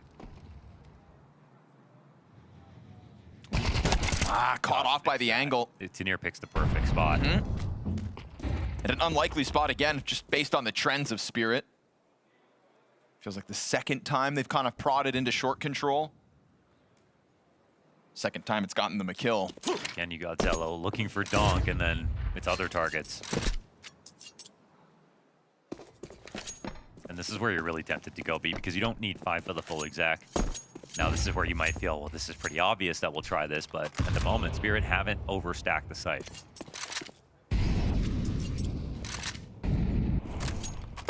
They're running out of time to actually go in, because otherwise, you know it's not going to be A. They have a lot of info. The rotations are coming for the CTs already. Starting to make moves. Donk moving fast down that dumpster staircase. Zway's not been given a target just yet. Smoke towards the barrel. Zontic's ready to go, and Tanier just comes out through the smoke. If only Zontix was able to find something. Donk comes out from the side of Graffiti, but they've lost track of Magix. He's going to stop the bomb and nails the double kill. It's massive rifling rounds out of Magix, man. I mean, straight from the pistol, he's having a great game already.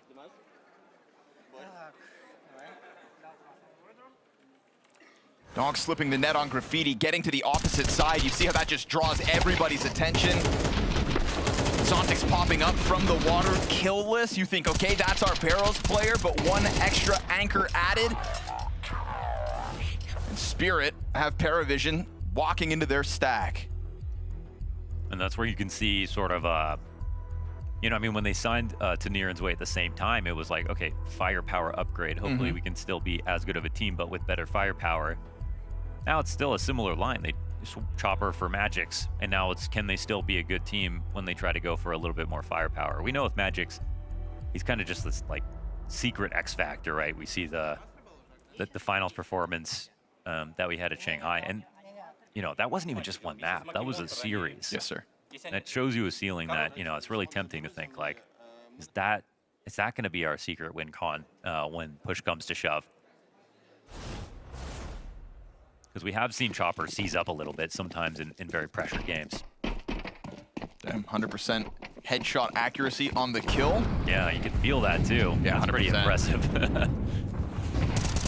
Ooh, well implemented boost. Ziello's been having a harder time getting into connector lately. And he's been sent on a mission to clear this out, hunt down Donk.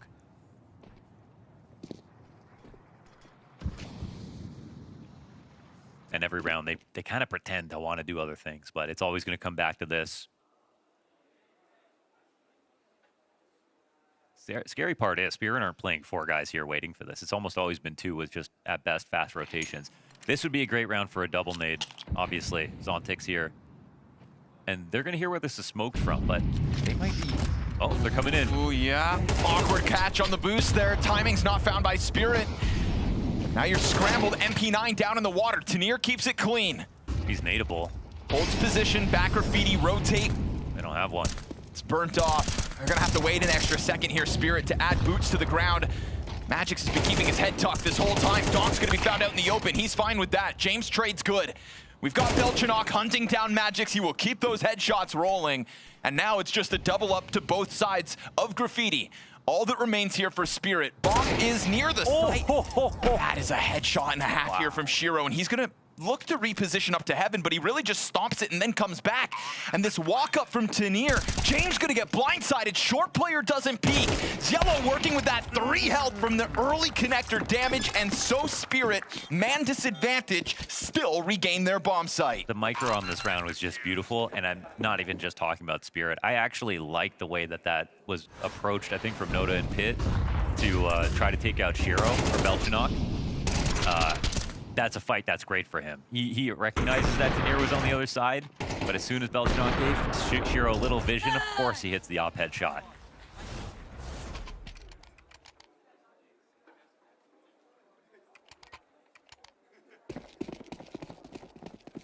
So a good lead for Spirit, but it's not been a bad T-half for PARIVISION. There's still time to get 5. Seen him win a round like this already. Kept that pressure on Spirit this whole time. I'm impressed by Spirit's resilience in some of these moments, right? You're getting caught off guard with the timing. You still rotate down in time. They're going for the nade this time, the double nade on Woodwall, and it actually might hit a target. Still floating over there, trying to line this up. They haven't thrown it all half. Now could be that chance. Like you said, you've got to sprinkle it in at the right moment, and they do. But only 1 nade hits, and that won't matter. Sway catches the Tech 9 headshot, short kill. What a shot there from Nota. MP9 under pressure. Magics can't survive. Man advantage established, but barely. We've got a single bullet to kill 2 of the 3. And PARIVISION, they're not able to survive this. Damage continues to be racked up. Shiro just looking to work with the pistol, but if he fights versus James, that pistol may not cut it. Donk lets this breathe for a second. Waiting for that peek off site. M4 retrieved, and they're gonna finish that little off of Zway, but have they lost track of James? He gets onto the short side of the bomb site. Here's both players running around trying to find the solution. This is so James. And as he goes over top, Donk's hands are busy. It's perfection. Now no time for the defuse, surely. Shiro tries to get back on it. Isn't that just classic? Yeah, just disappears into the darkness. James, that is so well done. Again, more moments of brilliance in the micro here.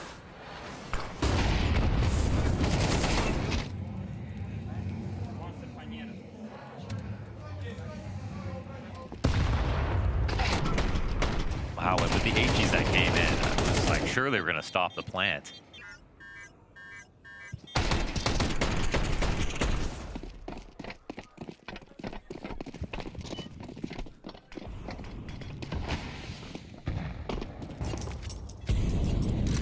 So I got 2 low buys that have got them rounds. So put a bit more pressure on Spirit when they get the T side.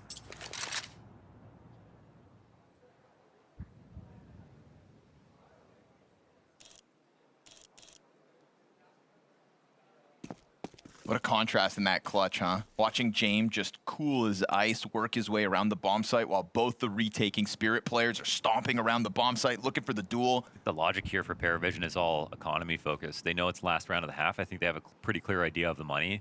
Now they want to take it to A where they specifically know they have huge advantages. There's no op to stop them.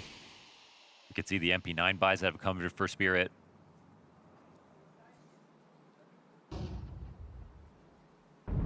Shiro misses timing on that bathroom peek. There is indeed a walk up. It's Yellow right here on the entrance. Oh, Shiro's missed it twice. Isn't able to turn back around. That's a gift. Uh-oh. Not ideal moment here for Zway, but he still has the presence of mind to clear Donk's favored position. And sure enough, Zway doing so secures just enough time to plant. Oh, never mind. Nade comes out from dumpster pressure back on PARIVISION. They got to get that back now. Gets scooped up. James misses the timing on the flank. Now Magic's MP9 is going to find the second attempt, and that frag grenade is worth its weight in gold, but a James clutch still doable. Back to back, 8 health to pull this off. Both bodies behind Dice, and he sees it, but they see him. 7 seconds, pressure's on, and as he misses that second shot, so goes the clutch. Spirit getting away with a robbery as they secure 8 rounds on this CT side.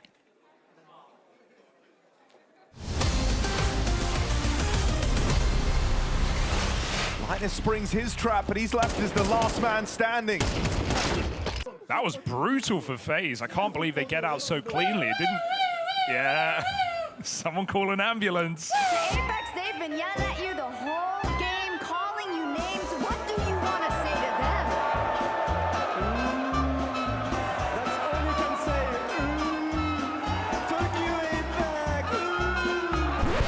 on the phone. Yep. He's enjoying himself. Oh my God, he's playing the guitar. What does this man not do? Man. We think to ourselves, what the? Is it a bat? Is it a plane? No, it's an eagle. No. It is actually a falcon. Barreling down from Banana and getting this double kill out of the gate. Yeah, it feels like this is where the Rovers meet the road a little bit. They're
A real classy game of Counter-Strike, may I say. PARIVISION felt like they brought the challenge to the table. Ooh, that's a one-of-a-kind keycap, folks. HLTV #1. I like that he's got it on his board to remind him where he's going to get back to, Launders. Definitely. Well, you referenced it, said they've made the team to get them there. Donk and Magic's tied, just like Shanghai Grand Finals. Oh, take me back.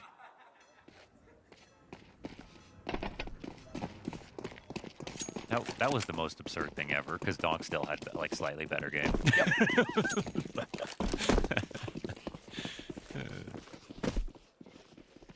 Stop freaking us out with that, Jay. Creepy crawlers up into the bathrooms here. Spirit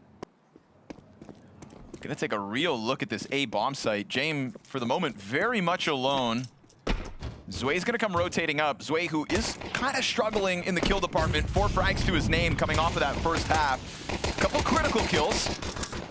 Quality. But not as many as he would have wanted. So Bomb's gonna be going down in the 5v5. No kit, but a smoke and a flash for the retake. But they're pushing into where all the CTs are now, because they have to fight for the spot. They can play long.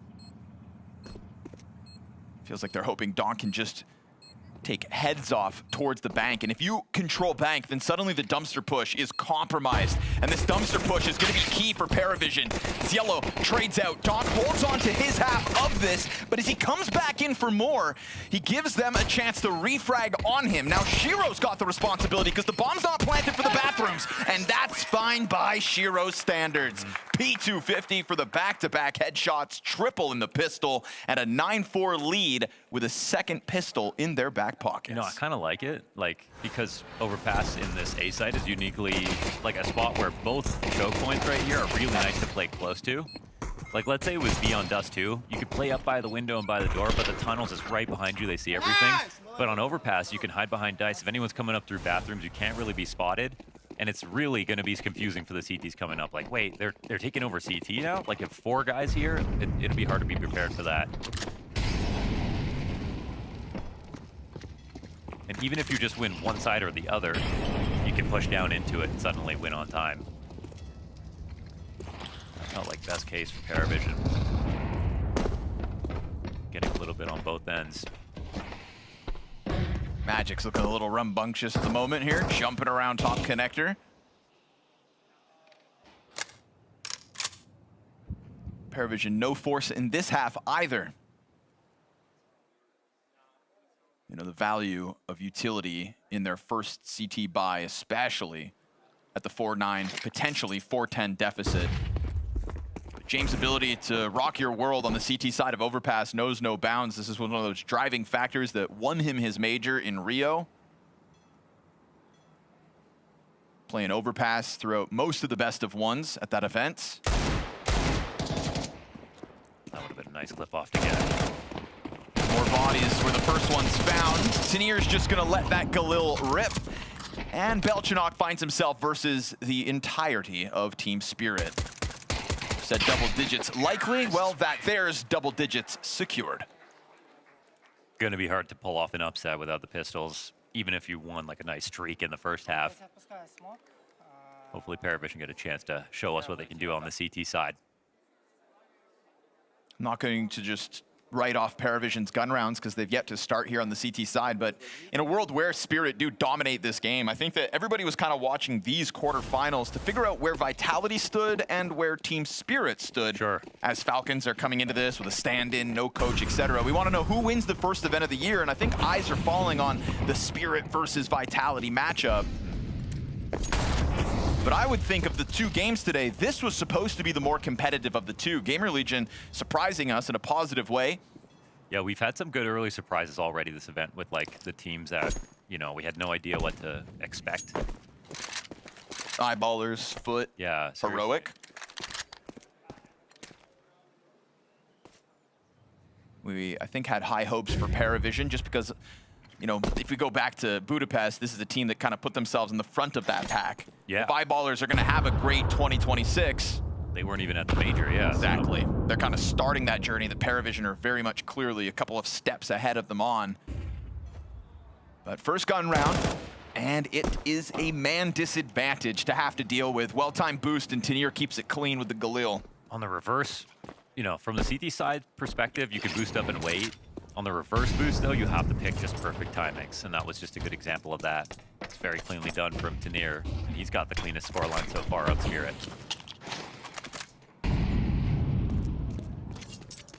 It's a very disheartening moment now for PARIVISION. First rifle, low guns, low grenades. And this is where they will always go into stack mode. Belchanok wanted that barrel spot. Without the counter smoke, it's so hard to stop. And the MAC-10 already rips through, but there's that double back. Jane keeps it alive, and then Ziello up from heaven, traded back. Shiro knows where you're at, but he's so low health, and he has to go for this bomb plant. Oh, he's got Jane running! But if he jumps up, Jane keeps it ready, and it's Jane himself at the center of PARIVISION, physically. And look at this inside of the server, hanging on to Graffiti critically. That's a crazy mow down, and it's the early stack decision that brings him over to Graffiti that quickly in the first place. So, 2K spray right here, great lineup. The headshot on both guys. He doesn't freak out in the 1v1. He's never gonna pull his knife out and jump on the back of the site and try to rush things. Never. Shiro could have probably got that plant off and then played shoulder peaks for about 15 more seconds before that round ended if he wanted to. Crazy, they do this 4v5. Spirit will have control of the timeouts for the rest of the game. I want to take a second to appreciate our new Bounty trophy. I think it looks pretty damn cool. It's got inspiration from Austin with the engravings on the front of it. I don't know if it's actually pink and blue or if that is lighting, but that's, come on. That's pretty gorgeous. Blast has made worse trophies than that. Oh yeah, definitely.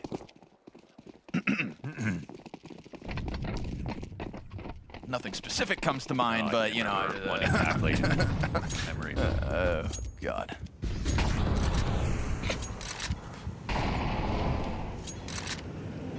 It was so 2023.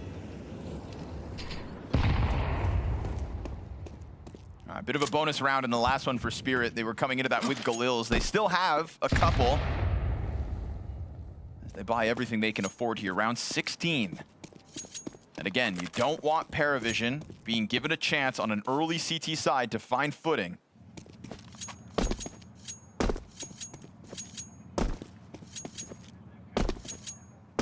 So it feels like sometimes James wears spiked shoes, the way he's able to stop his team from free falling.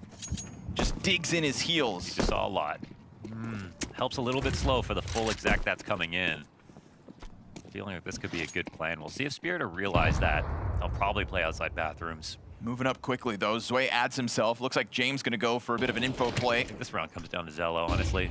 James takes the peek, well-timed flashbang and the frag. Yellow's not able to hold his, but James gets another double, trying to scramble off of the signpost. That's what's gonna cost them their in-game leader's life.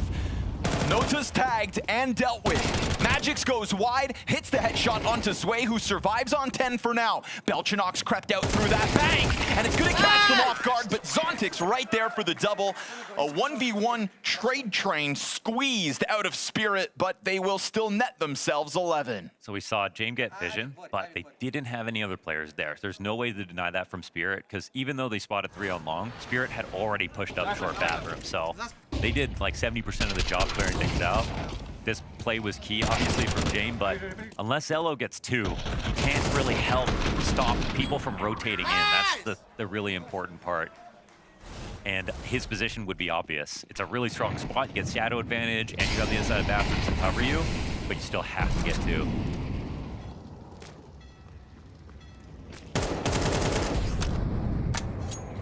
Yeah, right back to square one here for PARIVISION. Ouch. That one M4. Time to get a little weird here, right? Belchinock tries to fund Yellow's hero moment, and instead he's down to 59 health out of the gate. PARIVISION know that they've got to do something desperate, but their desperation is always still calculated. Everything about James' teams tends to be calculated. But they're not idiots.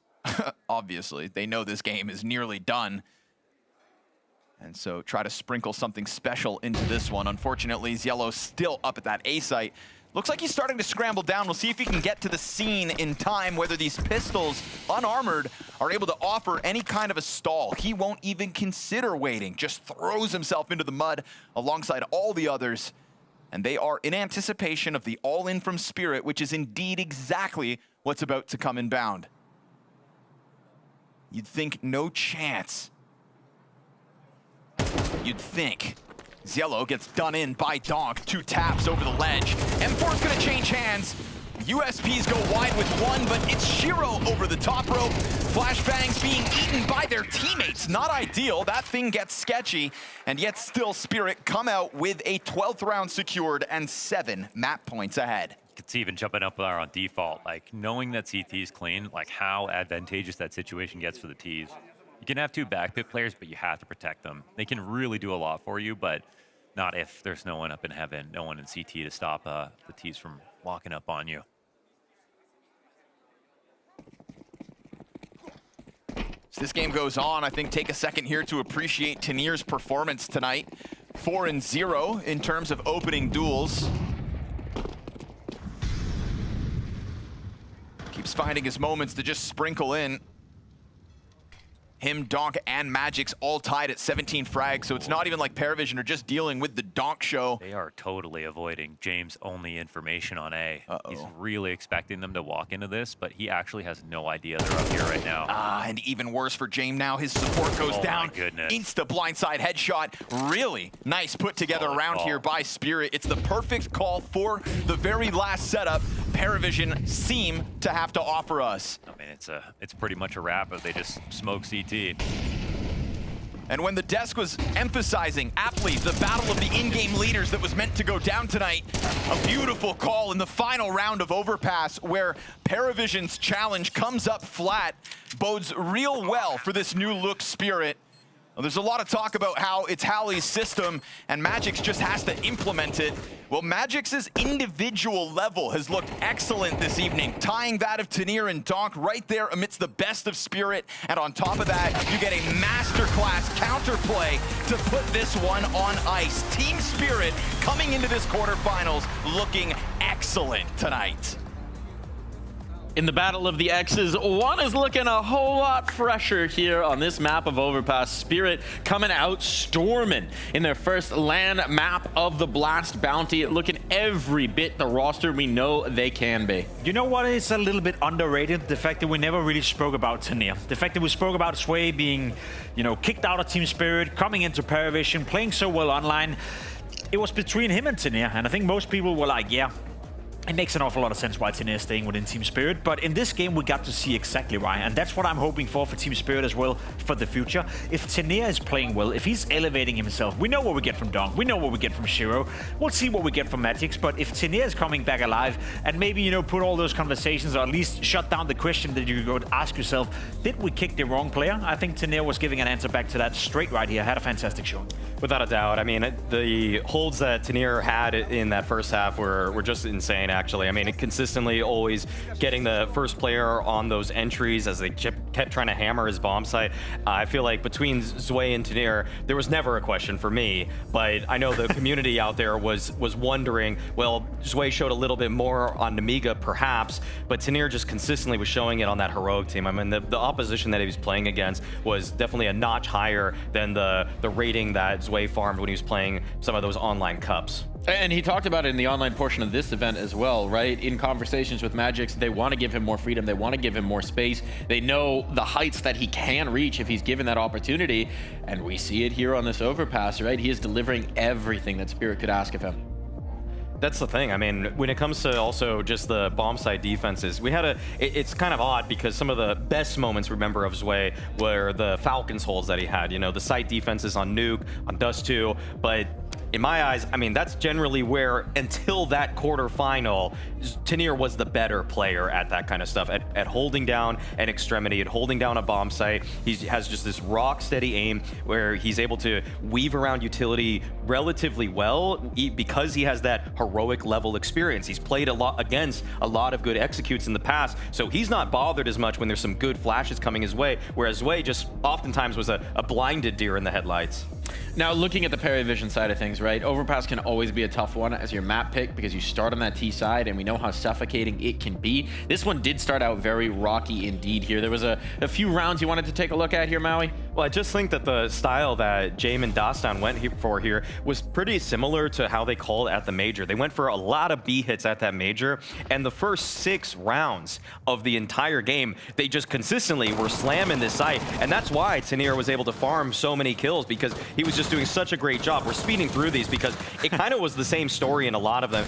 There were a couple retakes sprinkled in here, but for the most part, the initial site defenders got a lot of the dirty work done for them. So all in all, I was kind of surprised that through a player break that they didn't really do more, but that's when the timeout comes. And this is where you think Holly's got some kind of reason for going this, because they did lose one, but it kind of works in a weird way. It kind of works in a weird way, but it's also one of those scenarios where I feel like there were moments in each of every round, you know, where you're feeling, oh, we got so close to getting the kill that would have won us the round. And then Jaime is like, let's try one more time. And then another player's like, I probably should have had that kill. We can do it again. So you're getting close consistently, but you're never really getting over the finish line. And sometimes you get tricked into continuing doing the same thing over and over and over, and you're hoping you're going to break through. And to be completely honest, they did break through at the end of the day. They got 3 rounds in a row, you know, on the T side, and all of a sudden we're talking, ooh, Spirit, are you losing grasp of the game? So there was a moment in the game in the first half where I felt it was competitive, but when you then look at the scoreline and the way it finishes 13-5, you're like, that was the only moment, you know.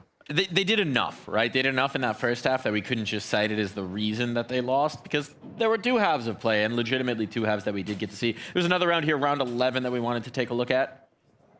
Yeah, I mean, we were seeing some good moments from PARIVISION to close it out, but this was another moment, I'd say, for the side of Jaime that was just classic. I mean, he's got that sneaky style. I mean, he's known for saving. I mean, I almost feel like if you're Spirit here, you're wondering, is he saving something? Like, is he away from the bomb site? But instead, it was just Secret Agent Jaime in the back of the bomb site. Even though he doesn't get the final kill, he bought enough time for his team. And I feel like that's why we gave him the nickname in the past. He's the Time Lord. I think Harry and Hugo actually pointed this out during the online casts, that if there's one player who could pull off a ninja defuse, it is James, because he's created that reputation, that expectation, that you think he's a light year away, so you might actually leave the bomb. Obviously not the case here, but you can see the ideas start to turn, and the way he pulls that one off. There's still that James magic. There is still that ability to manipulate, to play with the time. Yeah, and at this point in the game, you're getting your 4th round on a T-side without winning a pistol round. It's all of a sudden a pretty good T-side on a map like Overpass. And, you know, you're wondering, okay, if we get a 5th, are we heading into the second half as the favorites now all of a sudden to win? So at the very moment, James pulled this off with a Tech 9 in a very, I guess, pivotal moment in the game as a so-called key round. It was super, super impactful. Unfortunately, in the second half, Mike, they weren't able to follow it up. You don't win a pistol, you don't convert anything, and you never really get into the game. And there's one other factor that's very troubling for PARIVISION as well going forward, right? Sway had a stinker, and he's the player who would have the most to prove in this particular matchup, who had the most motivation, the most on the line. We saw the stare downs, we saw the weird high-five handshake standoff with Magix, right? Clearly understands that there's something to prove against this team, and unfortunately on Overpass was not able to deliver on that. I will say that Zway was thrust into situations here on Overpass, which I don't necessarily think fit his skill set. Frequently on these bomb site hits going into B, he was the first player sent in. Zway's way better when he's the second or third, as are most people, but you could just kind of see that there's clearly a difference when he's given all of that free room, which he was against some of their earlier matchups in the online portion of this. He's able to just kind of freely roam, kind of carve out his own space, just get an entry based off of a timing he's feeling. But when he's just first in entering, it's just a bad roll for him. But it's also first in entering on the B bomb side. I saw him play earlier in the tournament against Sinners or Inner Circle, T-side Overpass. He got most of the job done on the T-side, on the A bomb side of things, you know. Yeah. Controlling the toilet area, getting into good positions, playing around with the smokes and the timings in towards toilets. Entering in towards a B bomb side, it's always going to be uncomfortable if you're the first guy in. Even the second guy in is at risk. Whereas A it's a bit more open. You get a lot more 1v1 duels where if you're the better player, you have the better day, then you can win though and swing it in your way. So I think this game was not played to the strength of Sway whatsoever, and that's why I'm not too worried just yet, Mike. I think he can bounce back on map number 2. Well, we'll have to see, but there's one more thing that's got to be troubling if you're a PARIVISION fan, which is that we barely even mentioned Donk at this point. We're going to be talking about that map number 2 when we come back from this break.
Now, you in your own career, you've won the Major, you've won Cologne, Caddo, loads of other trophies as well. What personal goals do you have going forward? I have no certain goal. Many people think that this is a problem, but for me it's just unlocking the potential because I'm kind of not bounded by any goal I have in my head. So I'm just trying to get as much as I can out of it, and we'll see. Do you have maybe then the motivation to just be the best player you can be in the way you want to play Counter-Strike? Yeah, of course. I'm still haven't became the best Ensure in the world of the year. So if you talk about some individual results you can get, this is the one. Not bounded by expectations or goals. This guy, I love his interview answers. You never know what you're going to get with Zontix, but you know it's going to be the unexpected. And Spirit perhaps delivering the expected over on overpass. And Zontix, a nice piece of that, Maui. I'm still trying to piece together how I feel about that sort of interview, and really I think that that's the Zontix effect, baby. In general, that's how most of his interviews work on me. It makes you think. It does make you ponder. I guess the lack of a goal does free you from any sort of expectation from yourself, but I feel like the journey in terms of like introspection, it's okay to have personal failures which make you reach higher in the future too. Just saying. Philosophy conversation here, Jacob. You're a goal setter. You love goals, man. You love goals. You're a big kind of goals guy. goal-oriented. Did that interview piss you off? You're all about goals, and now you've hit so many of your goals. It doesn't piss me off because I feel like there's. I'm driven by goals, obviously, but I think people are driven. Sorry, I can't speak right now. By different things, and Zontix is one of those very eccentric guys in a sense that is probably driven by different stuff than most people, and I kind of respect that in a way. I don't know what to make of it, to be completely honest. I certainly do. I know what to make of it. I love it. I love a Miroslav answer. I love when we get weird. Like what is he saying? But now I'm going to be thinking about it. I'm going to be walking to the shuttle later and thinking, what did he mean by that answer? And that's just a little extra gift from Zontix. Perhaps. I think that this one's going to be pretty rough for PARIVISION. What do you think? I think there's a chance, to be completely honest, and very small sample size. We've only seen Spirit play it once, I guess, online against the Sinners. They went down 6-1, I believe, in that game. Took a long time coming into it, and I wasn't necessarily impressed with how they played on Mirage. And yeah, I'm basing everything on one map, and that's the sample size we have to work with. All I'm saying is they didn't seem unbeatable, and I think that's what PARIVISION have to look into. See what Sinners did, which was a lot of fast-paced Counter-Strike, especially on the CT side when they got up 6-1. It was aggressive. It was trying to take away map control from Team Spirit, pushing middle, pushing connector, pushing down A slope as well. I would love to see some of the same things playing out here for PARIVISION. An interesting note, PARIVISION opting to start on the T side, actually. Pretty counter the usual thoughts. Yeah, I don't know about that one. That's a little bit confusing because I feel like there was role overlap going into this. Zwei was going to have to take up a spot. I think that Belchanok took over. I mean, I think they were both B lurkers. So hopefully we just see Zwei in some more action. I just hope that he's not full-blown entering. I like when he had a little bit more space on the other maps that PARIVISION already played at this event, when he's just allowed to work a side of the map and not be in some kind of like map control space-taking area. That's when I think he does his best work, and that's when he can actually be a big difference maker. We'll see if he can be. We need him to be, right? I think it's important here that we have Zwei have just a hot start so that we can forget about what happened on Overpass and still get this nice, tidy narrative of Zwei taking on Spirit. I just want to see him have a good game. Yeah, I just want to see a competitive game. I think PARIVISION has it in them in order to apply a bit of pressure to Team Spirit. As we spoke about, I want to learn more about Team Spirit. Magic's even said in one of the interviews that we did that he's a little bit mad that they don't get to play more official games because he wants to learn and he wants to see. So do I. The sample size is so small. So at least when we do have them on stage, at least give us a competitive game so we see how they react when under pressure. We'll have to see what they can do indeed, but now it's time for Launders and Scrawny to take it away with one of Launders' good old friends, Magic's. Whoa, that is a throwback and a half mode. You remember even when that photo was taken? Yeah, that was at the, man, what hotel was that? I can't even remember now. That was the player hotel in Bucharest. It was PGL, right? PGL event. The JW on the stairs. Yes. The after party or something like that. Yeah. Yes. That is pretty funny. Wow. Magic's they cut it off. Magic was standing like 3 stairs up. Because you are 6'8" after all. Or we're both 6 foot. Yeah. Last time I checked, Magic's isn't. Mohan, I thought we'd have a competition on our hands today. And James tried to do it with the clutch factor and a solid T-side go of it back on Overpass. But obviously when Tanir's dropping 2.11 ratings on you, 5-0 in the opening kills, CT side was not easy to get through. I mean, he was just alone. Dominating them on that half. For a tough team like this, it's exactly what you want to see for Spirit, for sure. And now, guess what? They're going up against another Spirit CT side, but this is of PARIVISION's choosing. Utility here in the A bomb site, currently occupied by Shiro. Disruptive util over towards ramp, right? Smoke in front of Tetris, a flash to kind of stall things out. And you see how that bottlenecks 3 of the players on their push. The Berettas end up finding 2. They can't clear them out clean. The answer is already back underway, though. Zielo's got you pinned against the garbage can. And Tanir is going to go down empty-handed here in the CT pistol. But you've still got Donk in the mix. And he's going to pressure that bomb plant. Gets away with the headshot, but he'll need the next 2 frags as well. Don't put it past him. Smoking a flash, 2 players in front. But now that they hit that gush, it's done. And PARIVISION will win their first pistol of this series. Yeah, that's actually so important again because, like, it's got to be an upset. The Overpass. The more slanted a map is, the more the pistols are relevant, just for like getting into your good side and winning rounds easily on the hard side.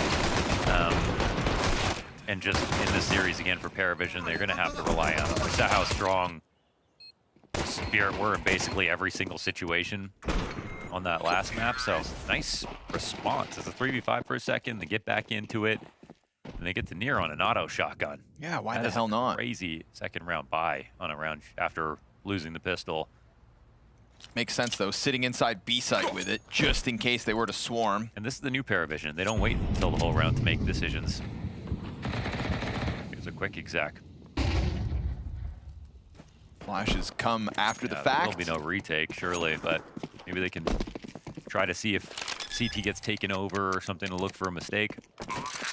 Well, they have him boxed in, actually. Magix has an MP9 on the flank. Yeah, I mean, honestly... There's actually, yeah, there are room for mistakes right now. Rack up costs, perhaps, and again, well-timed flank. If all of a sudden the attention is drawn towards site, we'll see if James gives up this idea that the flank is coming. Oh, and Magix turns the corner. Yep, it's a matter of timing. That flashbang just got James to turn. 3 players in front of Magix. Oh, good on James. That was the longest period of time that he hadn't checked that flank, and it's exactly as Magix starts to put that pressure on, but James still has the presence of mind to hold it.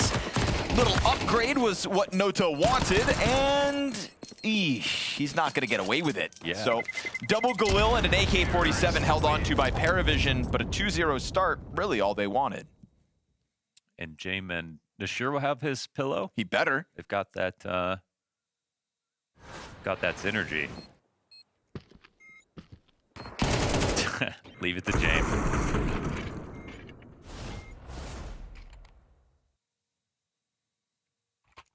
But they never saw the secret weapon, did they? They never saw the noob tube. The old XM1014.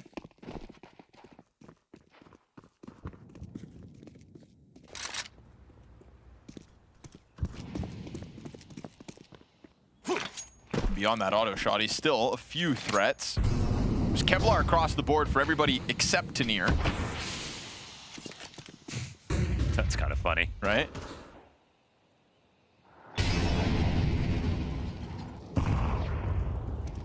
Smokes come down on the A side again. Interesting spot to nade, actually. I don't think he heard. Oh. A little too late, unfortunately. Zielo down to 5 points of health. Finds refuge in the back of the site. He's just trying to get the hell out of there. Oh, wall bang through the stairs. Wow. Not every day you see that headshot come through, but Magix lands it. Trade is instant. Retakes underway. Again, Tanir, no Kevlar. The bomb is not planted for all of the players on PARIVISION over towards that ramp. That's true. No defuse kit here for Team Spirit, so that's going to cause a problem. Looking to just keep these players near the bomb site and rack up, again, a cost. But it's still 3 rifles, just like last round, to get away with this. PARIVISION going up 3-0 at the start of this half. And Team Spirit, again, keep majority alive themselves. That was kind of a crazy plant choice, with not having CT control. And just smoking it off. But again, confident in their hold and unlikely that there's any kit on that round. They're right about that. Yeah. Nice. This was not. Wow. That's ridiculous. He said, I impressed me.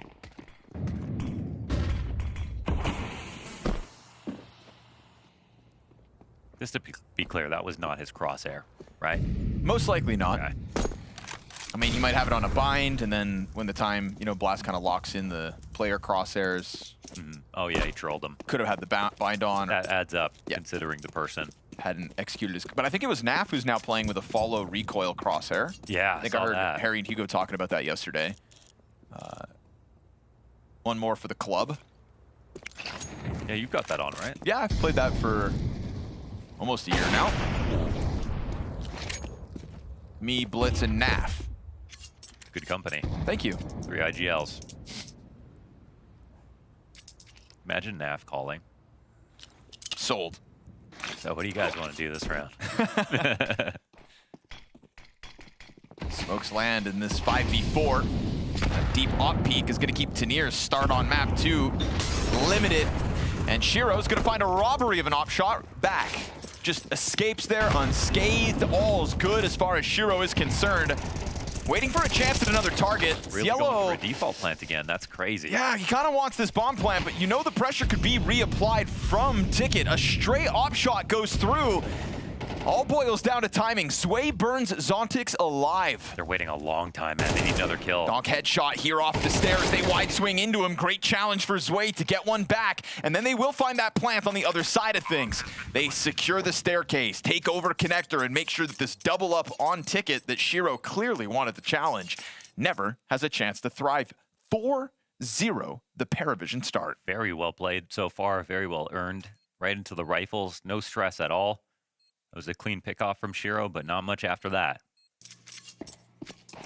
If Donk got a multi, that round gets ugly. But he was on stairs, really trapped in. Great opener here from James. Dinked for 15 damage.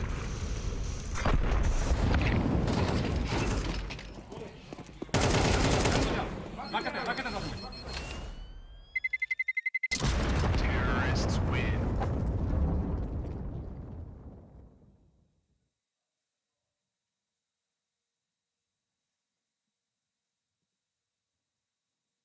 Spirit stumped out of the gate here on map 2.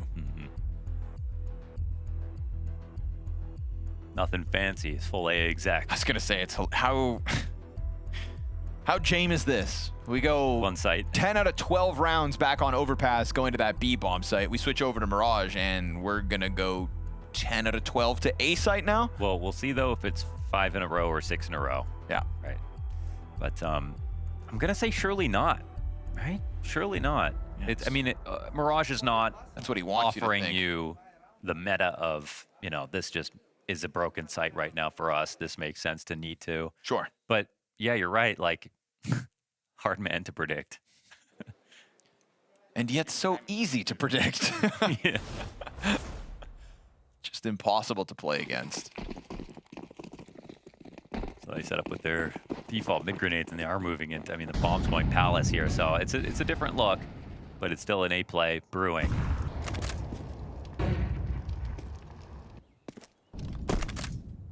It's the spot where they want to try to run out on Tanir. As soon as they find out someone's here, it's going to be this wide swing out of Palace. But this is actually only encouraged a rotation towards A. Tanir gets more into the site. Magic's watching over his shoulder, and Donk in his usual spot. Jame, that one anomaly here in the 5th round, playing out towards middle. He's got chair control. They're so focused on A right now. Yeah. This did not work. 4 rounds of... It's going to have to be firepower that wins this for PARIVISION. Wide swing to Ticket. Ooh, Donk leaves a little to be desired, but that's fine. He's got teammates across the board that all pick up a frag apiece. PARIVISION try to swing into that one unexpected, and instead they just hit the ground the moment they exit that Palace. Every single player's dead. James shows up like, guys, what'd you do wrong? Yeah, honestly, Spirit didn't have a lot of vision inside of middle. I think they really read the nades that were coming in and precipitated the strat. That was just looking like a solid sort of preparation read here from Spirit, unless they saw something we didn't. What's wild too is that wasn't even like the cleanest mechanical moment out of Spirit's squad. Donk had so many players. Yeah, just kind of hitting half of the health off. You know, it's not the insta-kill as maybe you have come to expect from him. But you're really relying in that spot just for there to be one guy in ticket. You know, you almost maybe hope it's Shiro so that you could just either kill him outright or spam him down as he tries to hide behind ticket, running over top of his teammate who might be under balcony. But yeah, it's actually just a super good round from Spirit in terms of what they clearly knew about what was going to happen. I think that's, you know, a good... Oh, this is interesting. James Banks brought something to our attention earlier today, that Donk is now, for the first time ever, playing on a different mouse. Mm-hmm. We see his hand on it here. Yeah, he really took that Kasad tweet to heart.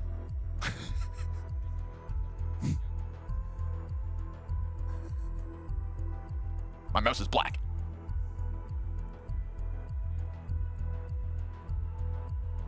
So a change up. We know sometimes players can get a little superstitious. Yeah. Kind of hard to change anything. Is it Xantares who still plays with a wired mouse? That one always freaked me out. I mean, I never believed them when they said that wireless technology is more reliable than wired technology. Oh, now, but they've got special wireless receivers to give it like ultra super wireless boost. But if you need those receivers, then clearly the original must not have been that good. You know? That's right. There you go. Or is it just to deal with skeptics like you, Launders? I don't know. Yeah, I mean,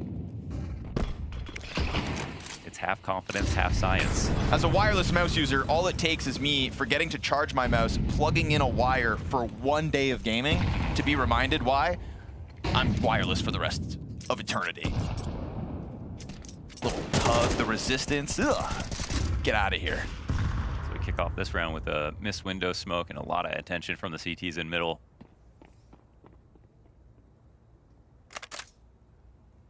They're presetting the bomb towards A. This is a lean. Oh, that's gonna be it. Oh, that could have been a free kill. That'll probably be a little scary for PARIVISION, though. Although Op on the line seems a bit wide, though, for Jame, and Shiro's patience just gonna sit here. He's got an infinite well of that. Battle of the Oppers that we thought was queued up kind of fizzles out, and Shiro, missed his chance as the nade gets chucked back by Nota. Two big misses. Looked like for sure Shiro was going to find that timing, but missed opportunity, man advantage, PARIVISION, and a real chance at a 5v1 if they can just hang on to this. Okay, well, Tanir playing up here, he knows it's scary, because if they get up connector, he has to push into Palace. Ideal situation for him is he takes out this Palace player, and has also a point to escape. Smoke's about to fade as the connector players work their way up. He loses his duel. Pressure on Donk. Stairs player served up a distraction. Crazy Donk that stays Donk's tucked here. in. Okay. Sway hunts him down. And the head-to-head between Sway and Donk right now sways the way of Sway. Zontic's up the tide of Ticket. Trying to keep this round alive, but he's taken so much damage. They've lost control of Sway's push. He's going to find himself another freebie of a frag. And the fallback here for Magix as this PARIVISION T side, right? We kind of raised an eyebrow when they decided to start Mirage on this half of the map. But this affinity for the A site has gone swimmingly so far. Yeah, we'd have to ignore the two big misses and all the map control that Spirit had, though. Shiro was very careful about how he approached both those fights and nearly got top mid kill. Went for a push, nearly picked off a rifler without Jame actually covering him while he was switching grenades too. So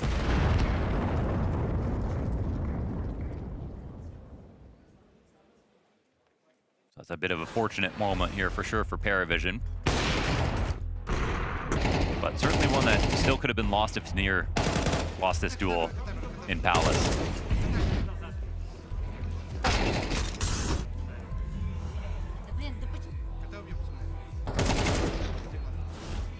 Nice to see Sway finding his impact after having what was a disappointing first outing versus Spirit over on Overpass. Again, he had a couple of critical kills, but quantity just wasn't there for him.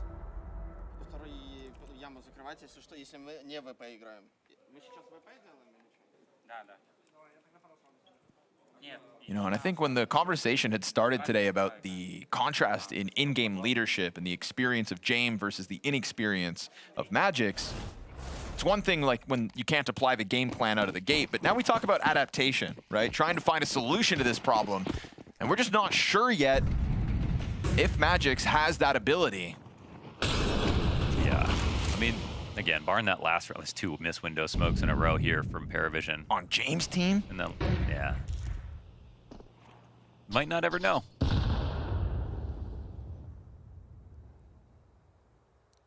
There we go, Now. double off adjustment comes through with a swift 5v4. Yeah, and they tried to use James to lurk in the middle that previous round for the Palace walkout, and this round he dies, so they're actually just going to abandon it totally.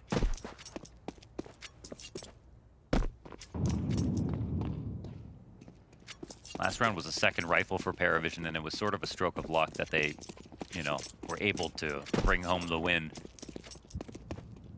This one will be a bit more difficult. Oh, they're really leaving the bomb back, so Noda's surely gonna just... Okay, yeah, I'm like, maybe they want to use him, but... Get scooped up and they work their way towards B. Gonna hope that they can just maybe group up and outnumber an op hold. Thing is, it's bolstered now by Zontix and a fresh smoke right as they arrive. That's really alarming. Ouch. It feels like there's 2 guys here. Belchinok's gonna be queued up for an M4 headshot. Ziello has worked into the side of this and avoided damage for the time being. The smoke is gonna fade soon enough, but it's still gonna be a critical push for PARIVISION. 20 seconds on the clock, and it's the higher HP player dies first. Oh, that's so perfect. Damn, Zontix just sprays into him. Almost holding the apartments on his own. Now Magic's waiting for the cat play. Insta-kill back to Nota. Oh, and he's got himself a 3rd frag this round off of the op. IGL op star rifler. Pretty good looks here from Magic so far. And never a big game choker. But Zontix obviously... It's just pure like, yeah, like he knew the trade was coming out. He knew it was going to be a little delayed. Whew. Damn. Look at the reward that earned Spirit as well, right? Right back into the pistols, PARIVISION.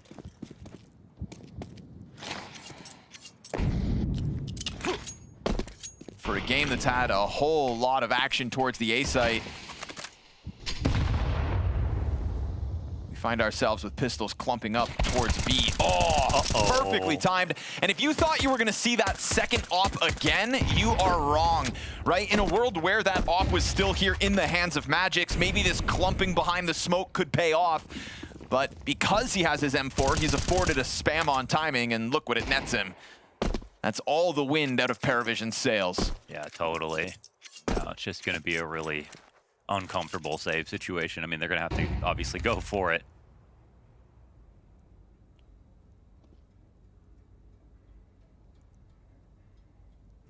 Donk's even still on this B site lane. Finding 2 players through the smoke like that, odds are there was a stack behind it, so no help needed on A for the meantime. Belchinok's Desert Eagle tries to take point. But there goes James. That's the bomb stop. And ooh, a cheeky ace for Magix here versus unarmored pistols on the B site. Welcome back, Magix. Rack him up, well earned. I'd say off of that triple op shot, the 1 round prior, he deserved the ace in the anti-eco. The interviews were never going to get serious, Magix, but you know, as a player, especially now as a caller, there's going to have to be moments where I think he sheds a bit of that personality to like really bring home a game or like make a call that he needs to make everyone listen to. And my first thought was like, is that going to be at odds with his personality? You know, but we don't have full insight into how much he leaned into that just as an anchor before.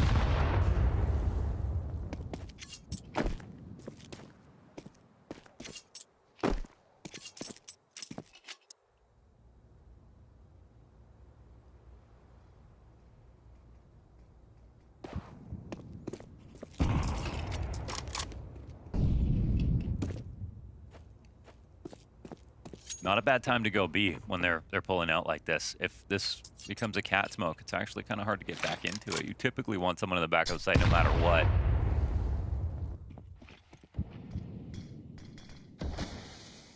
And they seem to keep a good read on what's happening, but...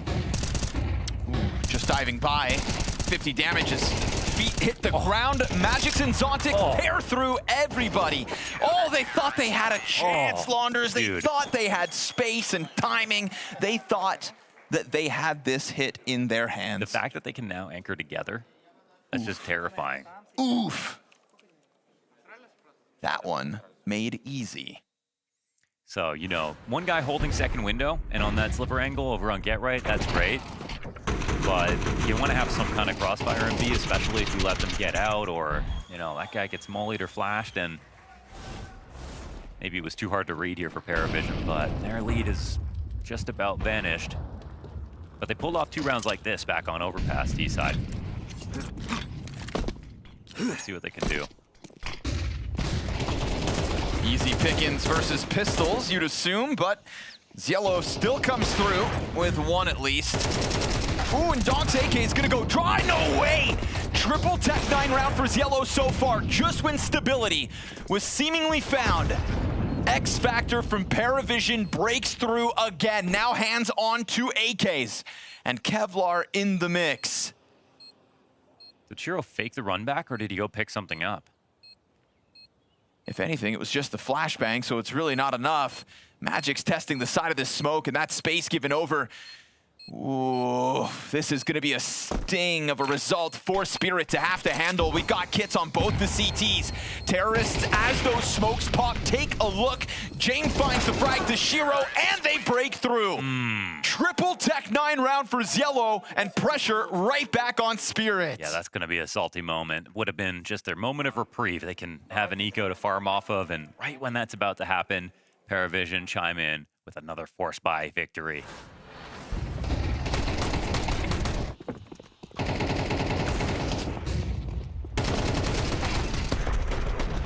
Did they even miss their stairs smoke, or?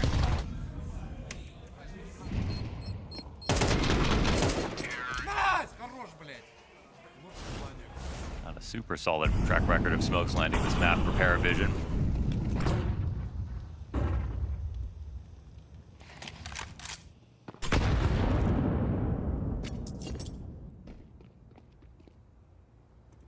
Finds timing. Oh, that's nasty. That is disgusting. Triple flash assist with the side of it. Belchanok's going to try to keep the round alive with a challenge into the apartments. And that's just a quad kill queued up for Zontix. On for the ace as Jame approaches off of the catwalk. That is 5 in the gun round. And as he went down empty-handed alongside Donk on the stairs hold, all 5 made easy in the follow-up. Miroslav. Miroslav. Miroslav. Zontix. Ooh, baby. Follow recoil. Got it on, too.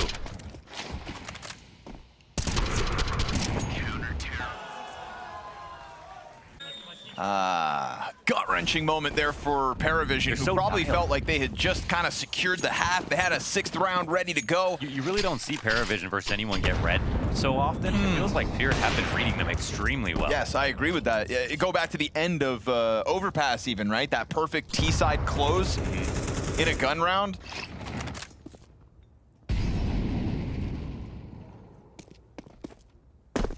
That's always been the thing people say about James teams. You know what he's going to do, but you can't stop it.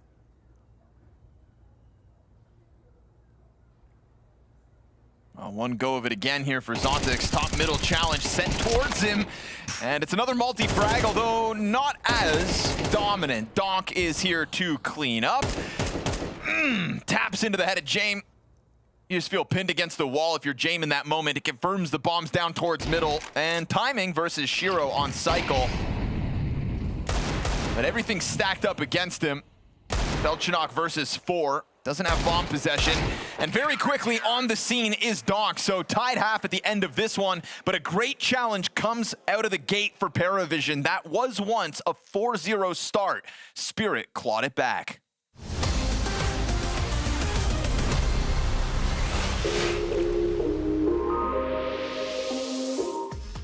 Hey guys, Jacob Pimp Vinegar here. Do you think you know enough about Counter-Strike to win your fair share of $15,000? Then you better pay attention right now. You've probably seen us use the NovaShots app on broadcast before, and I'm here to tell you exactly how it works so you can claim bragging rights against your friends or your enemies. It's completely free to participate, so let's go. When you sign up, you're getting 1,000 tokens. Those tokens you can use to buy team tokens, or basically team stocks. Now you need to pay attention to who's playing who and on what maps, cause if you predict correctly and you invest into Vitality just before they're playing their first map and they win that map, you're getting a 20% airdrop bonus, which means you have even more tokens to invest into other teams or to invest furthermore into Vitality. Team prices move live based on what people are selling and what people are buying. It's a free market after all. So let's say Furia is about to play a game. And the map they're playing, you know they're great on the CT side, but they struggle quite a lot on the T side. You now see they're starting on the T side. So instead of investing from the get-go, you can wait out a little bit. You can wait for people to panic sale when they're not doing well on the T side. And then when they move over to the CT side where they're doing the best work, that's when you buy into them. That's where you buy into the comeback as well. Here's my top tips in order to maximize your tokens. Firstly, pay attention to game as it's live. You can buy and sell your tokens at any time, which means that the prices go up and down as the game is evolving. Let's say Vitality is playing. Let's say they lose the pistol, they lose the second round, they lose the third round. People start panic selling. And if you believe they're coming back, maybe that's where you buy in. You buy the dip and then maximize your tokens. Don't forget the 20% map bonus. You don't need to hold a team for the entire tournament. Get in before the map, ride the success, then reassess. There's also a daily mode where you can predict match winners, match scores, MVPs, etc. So you can flex your Counter-Strike brain even more and win daily prizes. So make sure to get the NovaShots app and see if you can beat me and everyone else.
What was once a 4-0 lead and a 5-1 lead for the side of PARIVISION ends up being a pretty recovered half for Spirit in the end. We get some big multi-kill potential out of Zontix. You know, that ace in a rifle round really kind of changes the tone in the server, and it feels like Spirit, if they can run away with this pistol, which they won both of back on Overpass, all of a sudden, pressure on PARIVISION is real. Execute into the A bomb site. With Nota up on top of Palace, a little bit of ticket support in terms of Belchanok, and everybody else trying to scramble over. James got an open line, back turn to the Berettas. That is a deadly decision made here by Spirit, but the recovery is still underway. Shiro's P250 in another pistol. Oh, gets executed by James on the blind side. Magic's 1v2 with a minute 15 to play. 14-5. I don't know if there's a better guy to put in a 1v2 right now. Yeah, he doesn't have the health to do it, but it is a pistol round. And at PARIVISION, it's going to be a situation where they gamble. They've got two together. They can allow the bomb plant to go down, hope that the game plan comes back to A, but Magix is not overthinking this at all. He's moving with conviction. Whoa, whoa, gotta get going, actually. This kills time. Every step forward.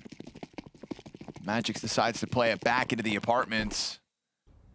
We'll see if PARIVISION are concerned about any kind of market presence. No, they just go stomping. They don't believe he's here, or if he is, they'll just try to trade this out. They know no time is the critical point on this one. But Magix has to walk back. Just assume they're faking. They're clearing everything right now. James got the wide angle, and again, Magix 13 health. He's got to win this duel.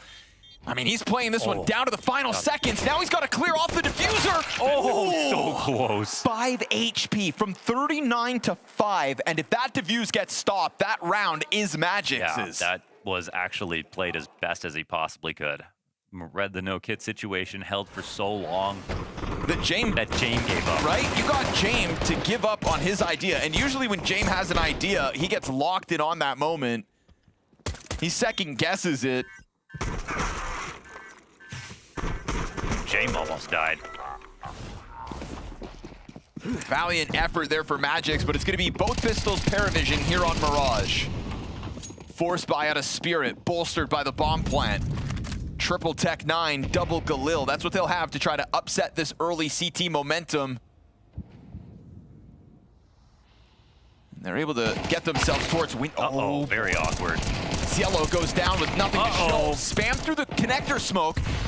James' challenge out of the window does bring one back instantly, but it's a 4 versus 2 plus further damage now for James. What's just happened? They every fight was one that PARIVISION wanted, and Spirit somehow make this a 4v2 before a minute 12. Plant's gonna go down. No chance to win this round now for PARIVISION. That's it.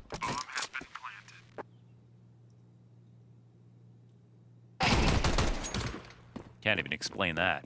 Ooh, this will be a gut-wrenching map loss if PARIVISION lose control of it fully. Lead at the first half, second pistol. Falling victim to just the double Galil play up catwalk.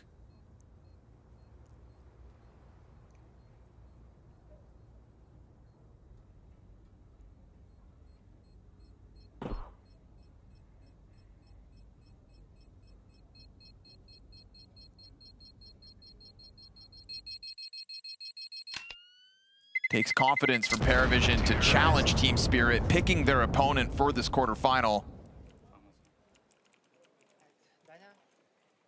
We thought they'd come in with a game plan and maybe try to out-mastermind the likes of Spirit, but it's one thing to outthink them, it's another thing to out-frag them.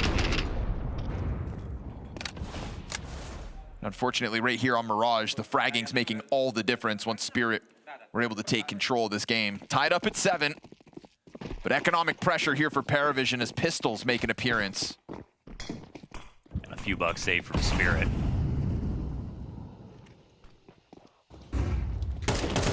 Going for mid straight up. See ya. Yeah, good luck versus Donk. Zillow is not having a good time here on Mirage, now sitting 5-13. First death back-to-back rounds at a very critical point in the early CT side.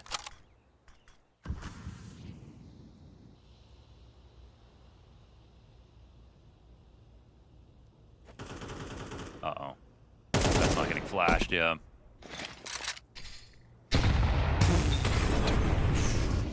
I like that philosophy, though. If you can't outrun it, just stare at it. Yeah, that was homing.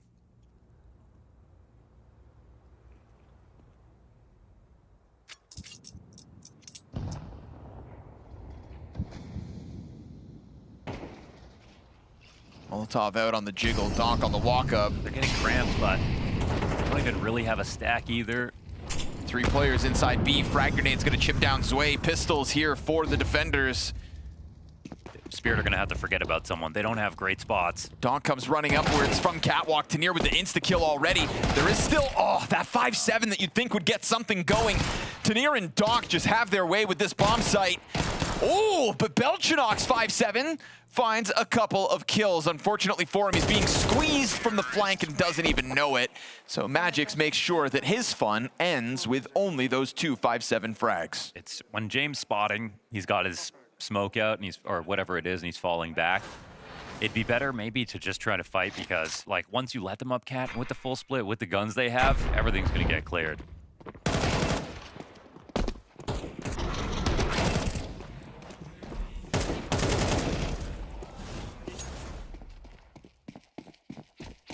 And there goes the lead.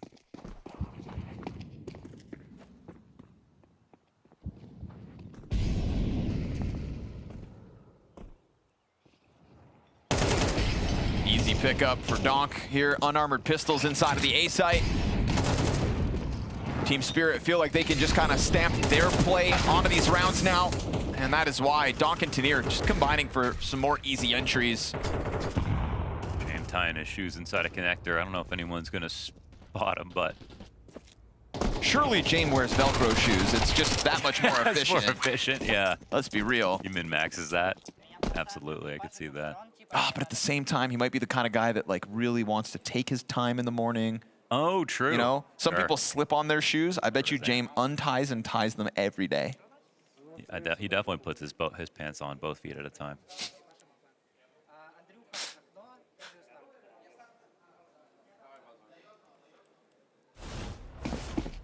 Meanwhile, Magic's in the Crocs. No underwear. Coming in commando, 15-6. I'm the leader. I can free ball now. By the seat of his pants. Gotta feel the game. Go with the flow. And right now, that's what Spirit are doing. Just finding flow in these last couple of rounds. Early damage onto 2 of PARIVISION's players. Yeah, Zella just tanking it. And again, PARIVISION instantly playing with so little space. You know, that part is a little bit uncomfortable.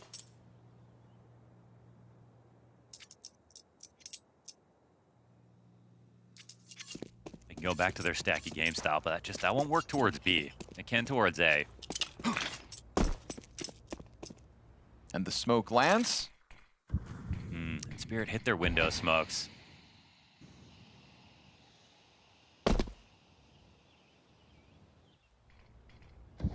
No contest for Donk. You know if you give him an inch, he's going to take a mile. So he's about to try to go roaring up through connector. CT's put a smoke in front of him. We'll see if he respects it. Odds are not, but that'll help. Wow. Belchinok just puts a burst through. Oh, crosshairs on point for a second. James holds off the front of the bomb site, and Ziello's still able to get at least one, but he had fire at his feet. Missed opportunity for James multi-frag. Magic's putting pressure on him. There's a flank coming in, though. Trying to get this Shiro play out through connector, but yeah, that A ramp flank's gonna find the bomb with back turned. Nota is gonna execute, and all of a sudden this round fizzles out. Heavy stack from PARIVISION inside of the A site, and it works wonderfully. Yeah, actually, look, it felt like it was more of a B play, but they had the push coming in, then they had that final rotation, off killing from the CT side, and this is beautiful. Belchinok, that final little spray just to check before Donkey even blows it open. Every bullet hit. That's huge also because Donk's never lurking. So it's just like you're getting full info on the exact now too.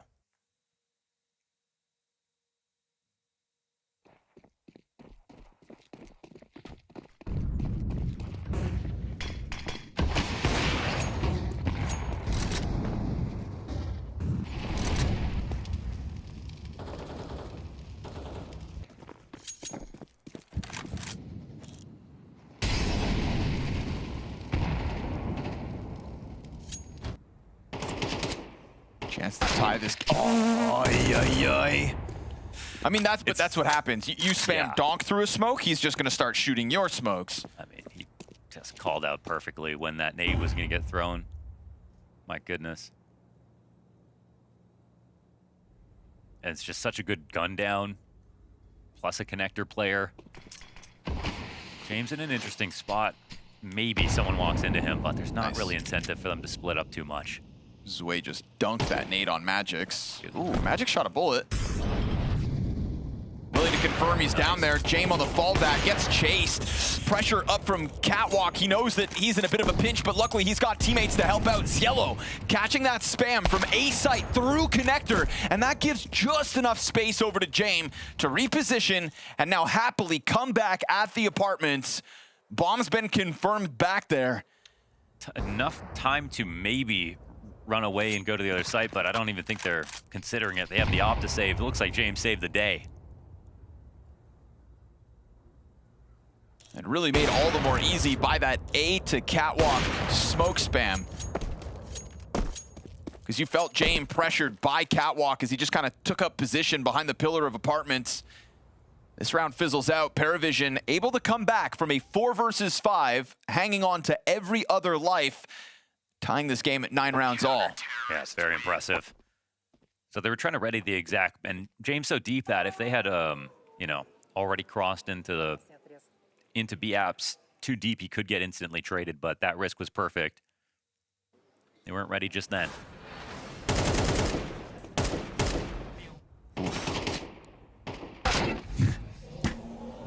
Yeah.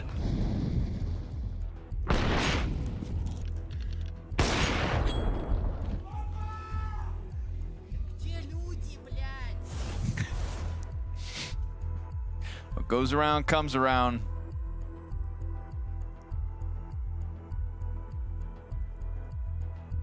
I haven't really had to have a conversation about Hallie versus Doston yet tonight, but yeah, I was thinking at least with Zwei that, you know, on Spirit, like it didn't really work. They might have made the decision before, obviously, you know, before they saw Zwei kind of finally fit into the anchor roles. Just came too late, right? It's like he had some runway, but you're in tier 1 on a team like Spirit, you're not going to get that much.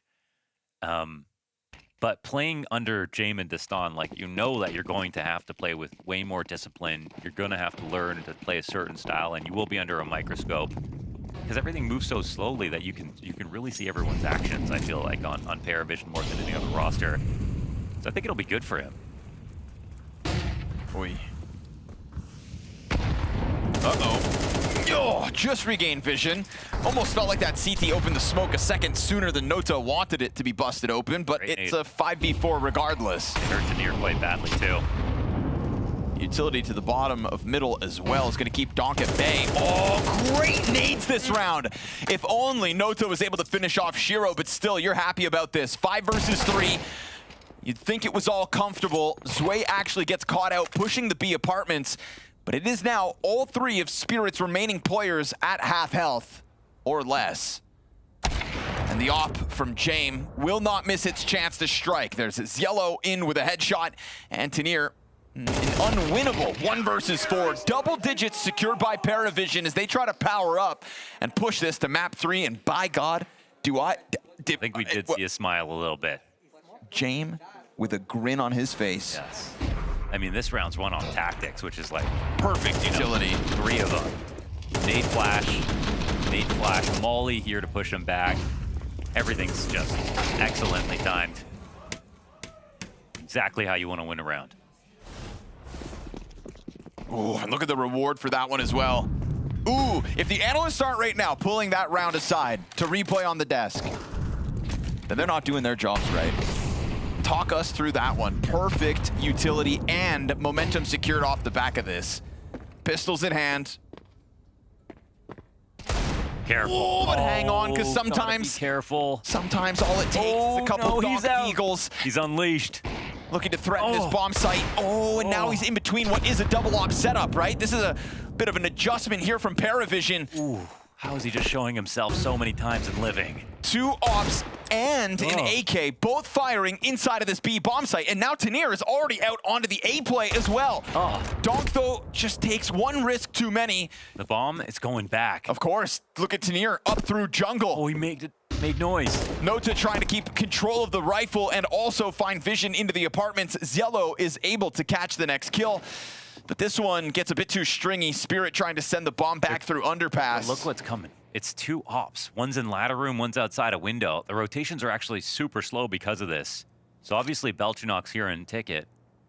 But any one wrong move from him and it gets ugly. No, he gets his kill. Yeah, easy. Bomb will get spotted. They still have to rotate around through CT, but that's fine. Spirit. Oh, this could be a smart move from Tanier. You'd think he wouldn't leave his post. All of a sudden, it's going to be back turned on ticket. Only Jaime would turn around in this spot. Don't get caught. He's going to try to milk this. Oh, this is that's great, 2. Oh, he at least recovers the AWP round back on. They know about the player under Balk. He's just sitting there. Minimal cover. Tech9 back out. Bomb is going to get dealt with, and Belchinok plays that cover to a sliver of perfection. Yeah, within a millimeter of getting killed or showing a little bit too much. Perfect stuff there from Belchinok. He was the single point of failure in that setup. Donk's Deagle put everybody on notice. But then they were a bit slow about departing, would have had to walk all of underpass, and obviously Donk can only jump around those angles for so long.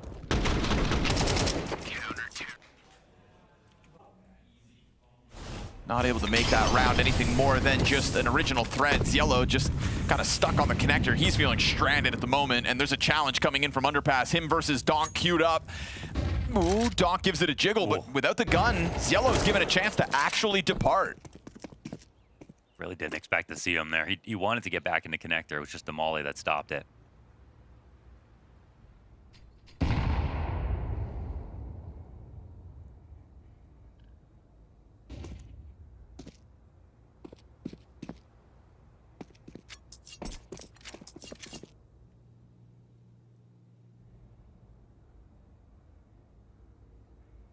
Jame waiting. Missed chance on underpass. That's such a big shot to miss. Not an easy one, but Don's got a new lease on life now. Yeah, with window smoked and the nade going too far.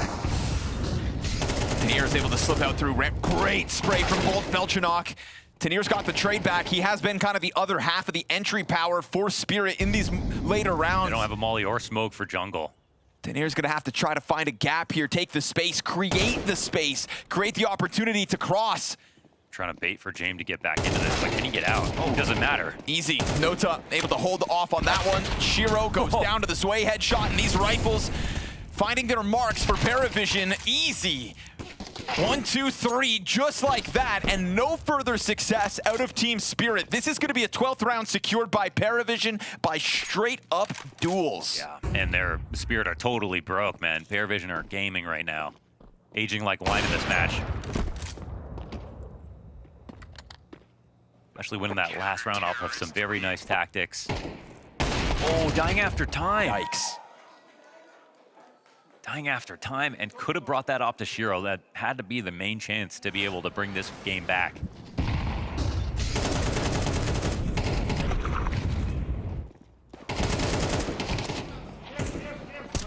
Not enough tools for the job. Nobody blocking vision. No flashbangs to find the defense. It is nothing but frags on lines. And so 3 map points for PARIVISION to extend play to Ancient. A robbery of Spirit's map pick. A T-side for Spirit that was pistol 3-0 start and nothing since. Not even a bomb plant. But as desperation knocks on Spirit's door, they will answer that call with a Donk 5v4. And Shiro sensing a gap. Heard that jump across some connector. And Belchanok's been super solid on A. Does he find the timing? Ooh, no. Tried to, but Tanier ready to bring the duel back. And Donk's gonna go deep into the jungle. Dies. Oh, they get all 3! PARIVISION suddenly with a chance to end this here and now. A quad with bomb possession. They did not have to fight that. Now the bomb has to be reclaimed. Shiro in a 1-on-2, and does he know about this? Oh, he stomps. He's gonna let him know. They instantly turn attention to it, worried about the jump into the windowsill. How does he piece together the 1v2? If anybody's got this clutch, it could be Shiro. He's trying to stun lock him inside a window. I mean, Shiro doesn't know that he's on the right side, however.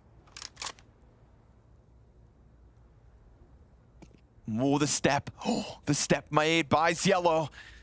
And as he goes crouch walking wide, Shiro's thinking he's inside a jungle. It's a 2v5 to close this. What a turnaround in the second half of this. PARIVISION said we'll start on T side, and we thought the answer was that of Spirit, but now Ancient to separate the two. They went right into the jaws of the dragon. They started on the T side to boot, and they pulled it off here on Mirage, making a series of this one, rewriting this script, and stunning a Spirit squad that looked like they were rolling at times on Mirage. Yeah, what a way to do it in the final round as well for PARIVISION.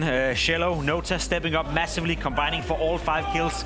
Technically, it was a 5v3. Spirit had a pretty good answer, you know, and a pretty good chance of forcing this one into overtime. But I feel every time we got into a clutch or we got into a close quarter scenario in the second half, it was PARIVISION showing composure. It was PARIVISION showing that they were sharper in the duels, sharper in the key moments, and winning for the vast majority of the time the key rounds in this game. I was a little bit surprised by it, dare I say it. I felt like Spirit was supposed to win Mirage, obviously. I did say they were beatable based on the one map they played online, but I didn't expect them to be this weak.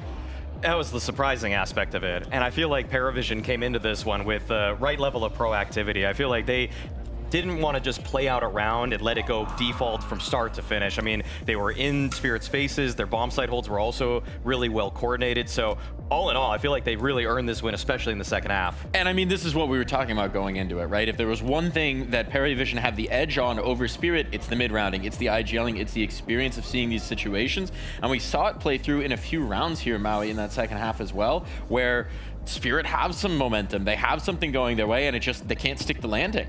I feel like when we get into this round, what you'll notice is that when a lot of the top IGLs, the guys we really praise, the way they play 5v4s is just that they have patience. They're able to slow the round down. They're making the opponents guess a little bit more. But I just feel like PARIVISION in this round, even though they're in a 4v5, they're never left guessing. They know exactly what's happening. Even when they lose that opening pick, there's really no pressure towards the A side. For probably a span of 30 seconds, it's abundantly obvious that Spirit are heading into a B split. And I feel like these are going to be the moments where Magic has to just be a little bit more intuitive or understand how Holly wants these sorts of situations to play out. Because if you just walk into the waiting arms of a team that knows what's coming, even if you have the man advantage, they're top level players. They can hold on and get multi-frags too. I think that's the key metric, you know, in terms of not converting your opening kills. Spirit won 15 of those in this game. It was 15-7 in favor of Team Spirit. Jeez. Yet they lose the game 13-9.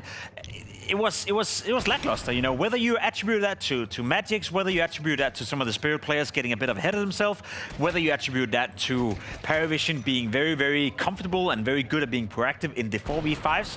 Probably a little bit of everything, but it's unheard of that you're winning your opening duels 15-7 as a massive favorite on a map like Mirage, and you're still losing quite convincingly. I don't think that's ever happened for Team Spirit. It does feel quintessential for a jam game, though, right? Playing all the margins, all the situations, extending things out, even in rounds where maybe you're losing at times. Only Jam can have a KD of 1.3 and 59 ADR. He's so good at it, you know? So good. We love a James stat page. And I mean, this one's just another entry in a very long lexicon of successful Jam maps, right? Where we start to give the credit through to him. Yes, we have some individual performances. Yes, we have some individual pop-offs over on the PARIVISION side. But I think when we're looking at why this team won, we got to be placing the credit on this guy's shoulders.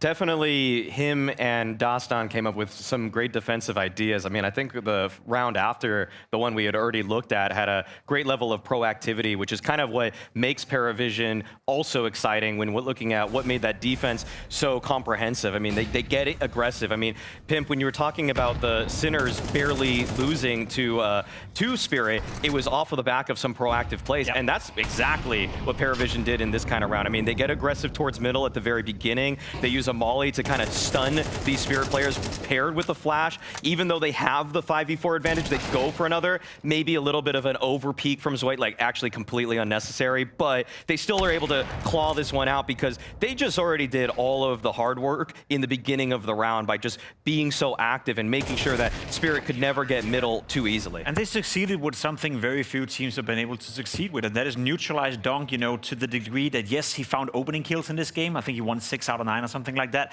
but he wasn't able to follow it up with a second and a third and a fourth where he's just single-handedly winning rounds. We saw it right here as well. As you said, putting a flash in the face of Donk, there's only so much he can do in a scenario like that. He's turning his back and then he's dead, and you saw the reaction from him as well on the player camp. He was visibly mad, visibly frustrated, and that I attribute to Jam. That I attribute to Destin. That I attribute to the game plan coming in for PARIVISION, that they found a way to neutralize Donk on probably the most open-ended map we have in the pool right now, that is Mirage, and that deserves a lot of credit. All right, so we've heaped a lot of praise on PARIVISION. Now let's talk a little bit about Spirit, because there were bright spots, right? If you think about what should be Spirit's win conditions, Donk getting that many entries overall as a team. Magic's having a really strong individual map considering the circumstances. Zontic's playing quite well as well, and yet we've got a loss here for Spirit. What went wrong? Well, I feel like their A-side defenses really let them down a few times. I think it's a role that Tanir wasn't really playing all that much last time around. I mean, we're going to see how Magic's and Zontic's were able to just really step up in this one, but they were kind of pushed away to the B side. I mean, Magic's taking up that B anchor spot, Zontic's still kind of playing around the short spot. These are kind of natural fits for what their skill sets are, but Tanir is kind of taking up now what was Zwei's spot in the previous season. And even though I heaped a lot of praise onto Tanir, it's tough to play against a PARIVISION that can be so explosive in your face as they're trying to get out that A ramp. They have so many different little bits of utility sets, and the way that they scale is still as ferocious as it was during the Budapest major, so it's a lot of work on his shoulders, or at least it's a lot that he has to look back on to get better at. I think the way I want to summarize this game is that it was atypical on a map like Mirage to be so, I guess, not frag dependent. It was a lot around, you know, where it went into a couple of opening duels and then a team would save or a team would be out of it or a team would not really be in a position to get more than one kill, then instantly getting traded again. Just to look at the scoreboard as well, you have the three top fraggers, on the server, all coming from the side of Spirit despite them losing out the game. None of them, you know, really stepped up. None of them had a bad game. It was quite atypical, almost like watching an Inferno game where a lot of the rounds are decided by the 2v2s and then whoever gets the most important kill in the round will then, you know, snowball into a winning position. Normally on Mirage, you see a lot of clutches, you see a lot of post-plant scenarios, you see a lot of, you know, 2v4s that is being turned around, but it felt very stale to some degree, and that I attribute to PARIVISION. They really sucked the life out of Team Spirit. I want to ask you one more question before we get ready for map number 1. We haven't said his name much at all today. Shiro, fine on Overpass, a lot quieter here on Mirage. What are we seeing from Shiro? Not enough. It's for Shiro in this one, I feel like he was very frequently sectioned off from whatever the main hit of PARIVISION was. I mean, they were doing a lot of bomb site kind of explosion hits, and with that, they were throwing just smokes that just kind of separated him from what he needed to do, which is to get into the fray. Shiro's not the kind of guy that's also going to just always be the most active around opposing utility, so he's not going to always take matters into his own hands, like charging through. He wants to play those later rounds out, but the problem is PARIVISION were just airtight. In the late round situations, they knew if there was going to be a flank or if there was going to be any sort of late round attempt. It just felt like they were completely comfortable in playing those kinds of sort of situations out where Shiro sometimes finds you an edge. Well, we'll see if they can change their fortunes because we're headed into Ancient when we get back from this break.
One more map to wrap the day, and I wouldn't have it any other way. But now it's time to tell tales of Zwei, because we are headed into Ancient. We got more Counter-Strike on the way. Spirit, man, they let a third on through. What are we thinking of this? I mean, I said it coming into the game. I wanted PARIVISION to be competitive. I wanted them to apply pressure to Team Spirit to see how they reacted, and I think they failed the first test on Mirage. I don't think that was a good performance whatsoever, so I'm hoping for the same here again.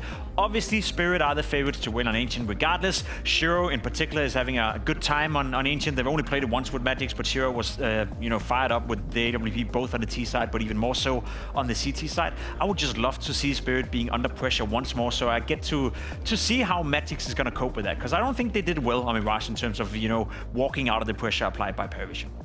I'm also feeling like for the PARIVISION side, this is where you should find a little bit of comfort, or at least Zwei should find some comfort. I feel like map 1 and 2 here has not been really a great story for him so far, but this is really where he can complete the redemption arc, where he can actually, by his own will, take down the Spirit team that rejected him. Because on Ancient, when he was playing it for Spirit last year, if I looked at the eye test, Ancient was easily his best map. I'm pretty sure the stats back that one up as well, because he actually had above a 1.0 on that map. So this is a map where he also is resuming many of the roles that he had on that Spirit, which are the same roles that he had back on Namiga. He's just working that entire B bomb site, and I feel like James gives him just enough freedom over there where he can limit test. He can try out a pick or two to just see, is there a free kill here? Because people are always getting caught in transition when they're defending the B bomb site, moving from default to cave. You're constantly shifting setups, and Zwei knows that, given that he's a B player too. I know a big part of the story is obviously Zwei going against Team Spirit. It's Donk as always, it's Shiro, but a player we haven't really mentioned who's done a tremendous job so far in this tournament is Nota coming out for PARIVISION. I feel like he's one of the least talked about prospect within the lineup. He's been playing very stable. He was very good against Astralis in the online portion on this very map. He was strong on Mirage as well. So as much as I would love to see Zwei come into play as well, Nota has been the difference maker so far for PARIVISION. So I'm looking towards him and seeing if he can continue the good steps that we've seen. We'll see if he can. Spirit did, in fact, win the knife. They'll be starting on the defensive side. Now it's time to see if Magix can rally his team through a 3-map series to rally us deep into the night. We've got Scrawny and Launders. Take it away, gentlemen. Thank you, boys. Yes, sir. Time to go into Ancient, a map where back in Budapest, we'd see PARIVISION actually rely on their one cut piece, AW, with quite a few clutches on this map. So time to see if the new pieces and the new look on the side of PARIVISION can pull this off. But Mohan, I want to bring something up. Yeah. We heard the desk at the end of Mirage discussing how the amount of opening kills that Spirit were able to establish, and still they lost that game. I want to bring up a stat here. In all 3 series so far at Bounty, PARIVISION have won their opponent's map picks. I'm going to read the opening kill success rate for those games. Astralis, PARIVISION 8 first kills to 13 of Astralis. They win that game 13-8. Versus ENCE, we have them in overtime. That map, 24-18 first kills, ENCE favored. PARIVISION still win that game. And then the 15-7 that just went down on Mirage as well. What this tells us is that even if you get these kills versus PARIVISION, all these opponents on all of their map picks cannot finalize those rounds. Thank you, B-Trams. I'm here, and I'm ready. That's a good one. I love that. It really is just yet another testament that James not dead until you put him in the ground. And so Donk, able to find some holds inside of Donuts. Yeah, he's got himself a second. And looking to hang on to the mid control that comes with this. Bomb is going to try to scramble back on the belt of Zwei, but with James tiptoeing his way back in on mid, does he catch Donk off guard? Yes, he does. Second swing, though, will get one back, and so Zwei given a chance to clutch early, facing 2 players, though didn't anticipate both to take that line, and a Spirit pistol to kick off CT side. So they grab it. Now, I'll say one thing I really love about that, and that's so cool. I don't know what spurred you on to go and check. The feeling? The feeling, yeah. Just because, again, like bringing up that, 15-7 Mirage, I'm glad the desk mentioned it. And we haven't actually cast PARIVISION at this event, right? But I just had a hunch. It does confirm the feeling, though, of watching a PARIVISION game and them being this team that's really annoying in late round situations. And, like, you wouldn't always assume that they're disadvantaged, at least not to that degree. But a team like that winning in a situation where most teams would just structurally fail slowly, that does add up. So that's pretty cool. It'd be cooler, obviously, for PARIVISION to just get more opening kills, because then they'd be a super threat, right? I mean, they were, like, imagine you had that stat, and then you also just edged out on opening kills. That might be the next move for them to be able to close out tournaments, but for now, that definitely makes them really underrated. I think it's a really interesting stat to have as well, just particularly on your opponent's map pick. Like, not only are you at a disadvantage, but you get this like false confidence for your opponents who are thinking, yeah, we've got this in the bag round by round, and yet never count PARIVISION out.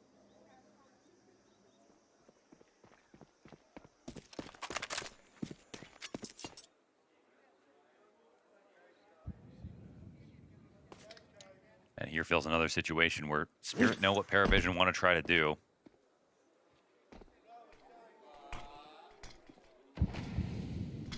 Before gearing up to defend. Eagle shot coming in. Oh, it's wild, but luckily there's multiple MP9s on the scene, and so they'll hold them back, no deaths. Yeah. I think, you know, Spirit starting off on CT might be very nice for them, because we saw a T-side right there where, yes, PARIVISION seemed to do that to everybody, but also, you know, maybe they shouldn't have been able to do it to Spirit. Maybe their T-side should have been a bit better. They should be able to close out 5v4s, especially with how they were playing overall. But I think if, you know, in the early time and sort of the debut of Magix as an IGL, it would make sense that the T-side is what struggles a little bit more. Okay. Well, that's a Spirit smoke and a half.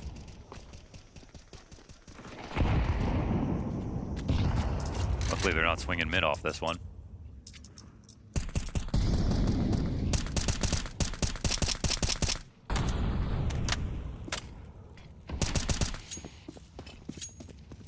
I like the resmoke because they know Spirit, they don't have control of it.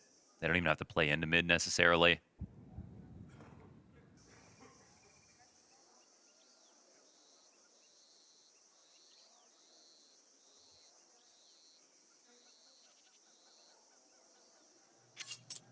Just letting the silence creep in. PARIVISION inching their way closer to both Donut and the exit of A. They're leaving Donut open. It's kind of weird to see Shiro up here. Okay, but 1-1, and Donk is obviously ready to swing. Slides out. Oh my goodness. So ready.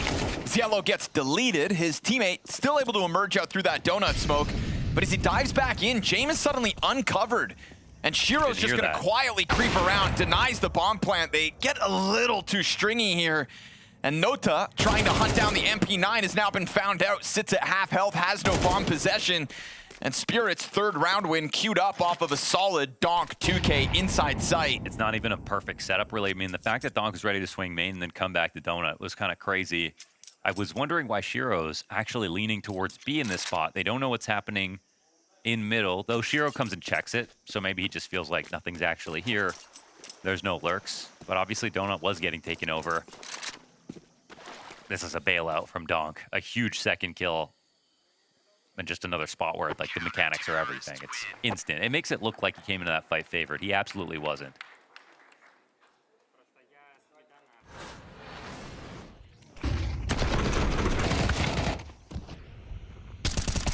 Just not ready for a Donk timing. Not the first victim of that kind of a wide swing. That's ludicrous. Zello is so ready for that.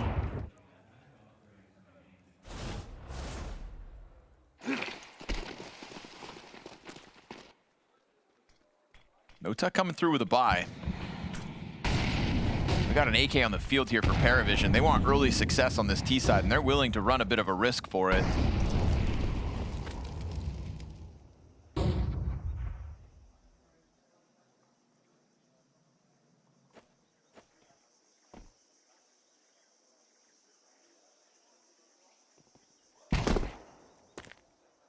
Tag on to near, he's fine by that. Headshot. Right? Confirms they've got something to work with.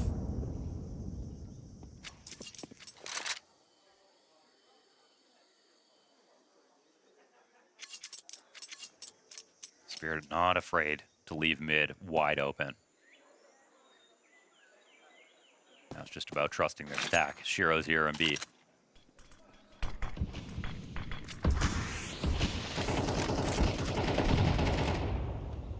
Nate Finds chip damage. Shiro still waiting for his target. They let this clock down to 45 seconds. Fairly confused about, like, do we actually want to go here? If they know Shiro's here. Magic's showing a willingness to spam into that smoke, but that's fine. He's supported with Tanier right behind him. It's like they almost half believe that this attack isn't coming, but Shiro's not moving. Ooh, missed shot by Shiro. Die, yeah. And Sway's allowed to just come up through that ramp. Magic's leaning back on Tanier to try to hold this. Now it's only Magic's, and Nota comes through even though it's stacked. They break down the numbers and put Donk into a pressured spot where he's looking at this bomb site, knows the planter still plays behind that pillar, but Ziello, hanging on to Shiro's op, is just waiting for Donk to make this move. Yeah, it's all about how he plays it. So honestly, the Zontic's walk up short is better. Let that make first contact. Ziello able to just go into the reactive shot and finds himself a second. So majority alive here for PARIVISION. They surely felt the squeeze of that stacked bomb site, and still they succeed. It almost felt like the setup they used would have been better versus rifles than a team that's ready to rush. Like, you see that this ramp is totally open. And also, I feel like it was a bit of a clue that Magic's used almost all of his ammo spamming into the smoke down the ramp. It felt like they didn't really believe it was going to be a B play. If Shiro hit a shot, it's maybe a different round, but he's also just going to get split upon. And his two teammates aren't really ready to stop that cross. They basically needed two multis to bail themselves out. So I think they didn't believe in what they were playing, essentially, even though they did have the right idea.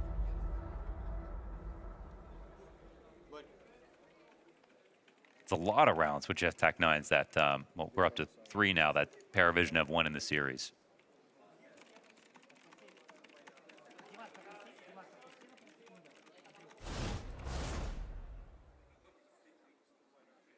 I'll give Spear just think about something, because honestly, money's not great. Looming threat that PARIVISION's T-side takes off early.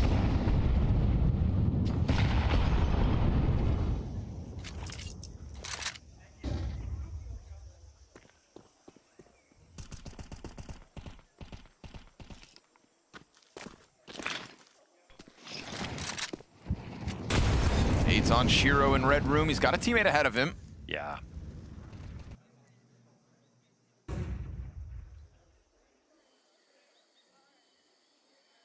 Magic's thinking about it. James on the hunt. Ooh, good challenge for Zwei. He's down to half health. Nota wants to take positioning into the bomb site. Utility comes up the ramp as well. That's going to be such a great distraction. But Nota doesn't strike yet. They want all the pieces in place. And so many CTs here. Waiting for James to arrive. He's got more flashbangs to offer over. Hard shot here for Shiro, but he will land it. Nota still remains inside of Cave. Oh, that flash. Thought it found its target, but instead they will take over half of this hold. Zwei still wants in on this. And a missed shot from Shiro as Zwei scours the field. Not the prettiest round so far. It feels like PARIVISION needed to go on the ramp when they were that close on Cave. Playing the jiggle game, as they do. Good shot. Zwei as well recovers. This 3 versus 4 is underway. And as Shiro passively holds back on long, he'll land his shot. Answer's been found. Bomb's been able to cross. But he plants right where the wall bang connects, and so time fizzles out, and Team Spirit find themselves right back to winning ways. Almost losing some patience there, nearly giving a way in to win that round for PARIVISION, but Spirit had all the right positions, the right amount of players, everything to lock that up. And even though Shiro missed last round, he was quick to sell this one. That was a tough one.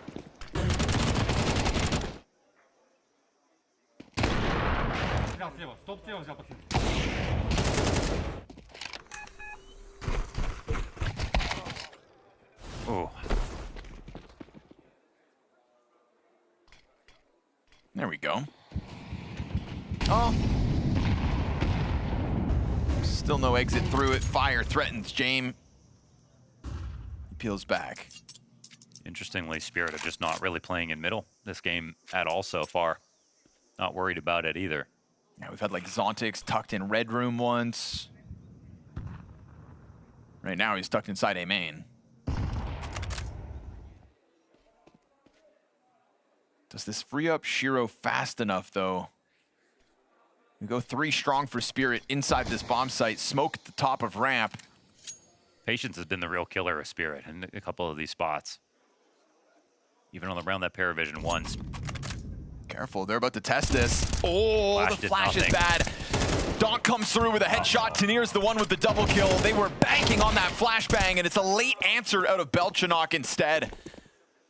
PARIVISION needing success the moment they crested through that smoke, but instead, James Flash doesn't find its targets, and his utility, I mean, we go back to Mirage, right? The one round he had a smirk on his face was because of perfect nades from start to finish. Yeah. This one leaves a lot to be desired. And it's the confidence you put into the flash, too, that just makes it so much worse. Because, you know, if there's no flash, maybe it's a guy jiggling. But if it is a flash you're relying on, everyone's full committing.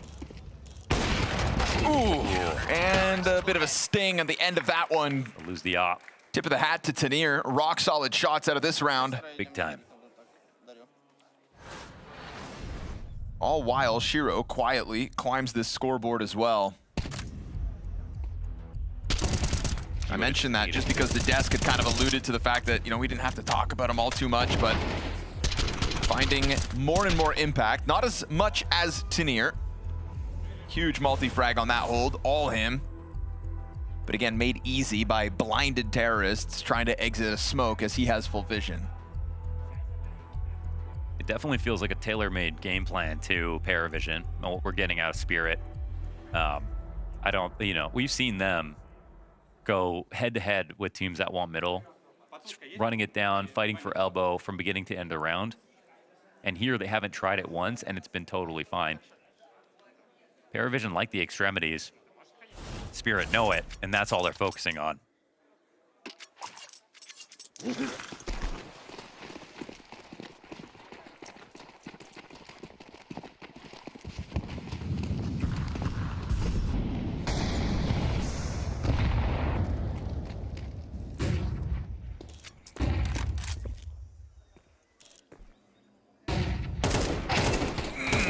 Careful, Another Tech 9 round. Tech 9 damage is real.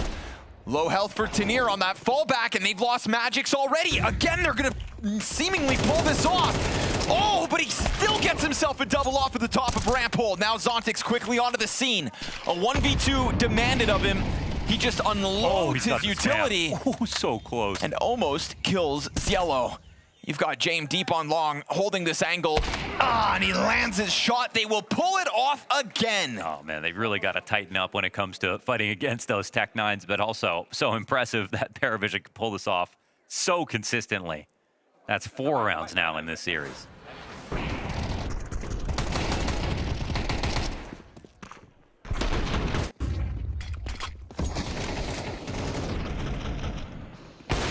You let James put his paws on an op, and you have yourself some problems. Yeah.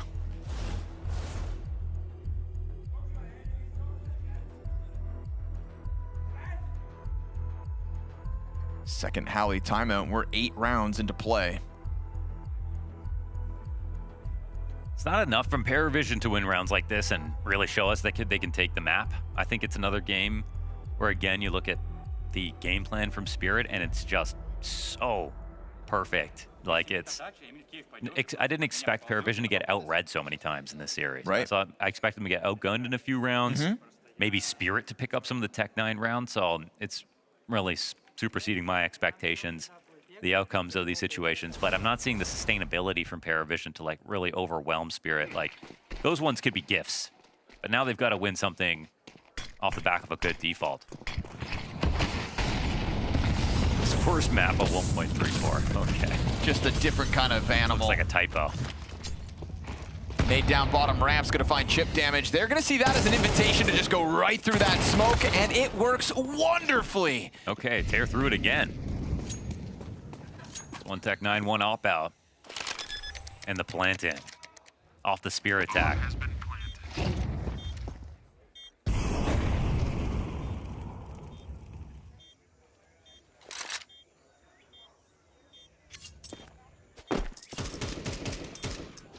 What was the second part of that VTram stat? I want to say second highest rated player on Ancient. Oh, okay. Worst map, second highest rated Yeah, player. I think that's what that said.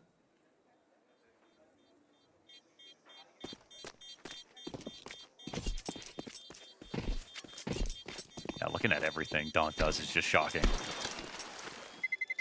Terrorists win.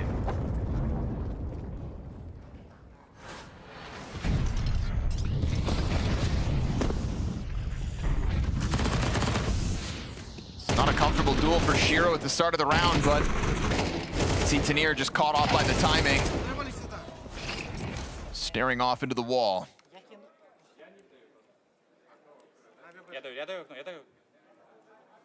Oh, it's a weird one, right? Losing 2 players and the round. With that, you come into this round, it's gonna be Spirit, just Berettas on Magic's, USP and a frag grenade for Tanir. Feels like B bomb site, primed to be bullied again. Nice nade though. They've used this boost every round. Yep, they dunk it on James. Donk kills Nota through the smoke in middle. I wonder if he'd pop that open. He's out of utility himself. Red Room was smoked when that kill occurred. I'm surprised to see how passive this overall setup is here for Spirit. Not taking over Cave, not pushing down B except for that one round where they're lower on guns. Chance for Zontix, this A main push. Will they predict it? He plays the open wall. If they kill him, or even if they trade him, that A bomb site is prime for the taking. And they're obviously coming at it cautiously. He's not able to get more than his 1 frag. Zwei quickly just gonna crank that dial. And Donk will go sprinting over to try to get ahead of this. Utility sails in. That'll make sure he stays out. Ah, and James, good presence of mind to catch that flank. Now all options open. Yeah, they're taking this bomb back actually quite slowly. It's interesting though because Spirit have already started moving back. Shiro has an AK getting comfortable over towards B, and there's no longer presence on the A site. They feel they've done enough.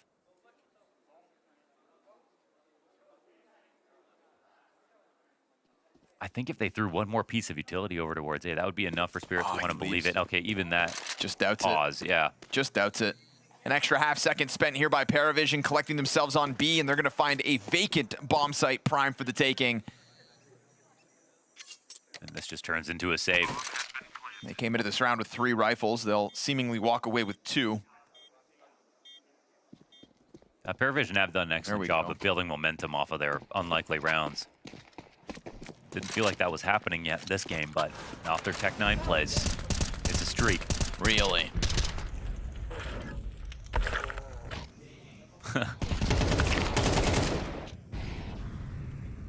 Smooth trade from Zwei, but that catch on Magix is really what opened up the threat of the rotate and the rotate that does come to fruition. All of a sudden, we've got ourselves a 1-round game on a decider map between PARIVISION and Team Spirit. Terrorists win.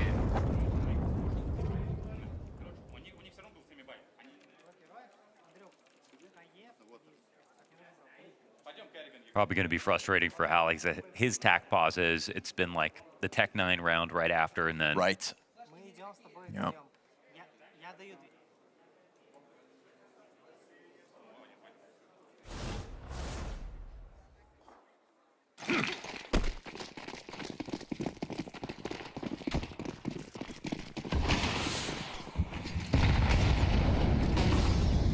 Double nade goes down in middle ahead of the commitment. Ooh, and Donk is dead. Nota getting revenge for that previous round with spamming through the smoke. Feeling like there's free space to be taken here out middle. They're not wrong about that. We get this Red Room peel back out of Shiro. Nade is a little bit too late. 2 players still ahead of the timing. James willing to take a third of his health for that. And now they're gonna swing into Shiro. Oh! Felt like he could have sprayed into both, but instead we'll get this Belchanok wrap around to the A site, and Zontix hangs on to Donut, hoping that help comes. And Magic's when can you push out of Cave? This will be the, way to build a connection inside of middle, but Zontix won't have vision. Bomb surely to get planted. And all of CT taken. I mean, how does Spirit get back into this? They're close enough to think about it, but it feels so hopeless.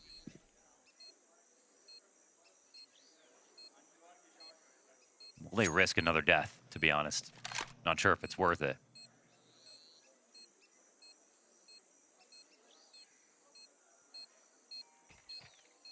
Tie game at 5-all. T-side's found its quota.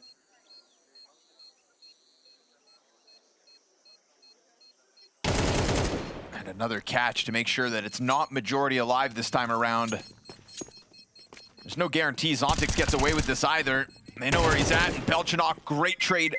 Tenier hoping helplessly that one gun survives, and I'll tell you, he's got no threat, so all's good. One rifle move forward for this round at a Spirit as we tie at 5 rounds all. Say it again, PARIVISION done a great job building momentum off of that fast rush into B. And from there, they also started branching their game plan out a little bit across the map. So it's not so one note.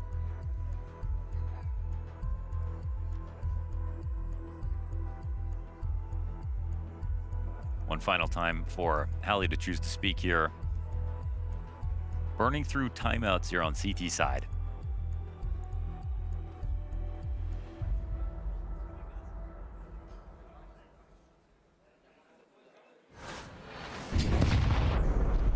I want to say that's quite a big risk, you know, considering the Mirage T side we saw. Maybe some of the concerns you might have for a new lineup with a new IGL. It'll be up to Dasan whether or not he'll get another chance to speak this game.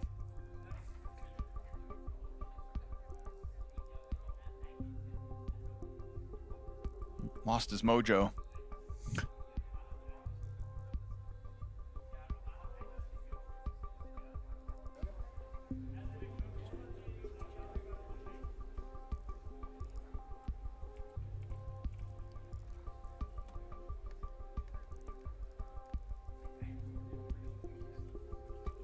Mohan, it's happening again. Really? We're 10 rounds into this game, and PARIVISION have 3 opening kills. Game tied. 5 rounds off of that. I mean, being good at that's never a bad thing. Not at all. And again, you can build from there. If like that's your starting point, you know, like you said, imagine that coupled with just great 5v4 success. Winning the easy rounds. Right? Build the foundation, something you can rely on when things don't go well.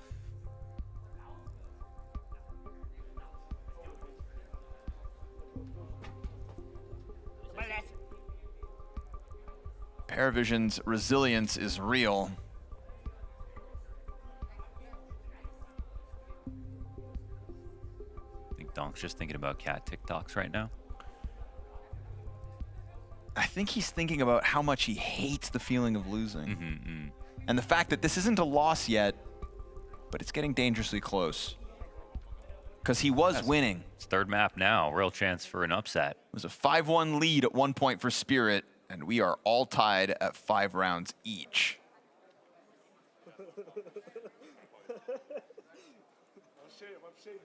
That's how quickly things can change in a game of Counter-Strike.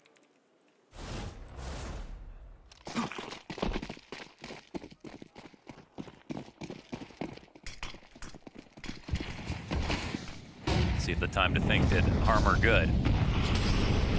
And for who?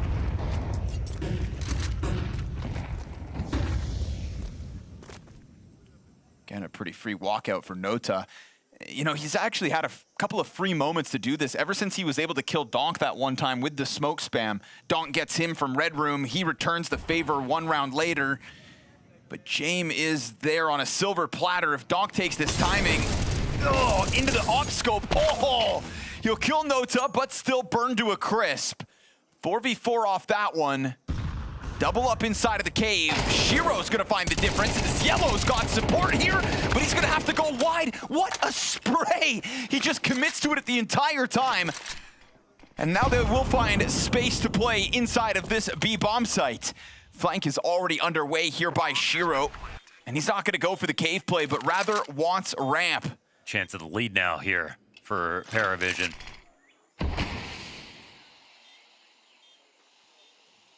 Shiro changes out guns on this wraparound, so he's gonna try to blindside them. Distraction offered into that smoke spam. Shiro not quite looking at long just yet. Yellow's gonna slip up right beneath him. A triple kill for Yellow. He's the player to take first contact inside of Cave, and he takes the whole damn B site with him. He was 18 HP after the initial spam. Still came through with this massive round. And now Zontix thinking about exits, but also more so thinking about how they're coming into the final round with low money. And if you weren't paying attention back in Budapest, Ziello was the guy that turned heads first for PARIVISION in those opening stages. Lights out ratings. Cooled off towards the end, and luckily that's when we could showcase the rest of PARIVISION's ability. But this round is electric from him. He was gunning them down inside of that cave. And he knows Tanir. I mean, he can try to hide, but he knows exactly how far back he can go, that he'll have to peek again, and he doesn't have any space. And just like that, PARIVISION are leading. A T-side advantage that Zontix wants to immediately take back in round 12. 5v4 off of the push down middle. But what do 5v4s mean in the face of the PARIVISION squad? Seemingly not much. A main play here for Spirit. If they see it vacant, we'll see whether PARIVISION give them time. Wow. Both these teams proven to be very good, but the fact that PARIVISION are right behind them on that is so outstanding. And the fact that they're beating them with those stats right here, right now in the head-to-head. Ziello again, trying to play the cave presence. Deep nade onto Magix. That MP9 goes swinging back in. Good on Tanir to make sure that kill is not in vain. And now with low health on Donk and Zontix, 3 players still up for PARIVISION. But they kind of act like there wasn't really much behind that Ziello play. They get so patient, Spirit get nervous. They start to overthink. Zway's given a chance to tiptoe into the cave. Smokes come barreling over top of the bomb site. And that's going to be space for Zway to clear backside. He goes for the challenge into long, almost gets caught with a nade out. Dong tries to chase it down. Jame will get the trade frag. Here comes Shiro, denied by his counterpart. And Tanir tries to play the smoke. Oh! Jame has got them all! Body bags stacked tall. Inside of the B site, a quad kill for the road. And PARIVISION, 7-5, T-side lead, map 3, and elimination on the line.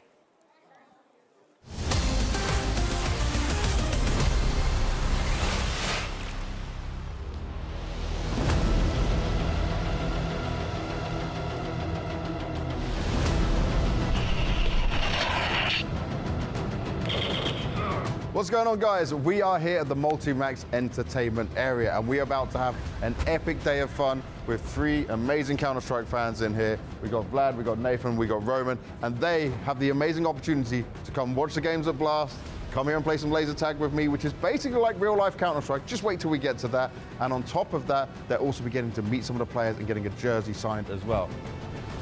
Now, Vlad, did your favorite team make it through? Of course, Who? Spirit. Spirit. Nathan, what about you, man? Yeah, I'm excited to see Liquid.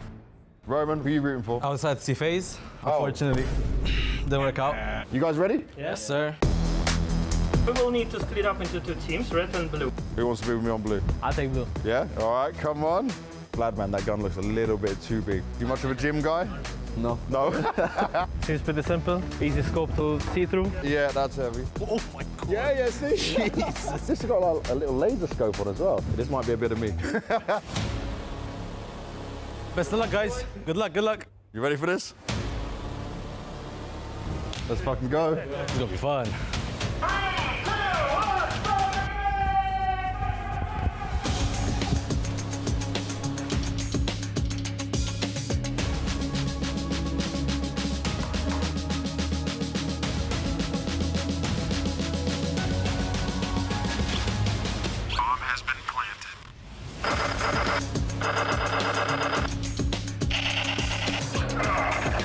He's down, he's down. What? I got you! No! Counter-terrorists win. Mission accomplished. All right, guys, I know we're a bit tired, but we are now gonna go and meet Donk and Magix from Team Spirit. You ready for that? Yeah. All right, let's go. Here are our guests. Vlad's a big Spirit fan. And then Roman, Nathan. You want to sign? That's up to them. That's up to these guys. Yeah? All right. I can't do right-handed. If I tried to do right-handed, it would be terrible. So guys, what was it like just to see them, to meet them? Amazing experience. Played some real-life Counter-Strike before. Never got some jersey signed from, I think, the best team in the world. Do you want to wear it or you don't want to wear it? Probably wear on like special occasions, like games. Do you have an idea of what you're going to do with yours, Nathan? You know, a dunk skill chair, it's a bit too precious, so maybe I'll just frame it somewhere. Yeah, frame it somewhere, man. That'd be perfect. Are you ready to go and watch Counter-Strike, actually relax and enjoy some games? Yeah. All right, let's go. Come on, guys.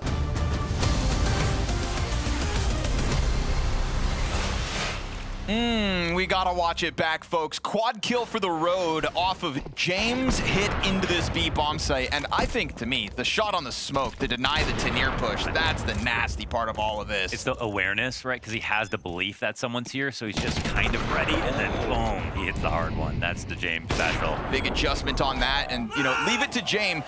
Banks on his other lesser experienced teammates to kind of get the ball rolling, but then make sure to capitalize when that door is open. This could be a sweet day for Tenier. Ends up on a team like PARIVISION, potentially beating Spirit here on map 3. I wasn't feeling it was real until like basically that last round. 7-5 T side. Running into this. CT's trying to flank the cave setup. It's Donk and Tenier inside of cave. Everybody else over towards that A site. Getting prepared for the commitment. It's pretty uncomfortable here, I feel like, for the CT. Oh, this is weird, huh? Yeah. Belchanok, who's been having a rough go of it, sitting inside of Donut. Oh, but he gets the better of Shiro, or at least the timing. He will still be able to recover that one. Little cave presence found out, but you've got James in the T spawn right now. It might have been a slight overinvestment because James now, he wants to rotate, and he's still committing. Nota, back's turn, perfect chance. Wants to get closer. Donut player holds for another, and he'll rip Tenier's head off as bomb gets planted down on the A site. We've got a man advantage, PARIVISION. Critical pistol win for them. And already that Donut retake underway. They will waste no time with this one. The player on site turns over. Zontix gets the headshot. Magix finds a second. And Team Spirit looking for another pistol in this third map. James wants to post the clutch, but they're dodging him. And as they run back and forth here, he'll find that first headshot, but no kit to play with. And he's got to fluster Spirit, but he's already ran out of time. Spirit will take a sigh of relief as they secure another pistol. Yeah, and James won't get away with the duel. Zontix will pick this one up. Everyone dies. But for Spirit, this is their ticket back.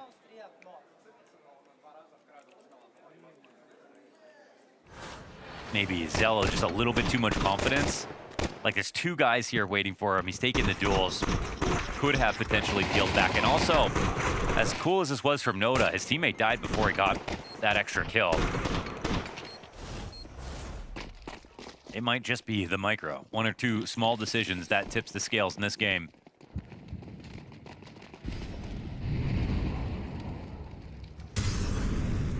Now there's going to be a little bit of pressure on Magix. A T side to close in a series that now is not guaranteed. Yes, sir. And not too far off is that thought that a 5-1 CT start for Spirit still fizzled out. And so a second pistol win is great and all. Okay. But don't you dare lose to the Zeus. There's a little bit of a bait setup going on. It's getting tricky. This could be full tilt donk if this goes right. Flash into it. Yeah, Magix makes sure to clear the hard corner. And if they think there's a stack going on. It's another position where they have like a perfect read. Yeah, Magix still considering it. And all's good. 3 kills collected here for Spirit. Money made off of the SMG as well. And the little that's left of the PARIVISION squad gonna try to swing into the cave. Shots, they'll find one. Donk. Well, it's an upgrade. Get that Galil for the MAC-10 and keep it moving. 4 rifles moved forward for Spirit. Game tied 7-all. I mean, Spirit are a great team. They had great stats. They had wins last year and everything. But I got to say, they just look particularly well prepped. Like, I'm seeing so many times they've got a counter without the info right before each of these maps has begun. We're seeing rounds that clearly they have watched and learned and know what PARIVISION are going to do, even without vision. And that's been one of their biggest edges.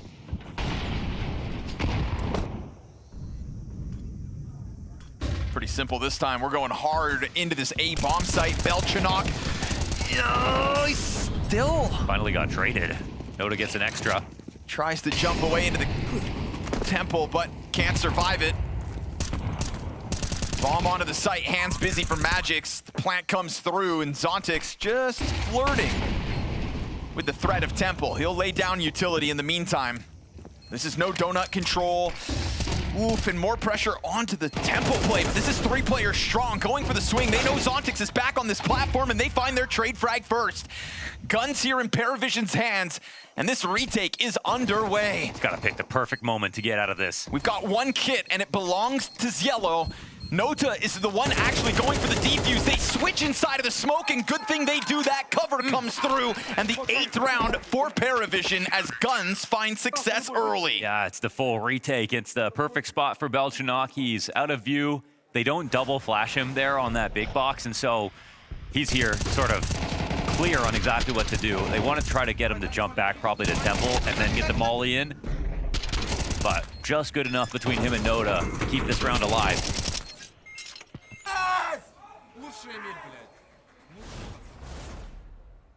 The emotions are going to run high in this match now.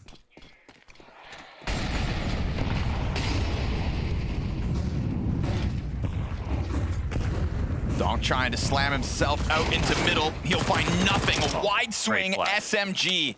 It's all about the latest flashes, and that was just beautiful from PARIVISION.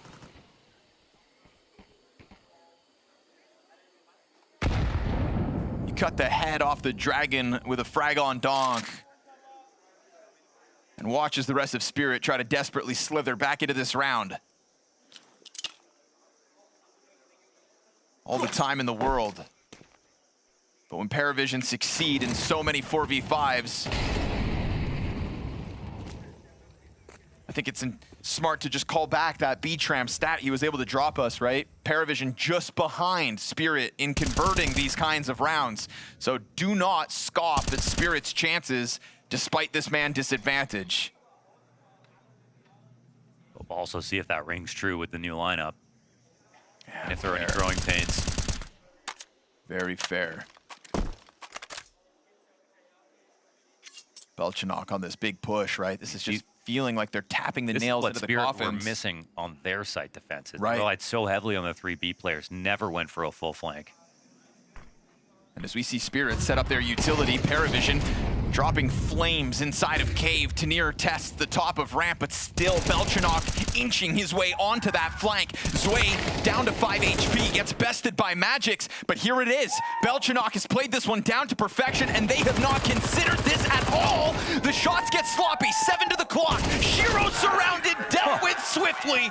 PARIVISION's lead grows to the 9-7 score. Finding a moment where they can get the push out of A main. Again, it really puts a mirror up the Spirit and what they were trying to do on their B defenses. It's still a B attack. It's with an opening frag. And there's no insurance policy coming around from behind.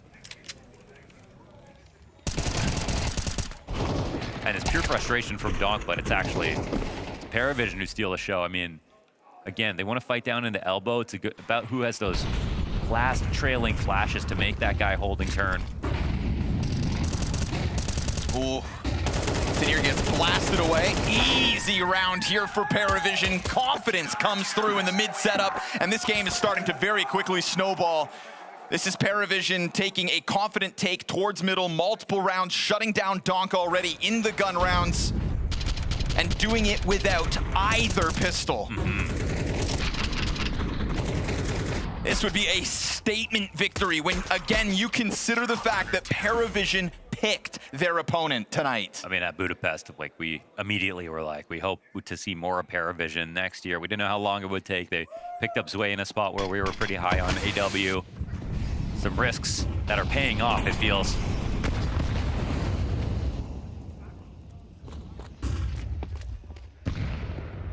Stomping beyond the cave smoke. Look at the franticness on Nota's face. PARIVISION trying to keep the tempo electric, but Tanir will get the better of Ziello down on the bottom of the ramp play. Feels like they know about this heavy presence, but it's another thing to do something about it. PARIVISION not content to just sit in the bomb site this round. Smoke in front of Cave. Trying to cut this off. Donk gets presence towards middle. Obviously, the threat of an A main flank is going to be hot on their minds with what Belchanok was able to pull off 2 rounds ago. But that's not the case this time. Oh, missed a jump, and Jane punishes it. That's going to be full tilt if they don't convert this. Double cave setup, 4 players on the B site. Happy to stack. And they saw Donk jump up to go here. And of all the players to find, and of all the mistakes to punish. Are Spirit going to be flexible enough to cancel on these plans, or do they want to go forward? And they're going to have to come through a CT smoke without cave control. And if you don't have the ability to pivot, if you already feel like the flank could put on a squeeze, they're starting to pull back at 30 seconds. Wow, and they've pushed up, so if they're wrong about this, Shiro find sticks out around. early. Belchanok looking like he's willing to run the risk. They're not even going, eh? Wow. Oh my goodness. No ability to pivot. No confidence to go all in. Donk missing that jump, I think, is the reason he gets killed. It's possible he gets away. It's not often you see that happen to him. And the beauty of all of this is Hallie's used all his pauses. Yeah. So it's Dostan's choice if he gets a chance back in. Yeah. Or they're just going to let Spirit stew in the failure of this T-side so far. And if at PARIVISION, you know, they're thinking about that. They know they have all the power. And if they keep winning, there wouldn't be a good reason. Oh my goodness.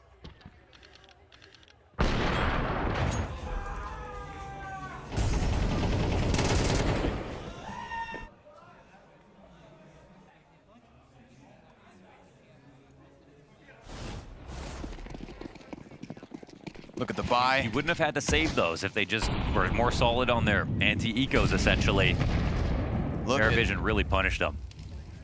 There is a little left. Barely any grenades and a more and more confident setup from PARIVISION. It went from playing the back of cave to the front of cave to now taking a peek into lane. Yellow wants something to come his way. Missed shot by Jame. That's a scramble back as Donk doesn't bite down entirely on the chase. And Ciello's forced to give up that front cave position for now. They'll double up. We've already seen this setup. They'll try to tap into it yet again. They don't even have a smoke left over. This is a really rough buy. You would have liked to see them prioritize at least one more full set for them at a minute 5v5. They got to pick up a bunch of raw duels. Down to a single frag grenade for Donk. I don't even want to see Donk switch guns this round. He's looking to add himself to this ramp stack. To hell with trying to be the guy that comes to join this. Just be the front of the line. Oh, and he's going to get damage on this Yellow. That's 99 health taken as PARIVISION were falling back, leaving one defender there. Magix comes barreling through with the Tech 9, and Spirit strike at the perfect moment, weaponizing Donk and catching PARIVISION at odds. Just to keep the game alive. I think PARIVISION are still sitting on 2 tack pauses, if I remember correctly. Correct. And the more pressure Spirit put, maybe they have to tap into it. For now, I think PARIVISION can say, okay, just forget about this.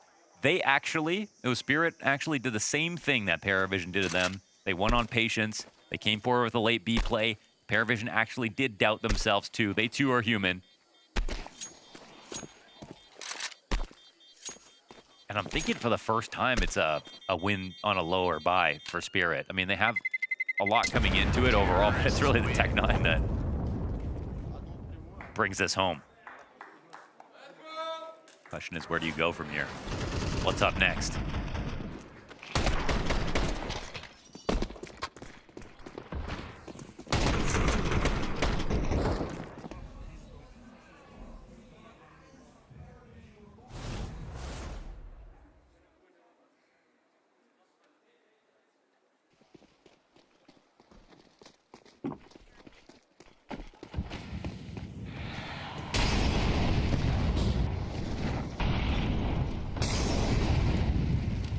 PARIVISION still stable. They've got the economy, the guns they want here. A very small blemish on the record with that last round. No reason to have their confidence shaken yet. Yellow still showing this affinity to play the front of cave. Jame has clipped Donk's wings in mid previously. He will do that again. And Donk's 11 and 16. looking like a mortal in the face of the PARIVISION challenge tonight. Another 4v5 demanded of them. Shiro takes the kill to James using a rifle. You wish they didn't have the bomb right now. Running it up through red. He'll peel back. 55 seconds on the clock, and Tanir's going to take a look into the cave.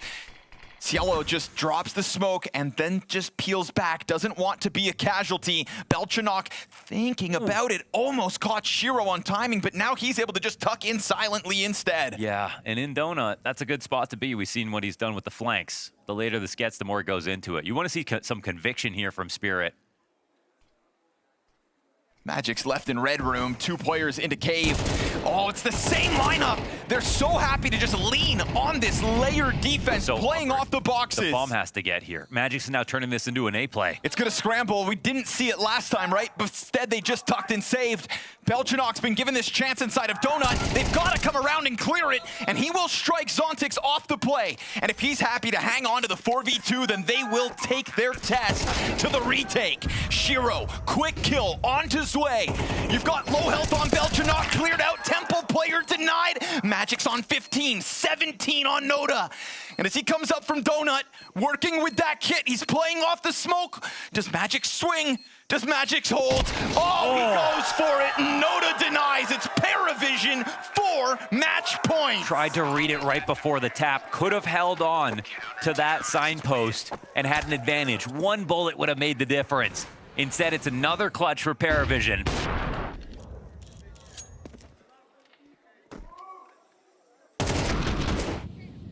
I think Spirit are even lucky here to get into a decent post-plant spot.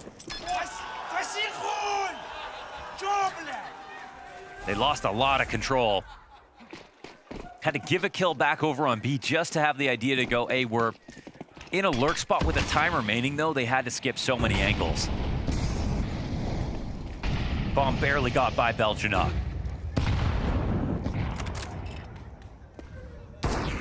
Oh, Tanir's fast on the play, though. Zwei playing with grenades. Oh, and he's got the headshot quickly. And everybody else is stuffed behind that smoke, barring Magic's operates on his own. Him and Shiro to recover. We've got team damage in the middle of it all, and now it's just the Zontix play from the back of the site, right here with elimination. And they'll clutch it. Oh, it's hype. Born and built in Budapest, multiplied in Malta. Spirit eliminated in their debut event. 2026 starts with a fumble. Ooh, this is gonna sting. You're seeing Zwei about to go shake his former teammates' hands, taking him out in this best of 3. An unlikely victory all the way until the start of the second half. But they did close. They landed on their feet. They're the team who come out with all the 4v5 wins, all the Tech-9 victories, surviving a terrible defeat on the first map. What a comeback. Just the fact that this map is a reverse sweep in the series, the fact that in map 3 they lose both the pistols, still recover each half, and that beautiful 6-round streak in the first 12 to just give them that confidence that they could close this. Revenge for Zwei. Sweet taste of victory to kick off this year when all we wanted to see was more PARIVISION. All we could hope for was this PARIVISION. We didn't want Budapest to be an anomaly. We wanted it to be their beginning. And so here we have it. A very important start to the year for PARIVISION. This team's not going anywhere. PARIVISION impressed us at the major, but here and now they take down Spirit and get a bigger win than they ever done with this lineup before. That's right, come on audience, make some noise. You're clapping at the front there.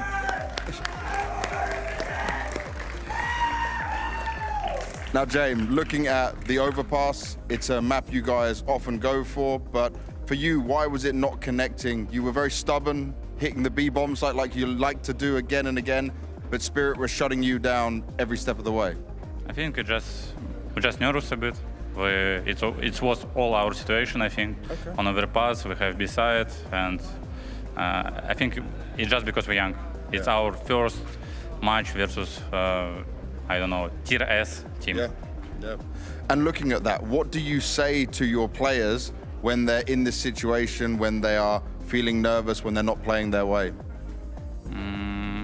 I think who subscribe on PARIVISION channel they will see what I said, and nothing special, guys. You can check in our vlogs, and all simple and clear for you.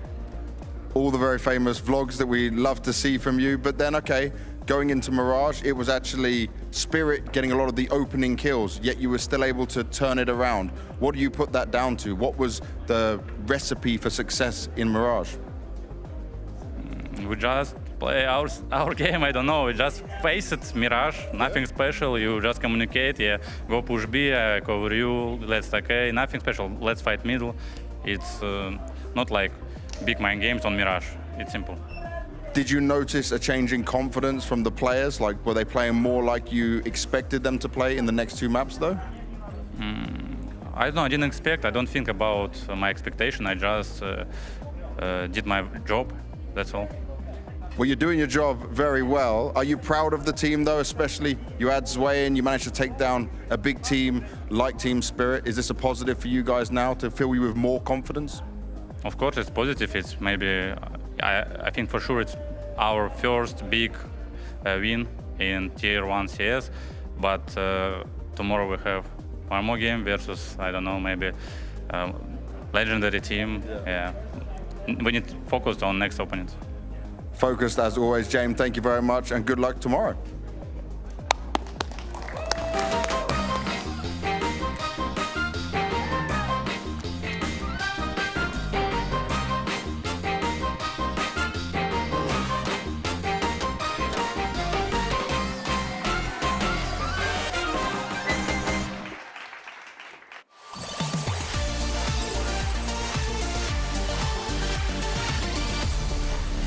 And now it's time for the Bounty Bonanza because we have to send Belchanok here down with an extra prize. Belchanok, crazy win already. You ready to spin this wheel? Yeah, I'm ready. You excited? A little bit. Are we excited here in the house? I think you've got some excited fans here. Are you ready? Let's go. Let's go!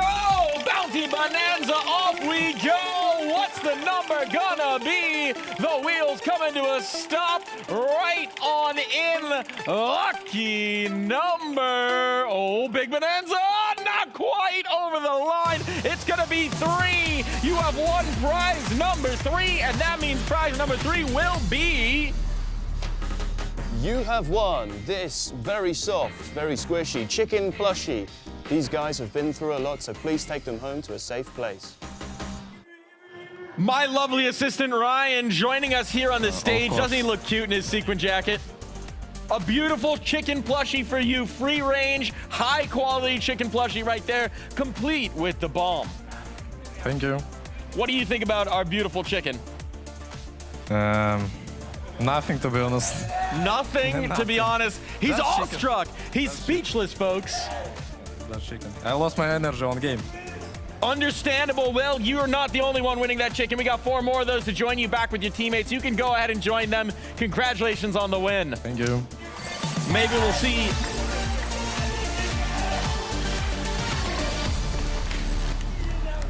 Maybe we'll see that chicken decorating a desk someday. But what I do know is that PARIVISION have decorated themselves with one hell of a win. One hell of an upset here. Crazy series coming on through and a massive dub now secured. Yeah, I don't think a lot of people saw that coming, to be completely honest. Obviously, we knew PARIVISION was a team to look out for. The way they finished 2025 gave a lot of hopes, I guess, and them adding Zwei to the lineup gave us even more hope. I expect them to come in and perhaps be the breakout team of the season, maybe 1, 2, 3 months down the line. For them to be able to compete at this level already by now and taking down Team Spirit, regardless of them being new at Magic as well, that's exceeding my expectations very early on. I feel like it's extremely fitting that Belchanok gets a chicken because James was just playing a game of chicken with Spirit this entire series. I mean, the way that he wanted to call against Spirit was basically just daring them to try to change their setups, to call out the fact that he was just going for these repeat bomb site hits over and over again. So, I mean, to walk away with the chicken, I mean, yeah, he won that game. I think the astonishing thing as well, right? You were talking about the change coming in for PARIVISION. Zwei lit it up through the online portion of this event, but they won kind of without him in a lot of these circumstances, right? It was everybody else picking things up. We saw it from Noda, we saw it from Belchnock, we saw massive performances from Jame there on Ancient to really light the way and make it possible for this team. Yeah, it's a very well-rounded team. I think we even saw that during the Major as well. It's hard to pinpoint a player that is the designated star within the team, and maybe Swale will develop to become that star. At least he's giving a lot of freedom, we saw online, but maybe it's a bit too early now to expect that from him consistently game by game, but everyone in that team can play Counter-Strike and everyone is shooting hard. We knew that from the Major already. I feel like it would be just a disservice to what everybody else did to even kind of continue on Zwei. Like, being real about Zwei, there were 2 maps in this series where he got single-digit kills. Like, he was not the story of this one, other than the storybook ending that he gets to have tonight. And hopefully, moving forward, he's able to show a bit more. But guys like Cielo, guys like Nota really carried in terms of just getting the pivotal frags in these kinds of rounds and just following up on good game planning from Dastan and Jame. Well, to hear from the other side of this story, we do have an exit interview with Magix. Spirit were the defending Blast Bounty champions, but this time around they fall to PARIVISION. I got Magix with me, joining me. First of all, commiserations on the loss. Can I just get your thoughts and feelings, if it's that bad, you know, considering you guys made changes in the side? Like, what's your initial thoughts on the whole loss? Mirage became chaotic at some point. Yeah. And the comms were poor playing second half. Going into the Ancient, we lost a few key rounds, especially the anti-force on B side, because the setup was pretty bad, and we knew what they were gonna do, and we have chosen bad positions for that, and this is how we lost multiple rounds on B side on Ancient. If I come back to Mirage just quickly, you guys were getting a lot of the opening kills, right? It was looking positive. Then it was starting to fall apart for you guys. Is that where it was getting chaotic? Was it maybe not agreeing on where you needed to end, where you wanted to finish rounds? I believe that the idea in few of those rounds where we had the 5v4, the idea that I've given was wrong, because I needed probably one more player in some positions, like to hit the site, and it would have been easier because we would have had the trades. Obviously, this is your first event being the IGL, so does it bother you so much, or is it just more like taking the experience and learning from it? Oh, it's a bad thing that we only played one match in there, and there won't be, like, besides these 3 maps, there won't be that many of material to learn, because the situations, they're basically the same, but I need to, like, get used and adjust some reactions or so, and yeah. And lastly, I just saw a little bit of like tilt from Donk in some rounds. We are used to seeing this. In my opinion, this is just my own thoughts. I was thinking with you as IGL to be a good person to try cheer him up, get him out of it. Do you see that as your role as IGL, or are you still more focused on other things right now? Well, I definitely have to be supporting him in some way, because, you know, there's a lot of pressure onto him, and, you know, usually there's no one in the world being able to, you know, to be ready for this amount of pressure. So you should have some people around you helping you in some way, and I have to find a way, because I do need a lot of time in terms of basically gameplay, and of course it's kind of difficult to support him. Yeah. Thank you for your insight, Magix. We'll see you at the next event. Some sober words from Magix there. I mean, this one's going to be very disappointing. But the reality is you got to take your lumps early on, learning a new role, learning new responsibilities here for the team. And this one's going to be a lesson learned for sure. 100%, you know, and he's gonna learn a lot from this game. He's gonna learn a lot from the losing experience. If anything, I think what annoys him the most is what we also spoke to him about, Mike, in the online portion of the game, that they don't get a lot of repetitions. They don't get a lot of games. The next thing they go into is straight into Krakow, which is a big tournament, and that's gonna be a different kind of pressure. So they're kind of coming in as a bit of an unknown quantity. Obviously, when Dog is on the lineup, you can always make magic happen. Same goes for Zero. But in terms of getting more reps, you know, at least one more best of 3 on a stage like this would have been nice for Spirit, regardless of them winning or losing a potential semifinal. But losing in the quarterfinal to PARIVISION, that's hurting. And the way that they lost, too, been inability to just kind of make the adaptations that they needed to, in my eyes, inability to slow down on their T-sides, despite the fact that they basically dominated in terms of opening picks for the last 2 maps, both of which that they lost. So he needs to learn just how to pause. I feel like that's a huge call for up-and-coming IGLs, just the ability to just say, everybody hold, and then you get an assessment of what's going on the radar, you come up with a structured plan to finish, but it just kind of felt like Spirit were lazily walking into whatever their next step in the round was, instead of formulating a more strategic finisher. And that's something that Holly and Magix absolutely need to come to terms with to make sure that they have a chance at making a deep run at Krakow. I do have a silver lining for Spirit. Donk said that his ambition was to beat the era of Vitality. Well, the era of Vitality also started with a quarterfinals exit here at Blast Bounty, so maybe in a twisted way, that's a good omen. Yeah, maybe. It also means we get a new winner of the Bounty format. It's been Spirit. Back-to-back champion of the Bounty. I kind of like that, you know, and the question is, who's that winner going to be, Mike? I think we have a bit of a draft show coming up in not so long as well, so I'm curious to see who's going to play who in the semifinal. It does feel like this thing's blown wide open now, right? We still have our favorites, obviously, but this is now the Joker in the deck that's been shuffled in PARIVISION, which is that we don't really know quite where to place them. They've now got this victory over Spirit, but there's the asterisk of the new IGL. We've now got their tremendous results online, but they won in a different way here on LAN than they did online. Where are we placing PARIVISION? 4th. Yeah, still is the heavy underdogs here. I feel like the style that PARIVISION called here, it was rather gimmicky, and it was incredibly solved by the time they got to stage 3 of the major. I don't think that James necessarily is he's a good IGL, don't get me wrong, but if he plays this kind of style where it's so one note versus Vitality, a Falcons, those teams just have so many weapons that they can dispatch you with. And also, I just think that their mid-half adaptations without a timeout are going to be strong enough because they simply have just real IGLs that they're working with right now.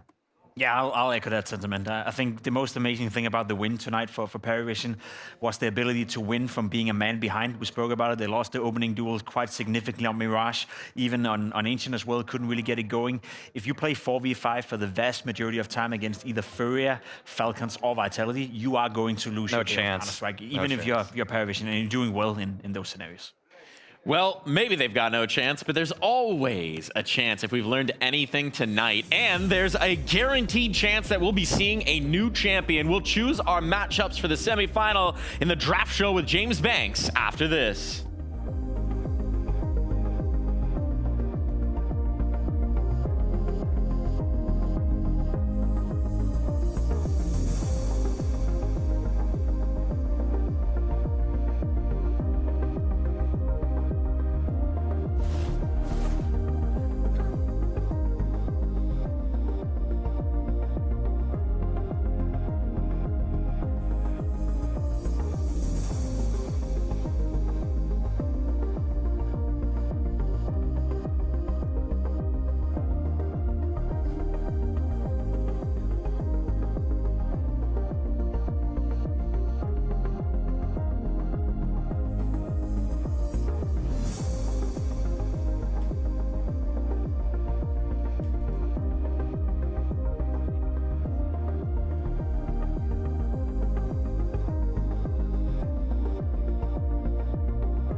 Hello, everybody, and welcome back. It is time for our semi-finals draft.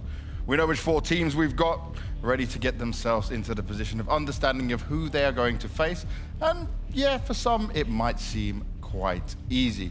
Remember, only one team gets to pick, then the other one is decided. So all of that power sits in Vitality's hand. It's an important thing to see, but you know what we need to do? Bring our teams onto the stage.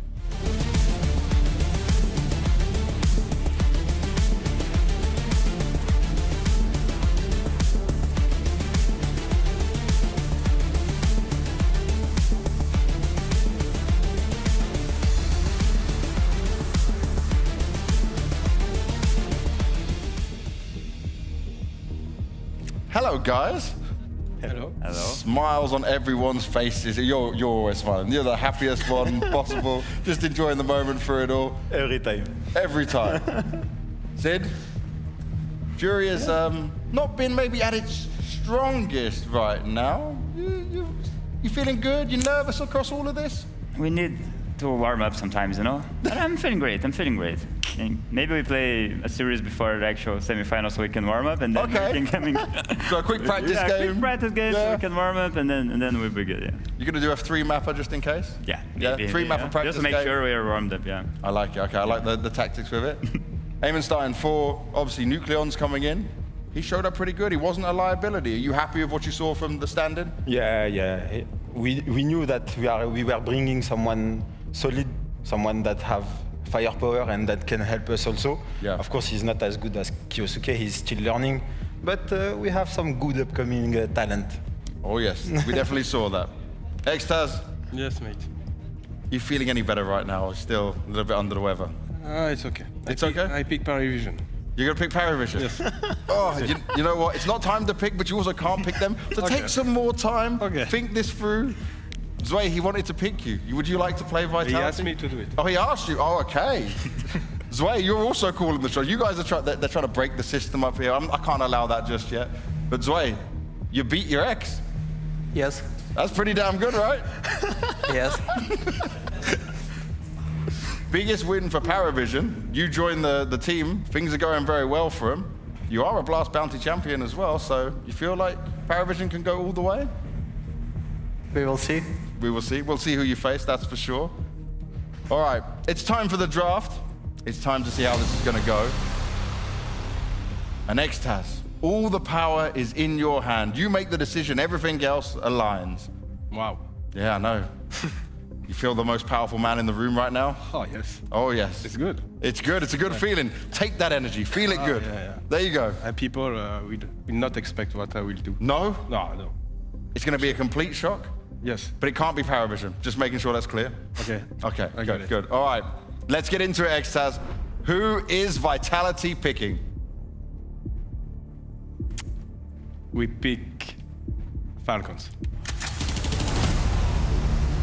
I'm shocked. You didn't expect? Zwei was waiting for you to say PARIVISION, troll everyone. Yes. Nothing else. Okay.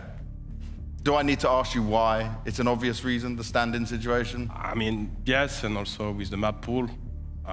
We know it can be good. Huh? They beat us with standing in Dallas, so we know it's definitely dangerous, but at some point you have to make a choice, and I know for us, Falcons was the obvious.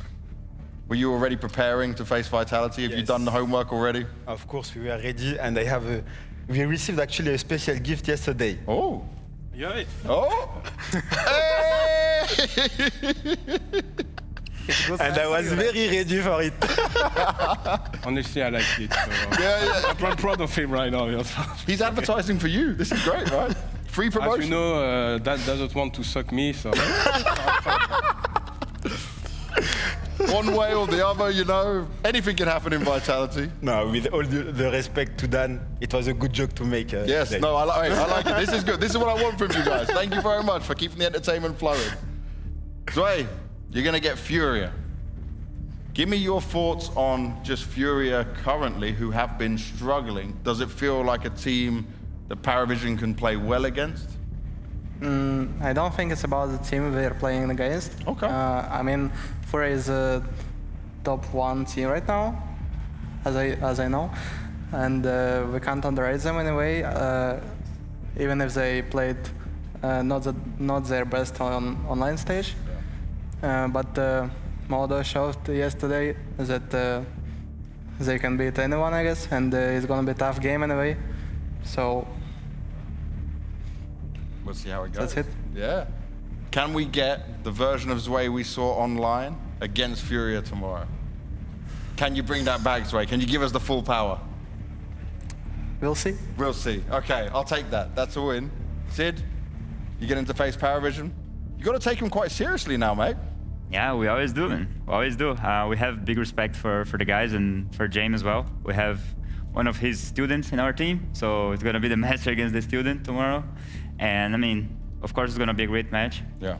Like I said in the other draft, we only have great teams here. People are bringing their A game to the tournament, and everyone's coming full power, and we're going to make sure we're well prepared and ready for the game. Well, I'll let you get some rest. I'll let you get prepared for the game. Thank you very much, guys. That is the end of the draft. But not quite the end of the broadcast. We got a little housekeeping to do here. We have our matchups set for tomorrow. Falcons taking on Vitality, and Furia fending off PARIVISION. Wow, what a slate of games we got here. No surprises in the draft, let's be honest. You're picking the team with a stand-in. You're picking the team with an asterisk, a question mark.